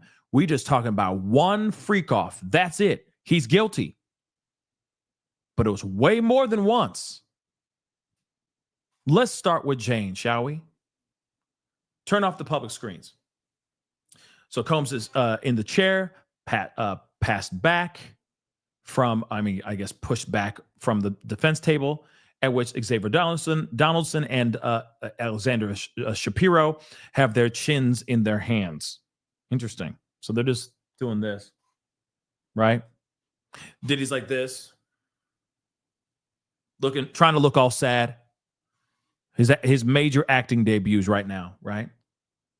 Let's start with the love bombing stage. Jane was head over heels. They traveled to the Caribbean. Dr. Hughes talked about this. She never met with any witness, but it was like she knew them. Love bombing is a tactic. He was grooming her. He gave Jane X. She fell to the ground convulsing. The defendant liked baby oil and red lights. Then introduced in May of 2021, she wanted to please her partner. She was zooted. She was under the influence. The defendant had a freak off set up that very night. So an S worker came. And then he came. Jane was excited by the first experience. She didn't realize that she had opened up Pandora's box. It became 90% of their relationship. For a while, she went along. She then told him she wanted it to stop. There are text messages about this, and they're shown on the screen. Jane wrote, "I wanted to do things outside of these rooms, to travel with you." The defendant ignored Jane's discomfort. These hotel nights were not about what Jane wanted. They were about what the defendant wanted to see. And he decided how long. Jane said, if she was going to have relations with strange men, she should choose which. The defendant made her ask them for scantily clad, if not photos of them in their birthday suits. These were not for her. When she asked to use a Jimmy hat, prophylactics, the defendant was not happy. He was dismissive and condescending. She would try to have it go faster. He'd order her to slow it down. It was about what he wanted. He dangled carrots. He gave her gifts and money. He lied to her repeatedly. She asked, "When are we doing a getaway?" He'd say they'd go on a yacht, but they never did. Here's what Jane wrote in her notes app. I don't want to have you use me to fulfill your freaky wild desires in hotel rooms. He used his payment of her rent as leverage. The carrot soon turned into the stick. She wrote, the threats and innuendos are nonstop. He paid her. He paid for her veneers because he didn't like her teeth, then said, look at the roof over your head and your pretty mouth and teeth. I totally forgot about the veneers. He wanted an all-star party. Hibbity-dibbity with 3 different men. She sent him a photo of her on that time of month.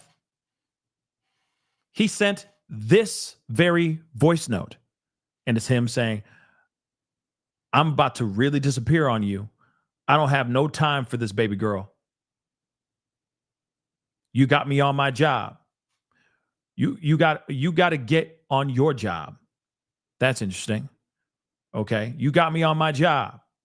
You got to get on your job. The message couldn't be clearer. He's not taking no for an answer. And again, for those asking, prosecution is looking down and reading her closing statement from a binder on the lectern. So she continues. After reading Cassie's lawsuit, Jane writes to the defendant, I feel like I'm reading my own actual trauma. 2 of my birthdays, you forced me. Jane writes, you gaslit me. It was actual exploitation. You framed as love for your sick fetishes. The defendant called her and tried to trick her into saying it was all consensual. He fed her a false narrative. Listen to this clip. He talked over her. Dr. Hughes told you how a victim is trauma bonded to her actual attacker. Jane often felt that the defendant didn't listen to the truth. She said Sean would just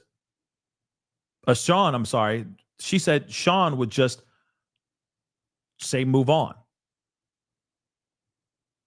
He told her to just charge him, that lawyers would be involved to buy her silence. So she asked for $100,000 a year for her to move on.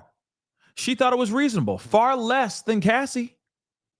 The defendant went ballistic. She refused to adopt her. I guess he refused to adopt her. No, she refused to adopt her false narrative.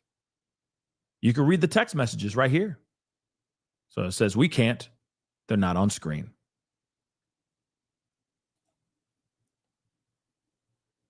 Jane wrote that the defendant was going to show her S-tapes to the father of her child. Then he reached out and told her to come see him in Miami. She makes it clear that she makes it clear that he doesn't want a hotel night. I think she doesn't want a hotel night. He says, okay, despite his promise. He called an S worker. Here are more threats about the rent. Jane writes, I hate worrying about the rent. This is in 2024. It all culminated in June of 2024. He attacked her and forced her to perform a top on Anton. This is STing. It was interstate, and the Astroglide crossed state lines. It was interstate, and the Astroglide crossed state lines. Interesting. So even Astroglide? Okay, interesting. The defendant knew or recklessly disregarded that force. Threats of force, coercion, or fraud were used. Consenting once doesn't mean she consented every time. One time is enough, and they're not wrong with that. In 2023, he made Jane feel she'd have a proper New York City weekend, but invited S workers. Jane sent him another message. It's dark and sleazy. I'm in fear of losing my home. His response was, girl, stop. Then he FaceTimed her and told her about stopping and dinner. He lied. Look, public screen is off for a summary chart. He is also texting Paul Arthur. an S worker. Look at these messages. He's setting up a hotel night. When she's in the air, he tells her he has a surprise for her. She didn't want to do it. That, before the plane even lands, is a completed act of STing. He tricked her. Then, under coercions, calls Cabral to come to New York. And then in the next text, she says, in New York City, I knew you would pair me up with a random person. In the sobriety party, without substances, she is so disgusted, she vomits. She writes, I am not a corn star. I am not an animal. I need a break. The defendant responds, let's spend the day. No strangers. She replies, you'll love bomb me. He switches from carrot to stick. The house. He texts, are you going to let me into our house? 8 times, he says. Then, he said, he was sick and he needed her. She went and she had relations with 3 different men without substances. After vomiting, he said, get back out there. In 2024, in Jane's house, 3 months after Homeland Security agents searched Diddy's homes, or most of the homes, they used Jane's house for a freak off. He went there. They were supposed to have a fun date night. They drank, and then they argued. She pushed his head into the counter. He shouted at her. She told him to leave. She ran and closed doors. He kicked 3 doors down. You saw the doors. Here's one of them on the screens. Screens are still off for no reason. She ran without shoes. And she hid. He was waiting. Jane hit the defendant. He punched her in the face. Here are those photos. He dragged her by the hair back into the house. Jane took his phone and called another woman. She shouted. The defendant called Jonathan Perez, his assistant at the time. He followed her into the shower, put his hands on her, knocked her down. He called Anton, the S worker, and told her to have relations with him. She put on makeup to hide the injuries. She drove to pick up Anton at the gate. Then the defendant said, take this effing pill. He put his face inches from hers and asked, is this coercion? He was brazenly acknowledging he was breaking every same law he violated before. Jane didn't want to have relations with the escort that night. She said no. But he wouldn't take no as an answer. Jane Doe performed top until Anton finished. The defendant told the security to bring cash to Anton. They didn't have it. The next day, he gave Jane the money to pay Anton. She Ubered it. She Ubered the bag of money over to him. That was coercion. So then they say, I think it's appropriate time to take a lunch break. So they go into the lunch break, and then we're back. So they're ready just to flag for the court. We're going to need to change PowerPoints. Okay. So they got the screens on, blah, blah, blah. You may proceed. Let's go back, okay? Ladies and gentlemen of the jury, you know what I mean? This is their Perry Mason moment, by the way. Okay, so let's get back. Let's go back.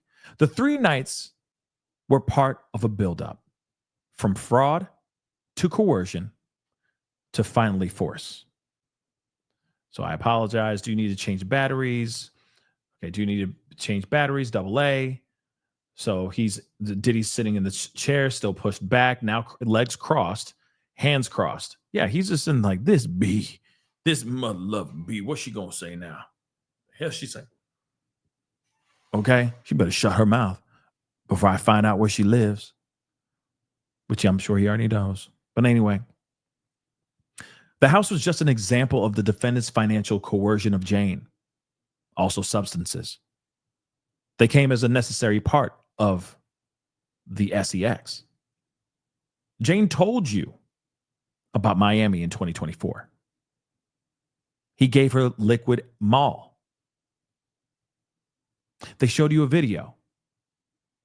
They'd argued that she was super into it, or they'll argue that she was super into it, but she was super zooted. His coercion included threats to release tapes of her having relations in these hotel rooms. Diddy threatened to send S-tapes to Jane Doe's child's father.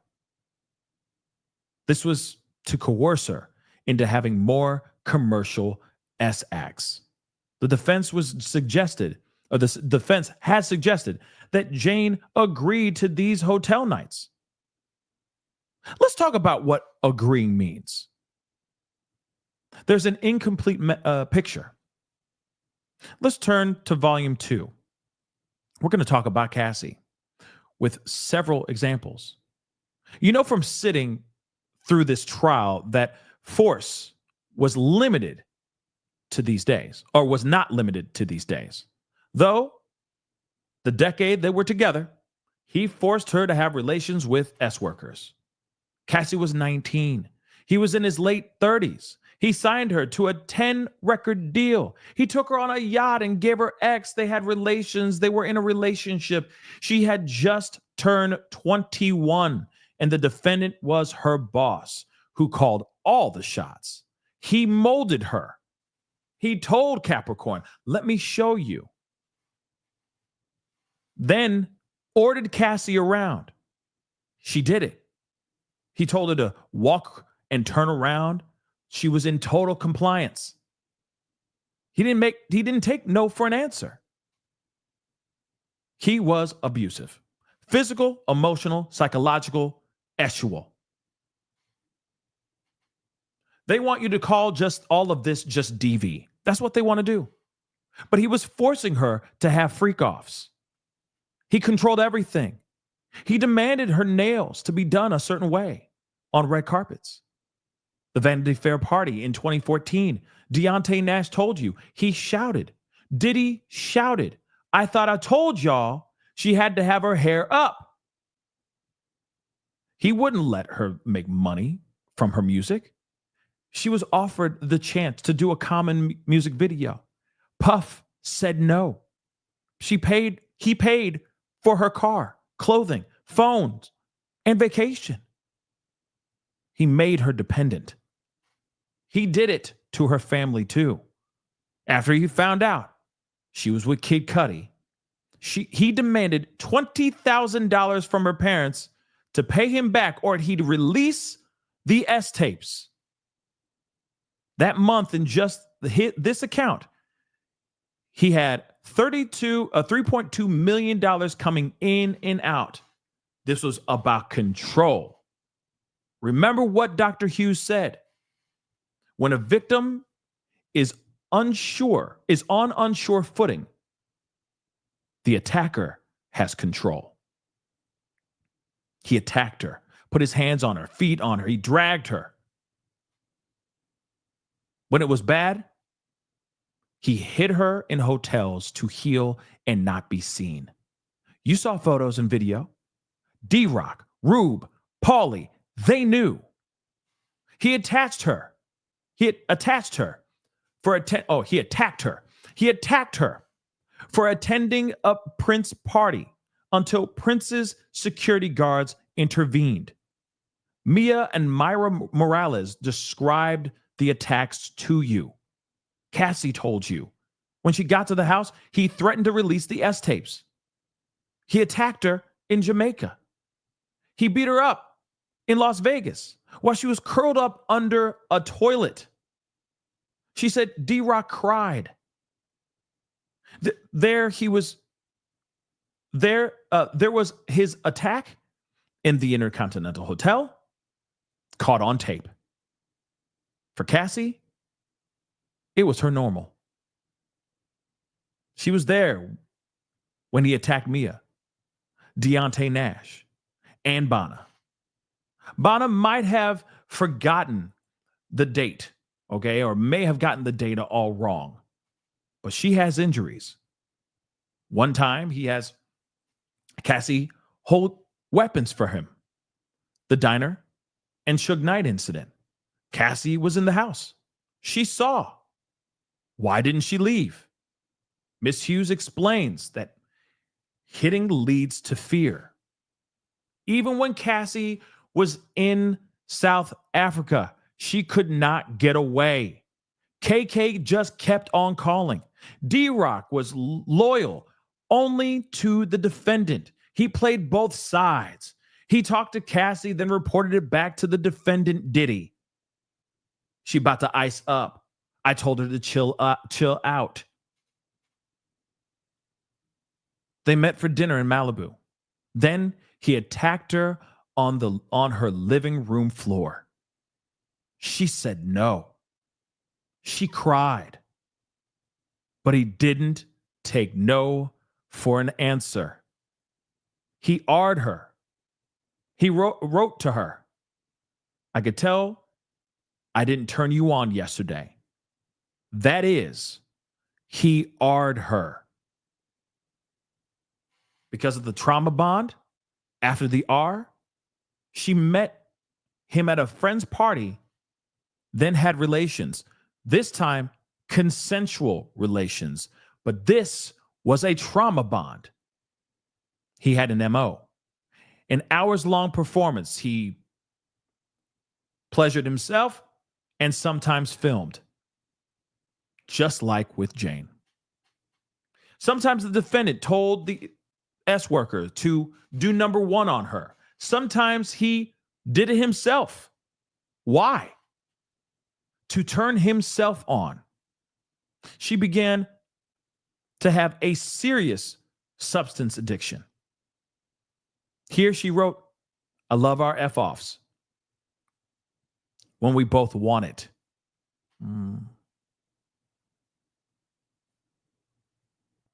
That's pretty big. Jurors, this is not an all or nothing situation. There were times he knew she didn't want to do it. That is STing. She obviously did not want to have an S worker go number one in her mouth while she lay on the floor. Let's talk about these videos. You've seen the clips. You don't see weapons. You see her having relations with Diddy in the corner. The defendant is moving the camera around and at times focuses on the S worker and not Cassie at all. It appears, or it's clear, this was about his fantasy, not Cassie's. Let's go to March 5th, 2016 in the Intercontinental Hotel. That video, before the Intercontinental Hotel, Cassie had a premiere. It was a big night for her. She agreed for a freak off as damage control. Look at this. She says, I don't want you thinking I don't want to. She knows that the defendant wouldn't take no for an answer. The defendant gets Jules to come. You know what happens? An argument. The defendant attacks Cassie. All she can think about is her premiere. She takes off without her shoes. The actual video is being shown. He throws her to the ground. He kicks her and then drags her back to the hotel room where Jules is waiting. Why is the dragging even relevant? Because Jules is there. Freak-offs have multiple sessions. They were between sessions. He leaves her, but he takes her bags. But she doesn't follow him. Instead, Cassie is using the phone in the elevator lobby. The defendant is making another conscious decision to take the bags into the room, then come back for Cassie with his hands free. He grabs her phone, then makes the decision to stay. He stays even though he is in a towel and looks ridiculous. After Flores arrives, he stalls in the hall. He knows Jules is still in the room, possibly in his birthday suit. The defendant claims he took back substances that day. But you can see, he is in control. Cassie just wanted to get her bag and phone and leave. The defendant offered Flores money. This is the photo of Jane in the car back to her house with sunglasses covering her black eye. Not Jane, it's Cassie, I think. This is a photo of Cassie in the car back to her house with sunglasses covering her black eye. He was using force to get Cassie to continue with the freak off. The defendant may tell you the violence was not connected to the SEX, but it was an attempt to get Cassie to continue with the freak off. Later, she wrote to him, "I'm not a rag doll. I'm someone's child." There were freak offs in New York with Daniel Phillip. Daniel Phillip was not paid for his time. This is a ridiculous argument. In one freak off between sessions, the defendant told Cassie to come to the bedroom. She kept using the computer. The defendant threw a bottle, dragged her, and slapped her. Daniel Phillip heard Diddy yell, "B, when I tell you to come here, you come here." After that, Daniel Phillip could not perform. But a completed act is not required for STing. This is still STing. Cons. They were at a film festival. The defendant accused Cassie of stealing his substances. He threw her off the boat they were actually staying on. Mia heard an audio of this, recognized the voices. They flew back to New York.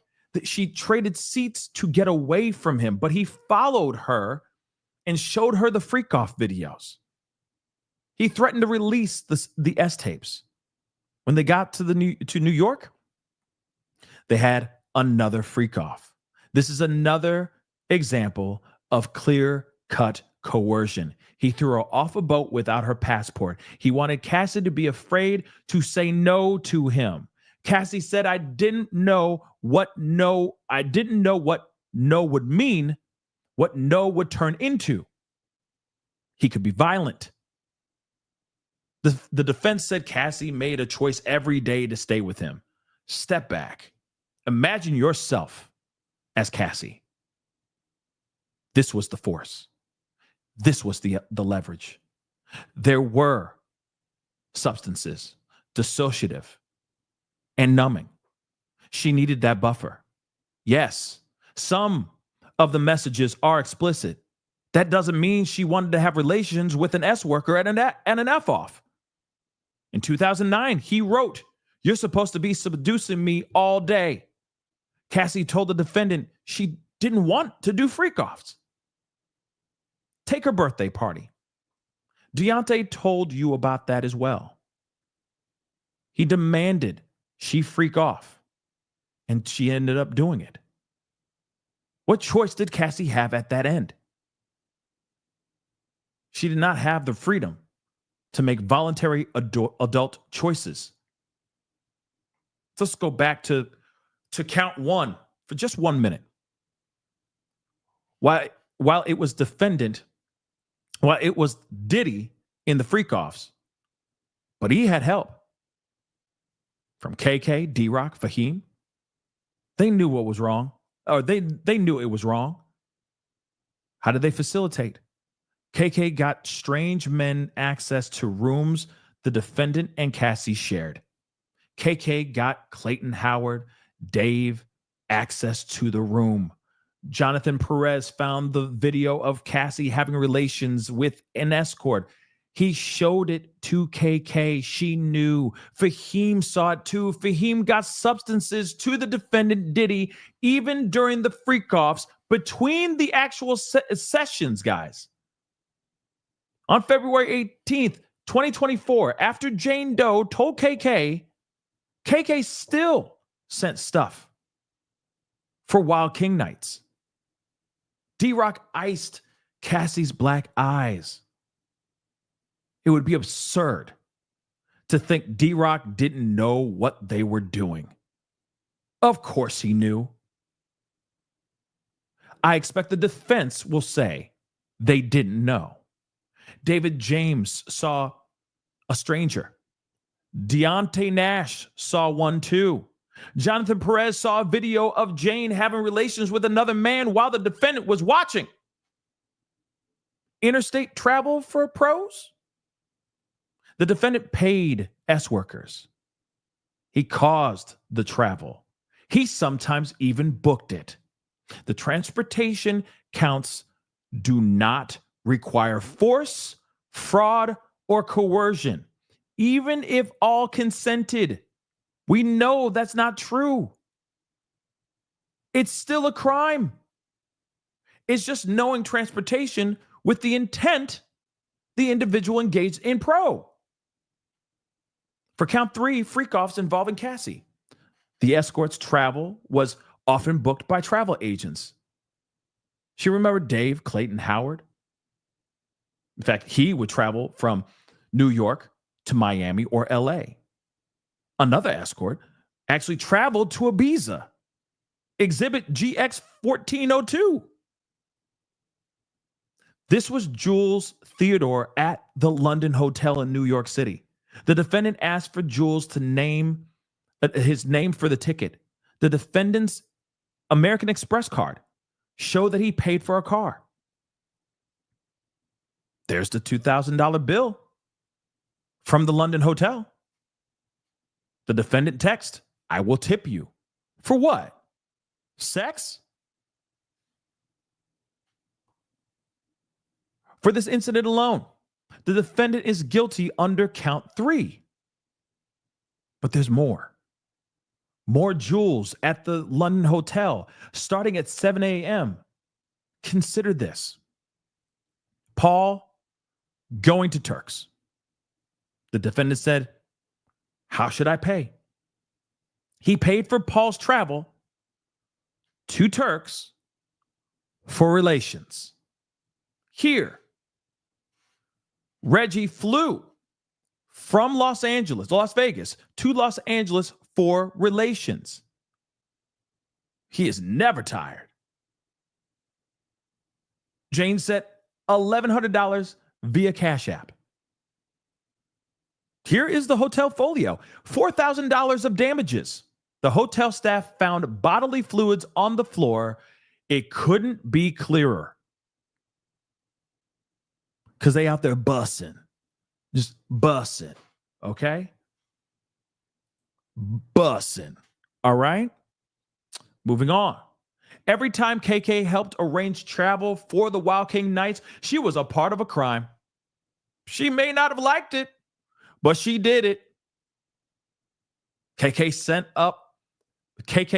up travel for a Wild King night in Vegas. Then they play Diddy's voice again. The wildest Wild King night in Vegas. And that, I guess, was a voice note to KK. So the prosecution continues. KK knows. KK helped Cabral book his travel. Diddy asked her for cash. She knows exactly what is going on. She facilitated travel for the escorts. Each is a racketeering act. You only need to find 2 acts, guys. Just here, there are dozens. So they go on a break. And they come back. All I'm saying is hamburger. Okay? They coming in with the stuff. They coming in with the stuff. They coming in with the heat. Coming in with the heat. Okay? Some things, like in the very beginning, I didn't really agree with because there's things that don't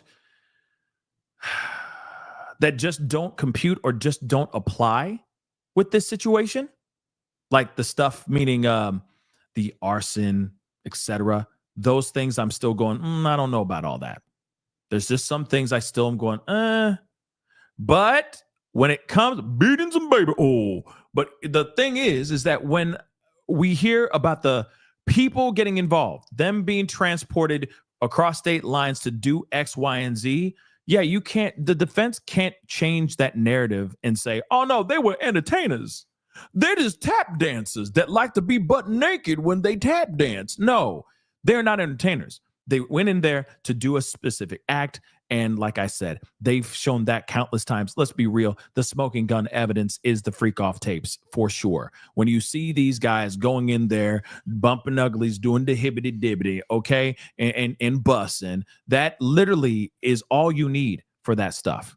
Okay. It's like, that be me. Yeah, I'm from Detroit. I flew in to New York for this event. Boom. Boom goes the dynamite. I got paid to fly out here and do my thing. Throw around my fire hose and put out her fire. Literally. That's all they need to do. Real talk. Period.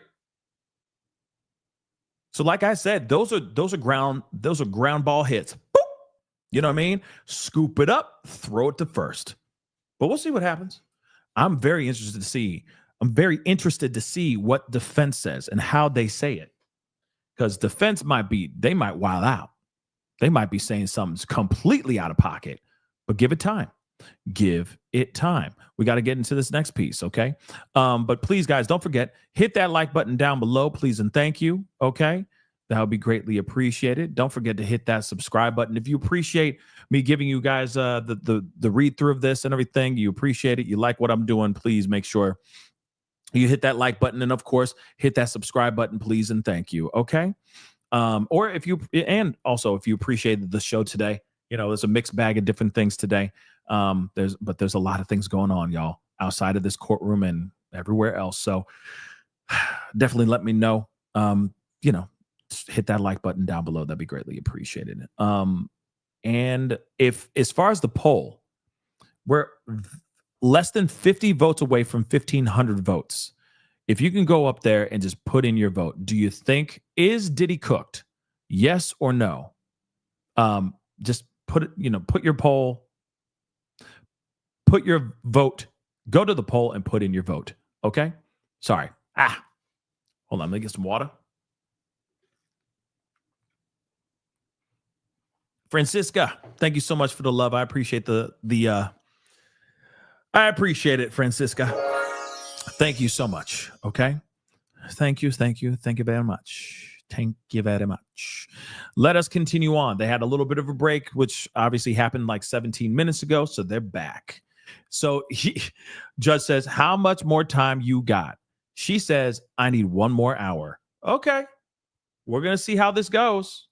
And we got a couple. Actually, before we do that, let me see what's going on with NBC. Okay. Let's do this here real quick. And they take a break at the 4-hour mark. So she said, prosecution said, we're only going to need 4 hours. We got this in 4.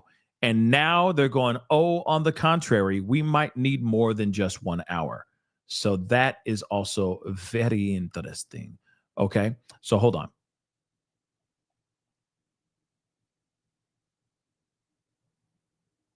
So it defies logic. Okay. I think I already read this. I think I did. But of course, defies logic that his most trusted lieutenants were in the dark. Okay. They knew what was happening and they helped him do it. And I do agree with that, at least when it comes to his main assistants that were, the ones that were brought in for testimony, and KK. KK knows some things, okay? Let's be real. She knows some things. And I think it's very dumb, okay, for anyone to think that she didn't know. She knew, okay?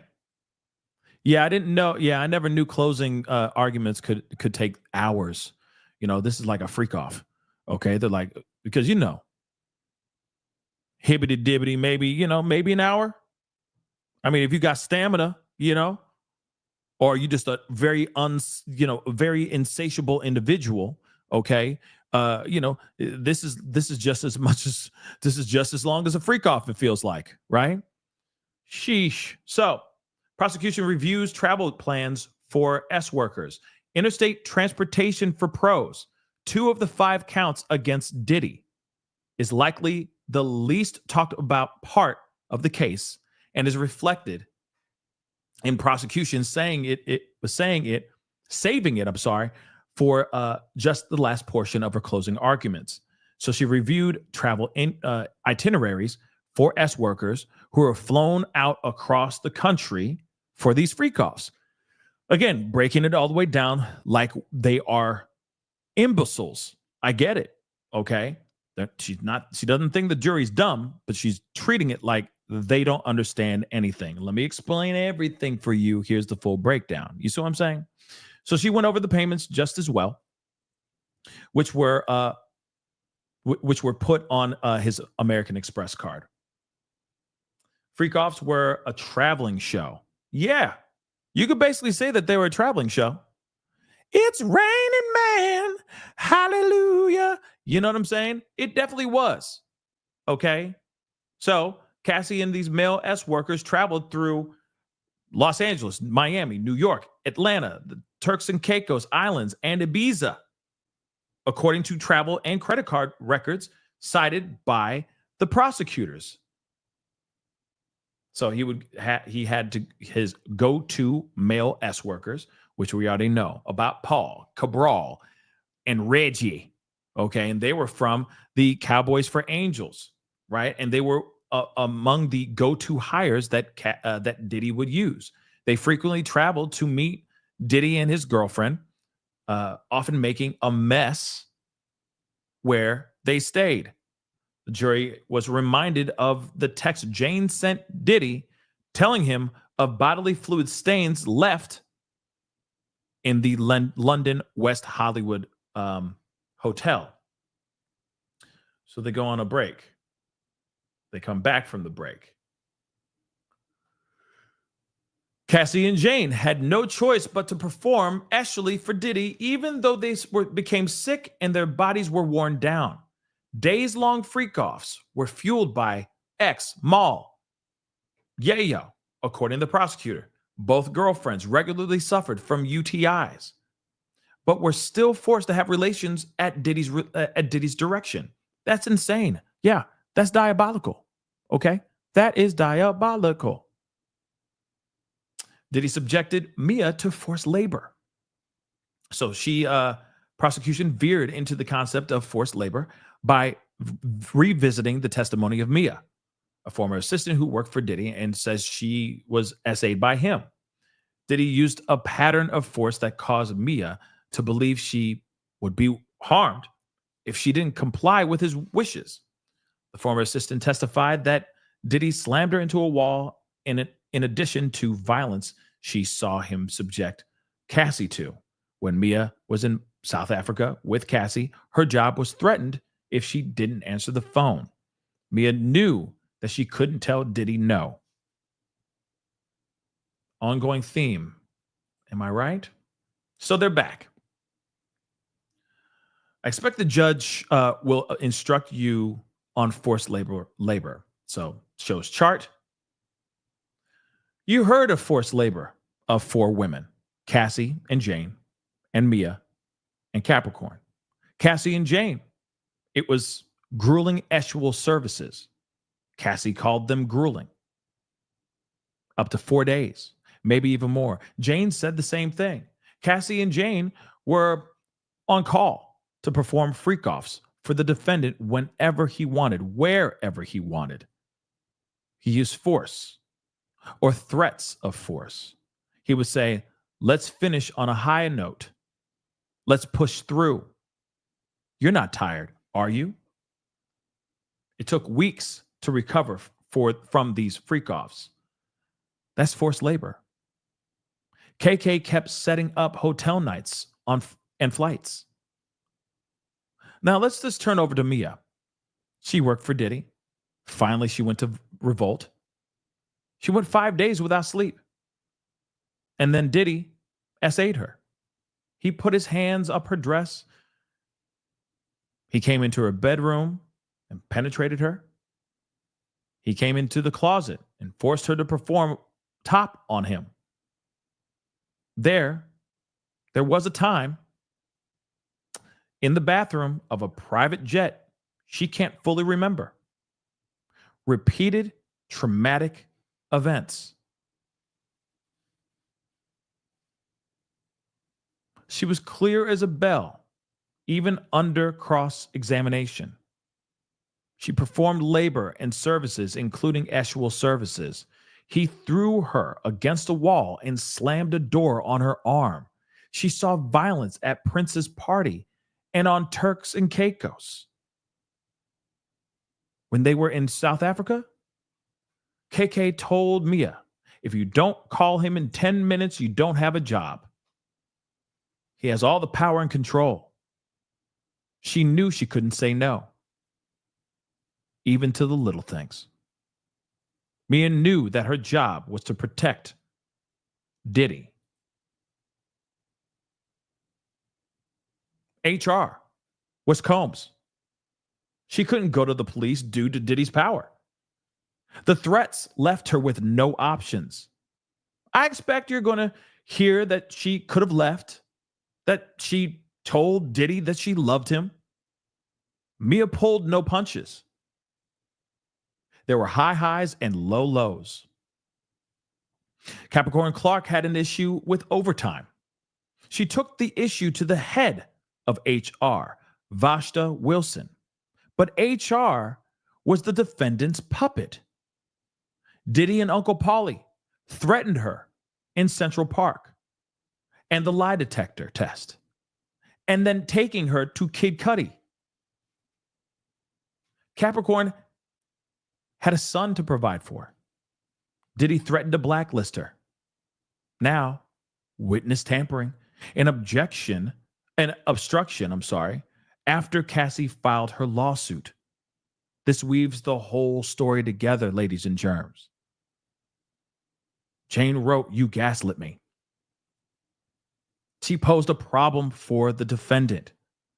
So Diddy called Jane. The calls were recorded on KK's phone. You can listen to them. On November 19th, 2023, Cassie's lawsuit was allegedly or already settled, but he was afraid of criminal investigation. He calls and asks, "What can I do to make you feel better?" He says, "I can't be speaking on the phone." He was worried the U.S. will get 3 years of his text messages with Jane. While he's recording the call, he tries to convince her she was a willing participant. He says, "We just did some kinky-ish I thought we both enjoyed." Do you hear on the recorded call the sounds of notes being taken with a Sharpie to plan how to get away, how to get what they want Jane to say? You've seen that in this trial. The lawyers passing notes to each other as we speak.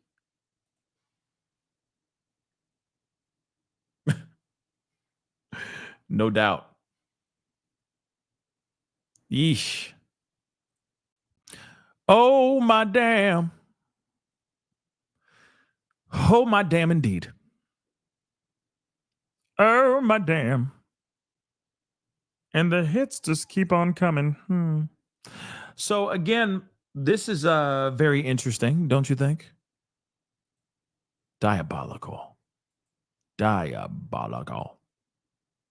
Insane in the membrane, babies. Insane in the brain. I will tell you what.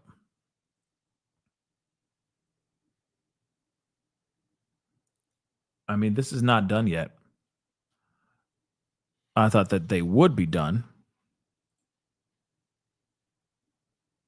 But they ain't.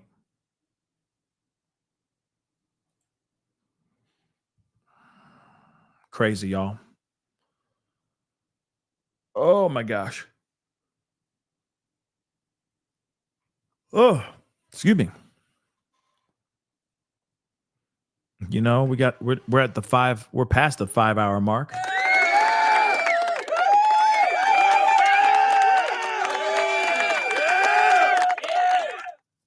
I don't know, throwing up gang signs, but anyway, I'm not, but you know.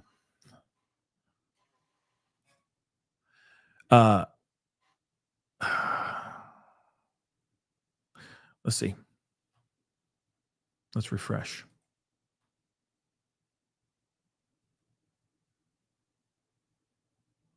I mean, I will say this: the prosecution is going in. They are not letting up. They are not letting up. Okay, they are going in for show. They are going in.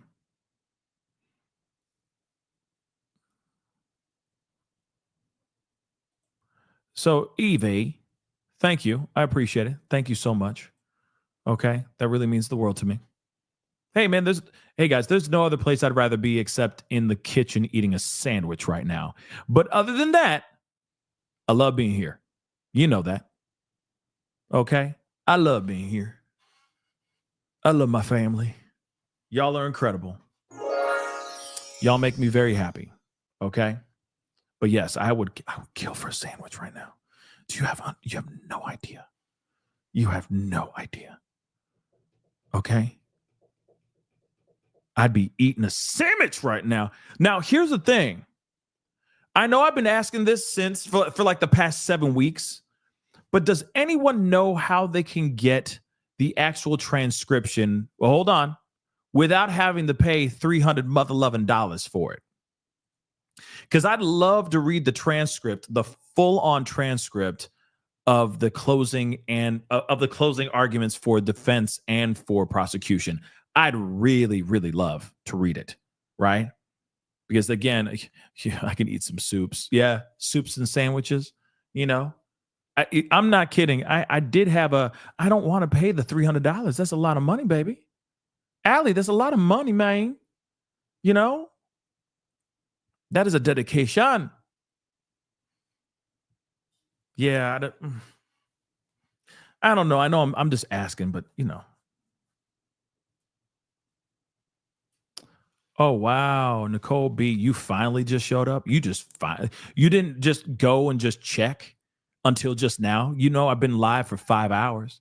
I can't believe that they unsubscribed you unless I said something that angered you. If I angered you, I'm sorry. You know, but you're like, oh, he's still a nice guy. I'll subscribe back. You know, but I appreciate it. Let me. I appreciate you still looking and going, oh, wow. Oh, you know, I was waiting for you all day. You know, for a fact, I'm going to be on, you know, at least the latest as far as these trials are going, or this trial, at least I'm on at the latest by like 10 a.m. Central Standard Time, 11 a.m. Eastern Standard Time. At least I'm on at that time, right? At the latest right now. But once this trial is over, the time might change. Right. But I do like this. You know, I do like this timing. So we'll see what happens. And yeah, girl. Yeah, Joanne, I'm going to finish strong. OK, I just can't finish strong, girl. You got this. Put your back into it. You know, I got it. I can do it. OK, I can do it. I can do it. So you can do it. Put your into it. OK, never mind. Nobody. Because that's Joanne just said that. You can do it, put your back into it. You know what I mean? Nobody knows that the song. Nobody. Okay. Put your ass into it. Put your ass into it. Nobody. Okay. That's fine. I'll just be all by myself. All by myself on that one. Y'all good. It's cool. It's cool. It's fine. I can just be by myself on that one. It's cool. Yeah, congratulations. Mm-hmm. MHM. Okay. It's a classic. Yes. Finish strong. Yes, I shall. Okay? That sounds weird, y'all. That's just weird. Everyone has to say Ice Cube right now because somebody else said it, and I said yes. So everyone's like, oh, yeah, Ice Cube. Yes, Ice Cube.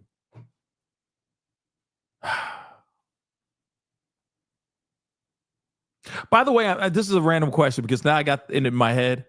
Okay, the song has me thinking the Don't Stop, Get It, Get It. Have you ever said that during the hibbity dibbity? Not the whole, you could do it, put your back into it or put your ass into it. I'm saying don't stop, get it. Okay? Have you ever said that whilst coital? Mid-coital. Have you ever said that in the history of saying that phrase whilst receiving or giving the pipe? Have you ever said that? Why is that? Don't stop, get it. Like, who says that? Who says that? Do you say that? Do you say that, though? I mean, it's cool. It's all good if you do. But now, tonight, when y'all in your bedroom chambers doing your nasty hibbity doing the adult-like things, your own version of a freak off, okay? One of y'all gonna have that in your head, and you're gonna start laughing. Yup. And you're gonna be like, damn you, Pascal! Ah! See what I'm saying? And then you know what I mean? Be like, I can't get off. I can't. Now I got don't stop, get it in my head. I just can't. I can't arrive. You know? All right. Just saying, don't stop, get it. Who's saying that? Ladies, if you're saying that, dude's going to stop mid-stroke and go, I'm done. Nope. No. We're good. Okay? No, I'll call you later. No. Nope, I'm going to leave. We'll talk later. We'll talk later. No, I'll call you. I will call you. I got to see somebody about some vegetable soup. I'll see you a little bit later. Okay? So moving on. So he was trying to, record things. Of course, trying to get her to say certain things. Okay? Sounds of notes on, being scribbled with a Sharpie. Don't stop, get it. I'm just saying. Okay? I'm just saying. He's like, nope, we're done. We are done. Here's the Bible because you need it, you nasty mother. You know what I mean? But moving on. Do you hear on the recorded call the sound of notes being taken with the Sharpie? Okay, we already know about that. Then Diddy had D-Rock reach out to Mia, asking her to say something. Mia told you her reaction to the call. She had seen Diddy bash in Cassie's head. D-Rock had seen it too. He was asking her to agree with a lie.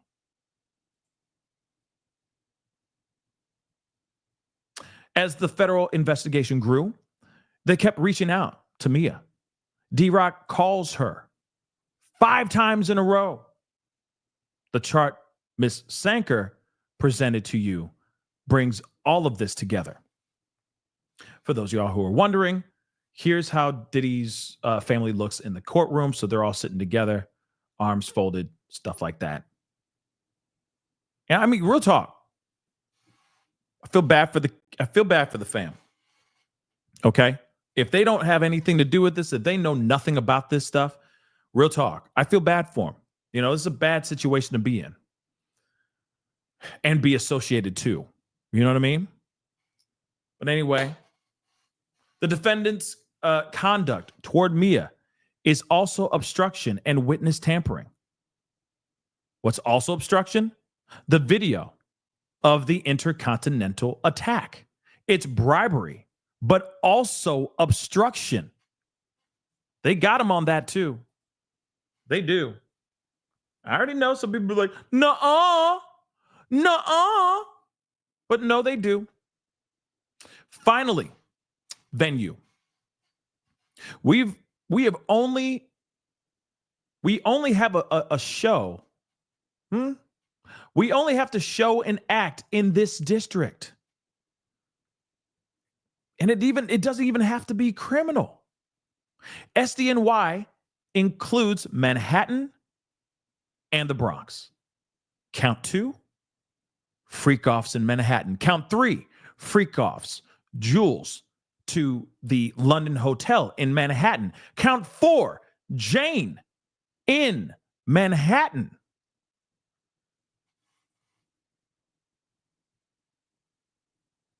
I will say Inner City Press doing a really good job with this one, at least, for sure. And if you can, please go over. If you are on X, please go over and support this dude, okay? He's been putting his whole body into this trial. And I'm sure he's going to be putting his whole body into these other trials as well. In fact, that reminds me, when is Luigi Mangione's trial? When is that, Luigi? When is that doggone trial? Does anybody know when that trial is? He's due in court in September, but for a hearing or a trial? Okay, rights to a fair trial. Okay, so hold on. As we wait, I'm just checking, just trying to.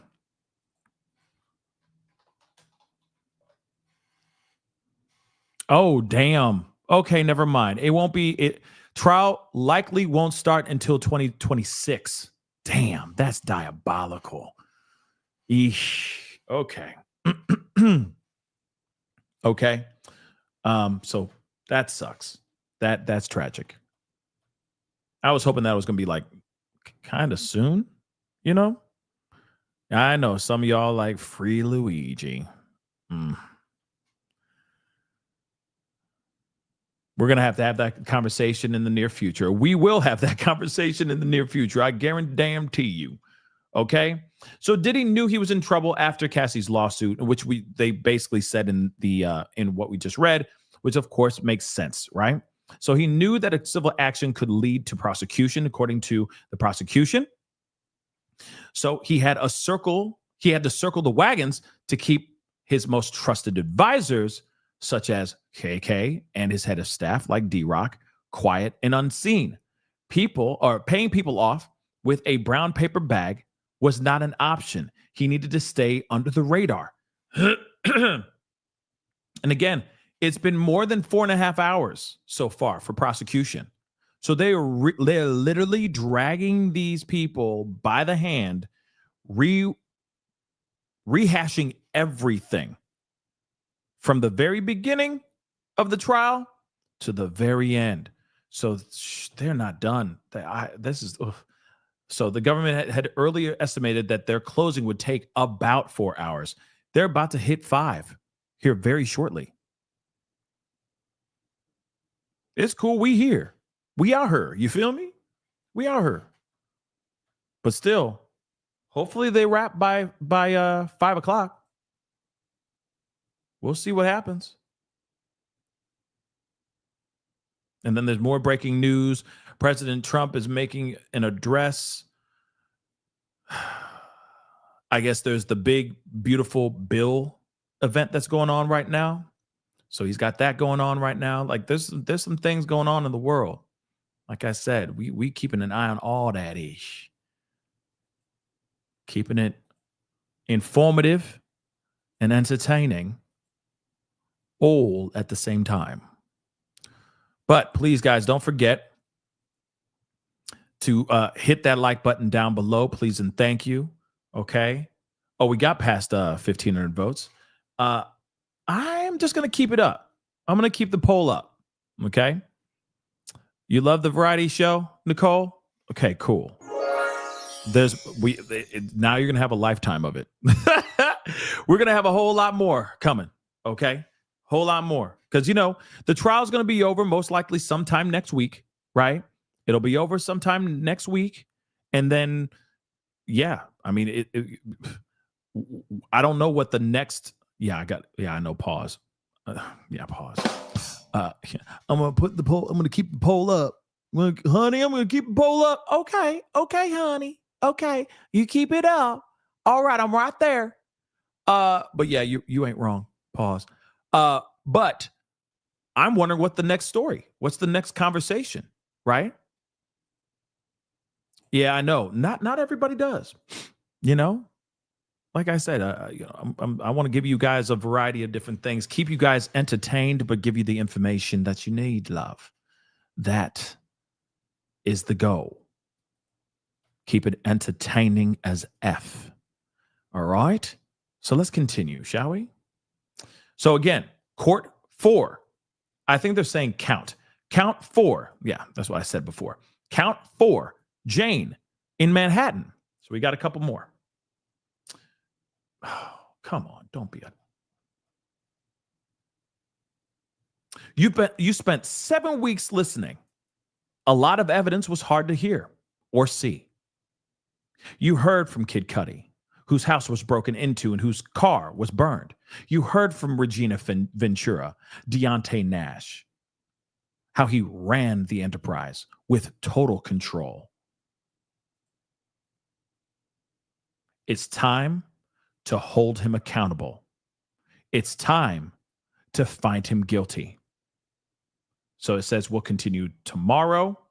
Jurors, don't watch or read anything about the case. All rise. And they adjourned. Did she rest? I'm assuming she rest. Because that would be crazy if they're like, okay, part 2, you know what I'm saying, of the feds doing their closing argument. Remember what I said yesterday? Yeah, let me just do a recap of what I said yesterday for the last 5 hours. So hopefully that's not the case here. Okay?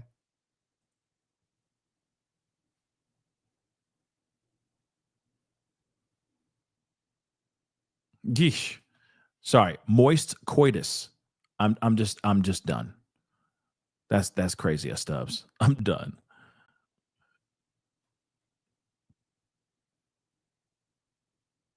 Yes, Francisca. Yes, I will be covering the Koberger trial for sure. I'm not missing that.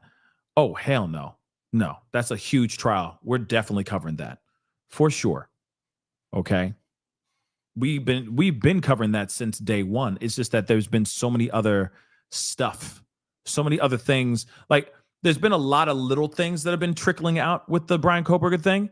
And for me, I'm like, I'm just ready to get to the trial. You know, let's just get to the point, get to the trial, get it over with. Let's find him guilty or not guilty so we can keep him moving, you know? But let me see here. See what they say, because I'm assuming that they finished. They conclude. Okay, good. So prosecution concludes nearly 5-hour closing statement. So we might be seeing the same vibe tomorrow, or we might be seeing a reflection of how the defense didn't have anybody as witnesses. So they might be going up there being like,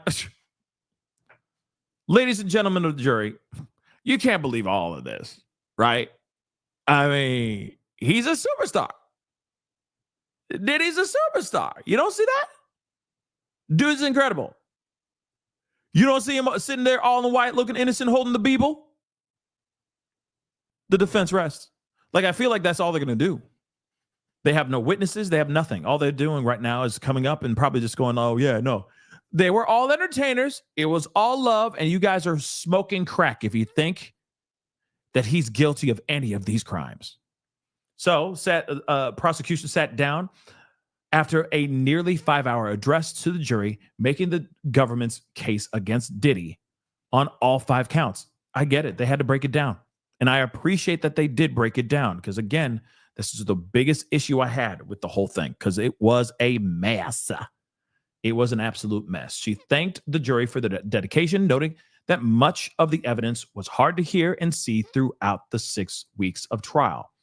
Diddy's guilty, she said. And he was able to get away with it because of the power and influence he held. It's time to hold him accountable. It is time for justice. And it's time to find him guilty. That's how she ended it.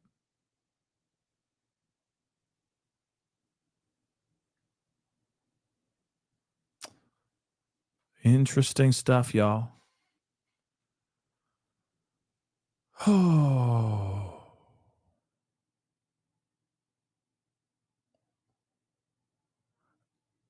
I mean, I would definitely, William, just go online. Yeah,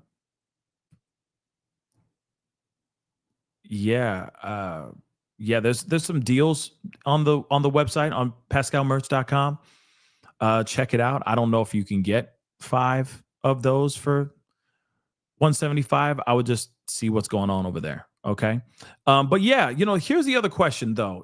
This is the ongoing question. Actually, first off, does anybody am I the only one that sees that the painter or the artist was really diabolical and didn't even bother to color his teeth white? His teeth are just yellow. Okay. That's insane. But anyway, Mo, yes, okay. First off, Mo, I agree. I think that they made some good points. Okay. Real talk. His teeth are as yellow as his sweater, but they made some good points. Okay. I do think there are some holes, but those are some small, they are still bigger counts, but that's what they're saying. Like, listen, you only need to find him guilty on 2 of these counts and it'll be racketeering. It'll be RICO racketeering. That's all you need. But we just listened to you a whole bunch. There's this, and this. We've already shown you all of those things. So if you really think that he's not guilty at all, it would be absurd, right? So now the defense is going to come up. They're going to defend, but that's it. They'll probably move the goalpost, change the words in a semantic type of way. Oh, it's not an S worker. It's an escort. It's not even an escort. It's an entertainer, right? X, Y, and Z. So again, with this, I think this is going to be a very interesting. This is going to be a very interesting conversation for sure. Tomorrow is going to be a very interesting closing. Defense is going to be either they're going to be on point or they're going to be an absolute mess. William, thank you so much for the love. Another great show. Thank you, man. I appreciate it. I say the same thing because you keep providing the same thing. Thank you. I appreciate it. Awesome chat. But can I get 5 pairs of joggers for 175? Yeah, like I said, William, I think you're going to have to just go online. There is like a for first time buyers, there's like a deal over there. Like a certain percentage off of your first purchase, etc. I would just go and check it out over there and see what's going on. Okay. But yeah. I think this is, like I said, how they're going to wrap up tomorrow is going to be fascinating. Okay.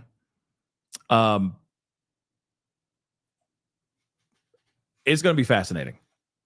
So whether they have it on, like whether they are closing out this conversation strong tomorrow. I mean, I think that was a pretty good closing argument for prosecution. And yes, prosecution can go back after the defense goes up and speaks. They can actually come back up and, have their little rebuttals or, add a little bit more if they want to, so on and so forth. So again, and they can keep going back and forth if they want to, right? But I feel like this is going to be a situation where it's like, okay, I said what I said. They said what they said. I said what I said. We're going to move on, right? We'll see what happens here, right? We'll see what's popping off.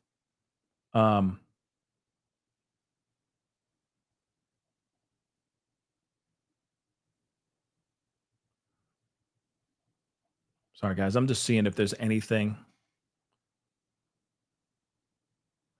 going on before we close out the day or, close out this show.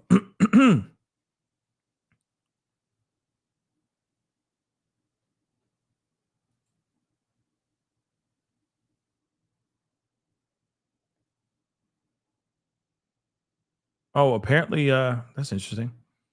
They're saying, they're saying, is that true? I wonder. I guess Lauren Sanchez and Jeff Bezos are already married. Okay. Interesting news right there.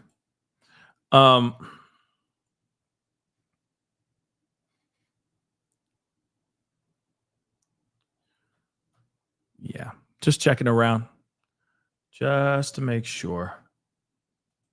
Right, a lot of your witnesses gave inconsistent accounts, right?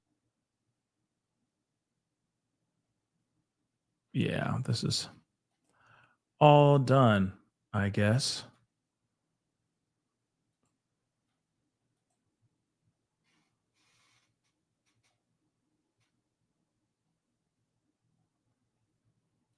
Okay. Oh boy. Okay, so I guess that's it for right now, because I'm just looking around to see if there's anything anything popping off, if there's any news going on.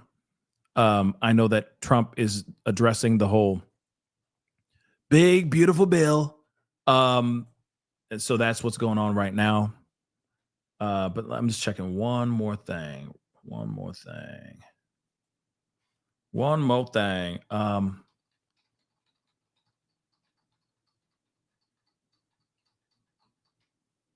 There it is.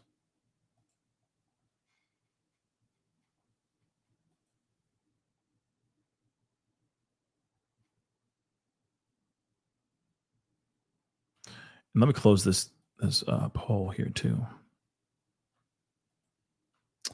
Yeah, guys.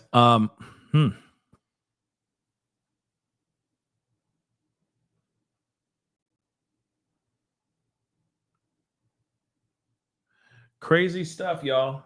Very, very crazy stuff. Again, my question to you is, well, hold on.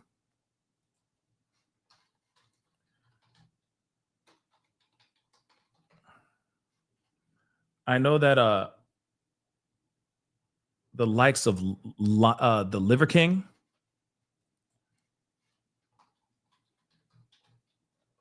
has been arrested, which is absolutely insane. He looks crazy. Dude looks absolutely like he looks so fit, he looks unhealthy. You know what I mean? But apparently he's been threatening, putting out very strange videos, calling out Joe Rogan and threatening Joe Rogan to the point where he has been arrested. Okay, he got arrested in Austin after threatening Joe Rogan on Instagram, which is very insane. Social media influencer Brian Johnson, better known to millions of his followers as Liver King, was arrested Tuesday evening at Austin's Four Seasons Hotel after making threats against podcast host Joe Rogan on social media. So the Austin Police Department took Johnson into custody around 6 p.m. after he posted a video challenging Rogan to a fight. He said, "Man to man, I'm picking a fight with you," Johnson had declared in an Instagram video on Monday. So despite having no martial arts training, Johnson challenged Rogan, a black belt in Brazilian Jiu-Jitsu, saying he would fight when, quote unquote, whenever you're ready. Yeah, he does not look well. Like I said, he does not look very well. If you don't know, I'm sorry, you guys might be like, who the hell is this? Okay. Liver King is a unique individual, as you can see right here. This is him unhinged. Apparently he's going through something. He's clearly going through something. What that is, definitely a mental break for sure. Okay. He is somebody who is known, and this is not normal. I'm just letting you know how he has presented himself in videos and whatnot. He is usually, he's usually shirtless. he believes in the raw meat diet or the raw diet where he eats everything basically raw. He's ridiculously jacked, incredible shape, but he was sitting there saying, I'm completely natural. And if you don't know what I mean by natural, natural means whether or not you're taking steroids or some sort of type of injection to make you look like that. You can do, some sort of steroids, or you can do some sort of kind of peptide or anything of that sort, because there's a lot of things out there you can take that could help you if you were to dedicate your time to fitness like this. You can look like this if you just poke, right? So with that being said, a few years ago, he was exposed for not being natural, okay? That he was cutting corners and poking himself with gear, okay? That's another term that they use out here in these streets, okay? Especially if you work out and all that. That's just another term, slang term for steroids, okay? So he got exposed for doing that, and he was on a lot of stuff. That's what was being found out and exposed on the internet. Pretty bad for him, because his whole brand, his whole look went to crap because he was acting like all he does is have a raw, all he does is eat animal meat raw. And he's like, and that's why I look like this. And I work out like a savage. That's it. Okay.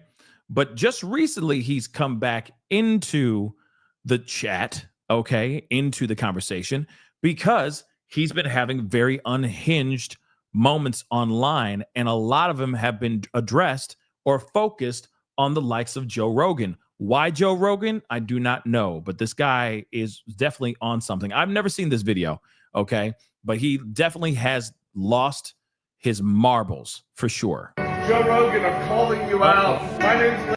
I can't play that. He's, of course, losing his mind. Hold on. Let me see if I can find another one, because this is definitely, it's definitely sad. He's not doing well. Okay. He is definitely not doing well.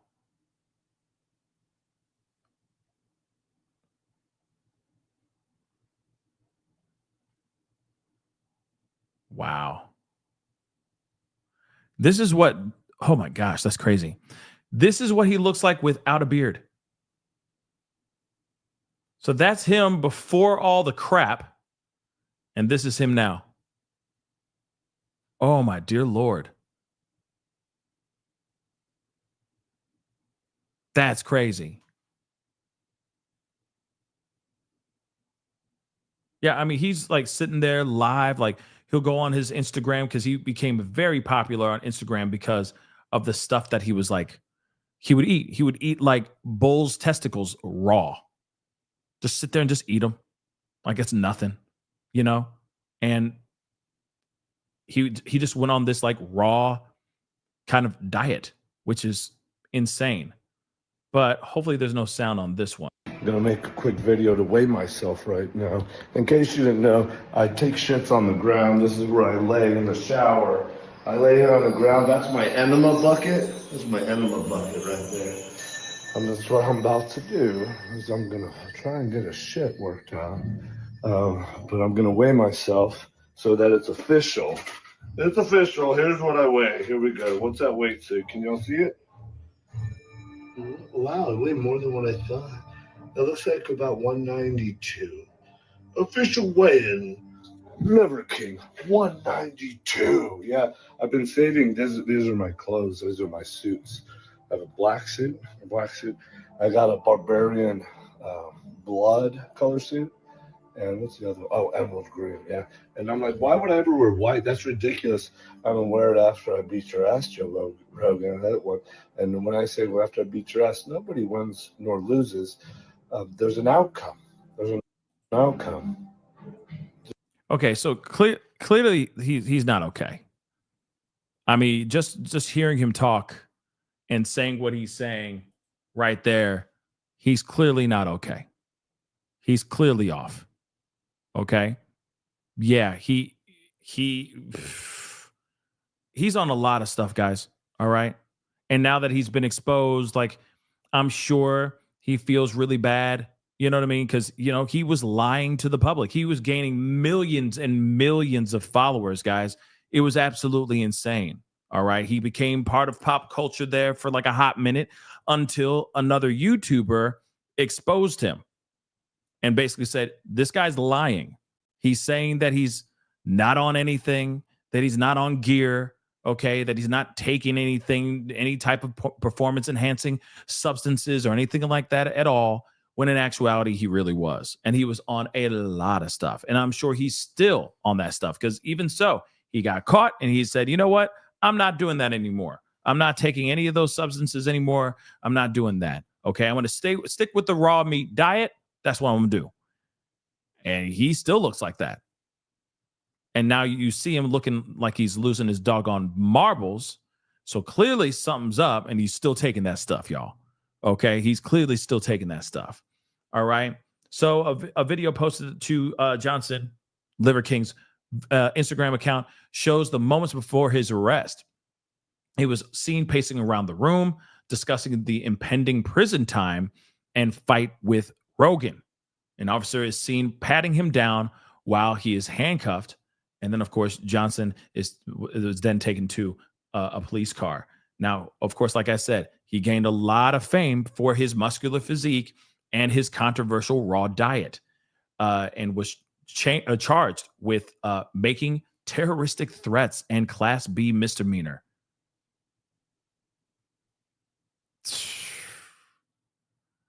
Of course, he, like I said, the arrest marks another dramatic turn for the influencer, who faced major backlash in December of 2022 after admitting that he lied to his followers about his use. And of course, like I said, he built a brand solely around the ancestral lifestyle that he would always talk about over and over again. Oh, this is the ancestral lifestyle. This is what you do. You got to train like a savage, and then you got to eat like a savage. You got to do that every single day, right? And he's massive. He's in shape, but how he looks, it makes my skin itch. You know what I'm saying? Crazy, right?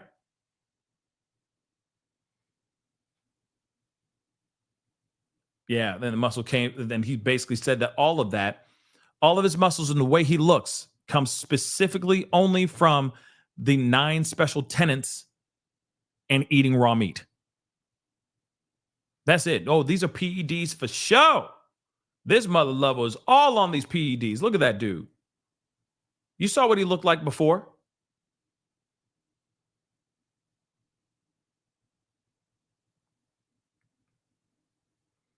So it says, as a result, a person spends a lot of time lifting weights and paying careful attention to his diet, checking out what he looks like in the mirror, and avoiding public situations where he might be seen with his shirt off. Doctors have spoken out against Johnson's promotion of raw meat consumption, citing serious risks of bacterial infections. Okay. So his video confession about these, taking PEDs, all right, has been viewed over 4 million times since December of 2022, leading to legal troubles and growing criticism from former followers. And apparently this guy was he's a very wealthy man. He had some success in some businesses, and so he was able to just kind of focus on getting in shape. But then he was getting in shape, and like a lot of these influencers, these fitness influencers, they take that opportunity to sit there and say, oh yeah, they become basically a fitness snake oil salesman. Oh, take this protein, take this droplet, take this blah, blah, blah, and you can look like me, right? So he was doing the same thing. Oh, here's something. These supplements are amazing, yada, yada, yada. It definitely helps with the 9 ancestral traits and traditions or whatever the hell he's talking about. Yeah. He sold liver pills. Yeah, he did. He really did. Like I said, it's like that. You get fit, you look incredible, and then it's like, you want to look like me? Then drink this protein that I made by myself in my home, in my basement. It's stupid stuff like that. And people buy it. People eat it up. oh, that diet? If I follow your diet, I could look like you? Bet. Say less. You know what I mean? It's like that. Yeah, it's Herbalife. Yep, Herbalife too. Oh, Herbalife. But that's the thing. Herbalife will be like, yo, we want you to be involved, but you got to pay a certain amount to get in. You know, it's a pyramid scheme. So come in here, you pay a certain amount, and then you got to have like 6 other people underneath you, and then you can make your own thing. And then you can make money from them as that their money trickles down to you, blah, blah, blah. You know what I mean? Pyramid scheme stuff. I mean, as soon as I hear a pyramid scheme, I go running. I'm sorry. That's just me, though. That's just me. Okay. But again, this guy definitely lost his marbles. Him gone. It's sad because I'll show you this too. This is a video of his arrest. But again, this is all sad stuff. Yeah.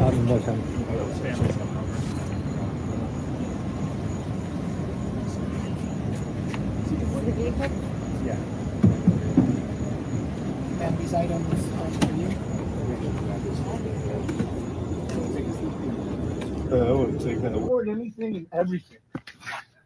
Because Joe Rogan, we don't have to make videos to pretend anymore. All of this is happening. We're coming to you. I've challenged you. His pupils look weird as hell, y'all. Do you see that? His pupils look weird. One's bigger than the other, I noticed. Man to man to a fight. Honorable.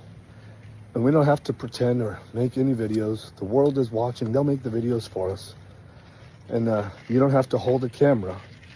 You can hold the hand of somebody that you love, because what happens next to you, you're going to need to remember that feeling. You're going to need something more than what you did to give you something to fight for, because I have my family to fight for. And then I'll die for them, you know that. And you're a black belt, but you've never come across something like this. Willing to die, hoping that you'll choke me out. I pray to God, because that's a dream come true. It feels. I don't understand. But what I want to know is, why is he coming after Joe Rogan? Okay, and just for you guys who are just walking in going like, who is this? This is the Liver King. And if you don't know about this guy, just look at it. Just look him up, and you'll see it. It's quick, you know. And that's the thing that I've noticed. As soon as people get popular, as soon as they get popular, somehow they find a way to get their butts exposed. You know, like Ashton Hall. I don't know if you know who the Ashton Hall guy is, but he's also a fitness influencer, football player guy. Okay. He had the videos that went viral for his morning routine. Okay. He would get up and, you know, dip his face in a pool of, like, in a tub of bottled water, and, you know, very expensive bottled water. And then, you know, he's wearing Gucci and all that, and he's using banana peels to smear on his face and stuff. It's like, yeah, you know, the DV. Yeah. Okay. He was just doing the most, right? And then he's always doing these videos of him sprinting with, you know, G-Wagons trying to catch up to him and all that. It's insane, right? But then there was another streamer, because everybody was starting to do their morning routine. Everybody was doing either a parody of it or their actual morning routine, right? And just because he inspired that, it went uber freaking viral, right? So then the likes of I Show Speed, right? Who's also a huge streamer on YouTube and on Twitch, if I'm correct. He challenged Ashton Hall to a sprint, 50-yard dash type thing, right? And annihilated Ashton Hall. And Ashton Hall's in really great shape, at least aesthetically. He looks incredible. Ashton Hall was so mad that he challenged him 3 more times. So I Show Speed, which is one of the biggest streamers on YouTube, went and raced him 4 times in a row. I'm sorry. Best out of 4, right? Was it 3 or 4? I could have sworn it was 4. Regardless, what matters is the guy was all bent out of shape because I Show Speed was beating him. And he said, nah. Okay, man, you want to do it again? Let's do it again. So they did it about 4 times, right? And every single time IShowSpeed beat Ashton Hall. And it destroyed, well, at least people are saying online now, you know, the cred that Ashton Hall has is trash. All because he did a little bit of a race with IShowSpeed, which, by the way, IShowSpeed is pretty damn fast. Okay. So again, very embarrassing. But, you know, he was also somebody who's a fit influencer, you know, was very popular. And then he kind of lost the street cred a little bit. He lost a little bit of credit when he got beat by IShowSpeed. And now this situation is kind of the same thing. Guy who's sitting here going, I'm just eating bull's testicles, and that's why I look this good. Fellas, you need to do the same thing. In fact, ladies, you need to do the same thing. See my wife? We're all sitting here eating bull's testicles together. Even my kids are eating this stuff. We're doing the 9 ancestral traits and blah, blah, blah, raw meat diet. We're all doing it. When in actuality, he's using PEDs the entire damn time.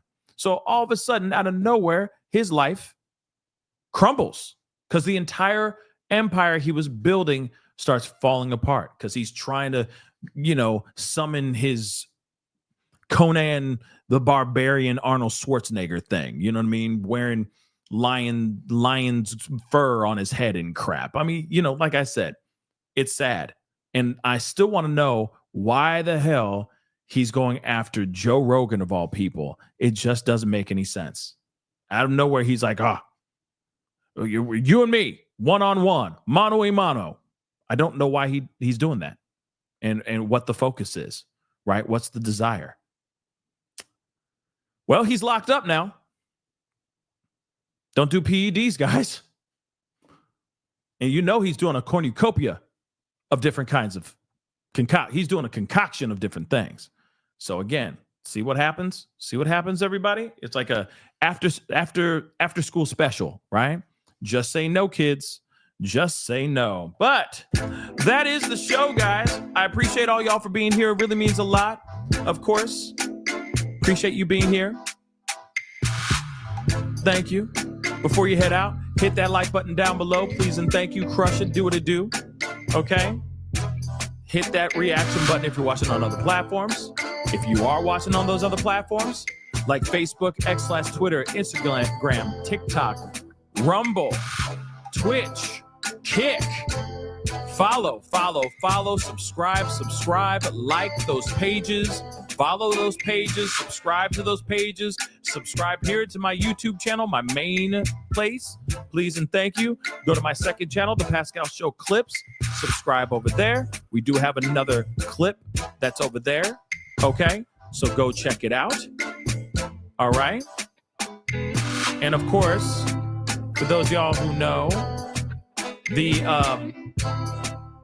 76% of you guys, more like 77% of you guys believe that Diddy is cooked. Diddy is cooked. That's what's up. That's good to know.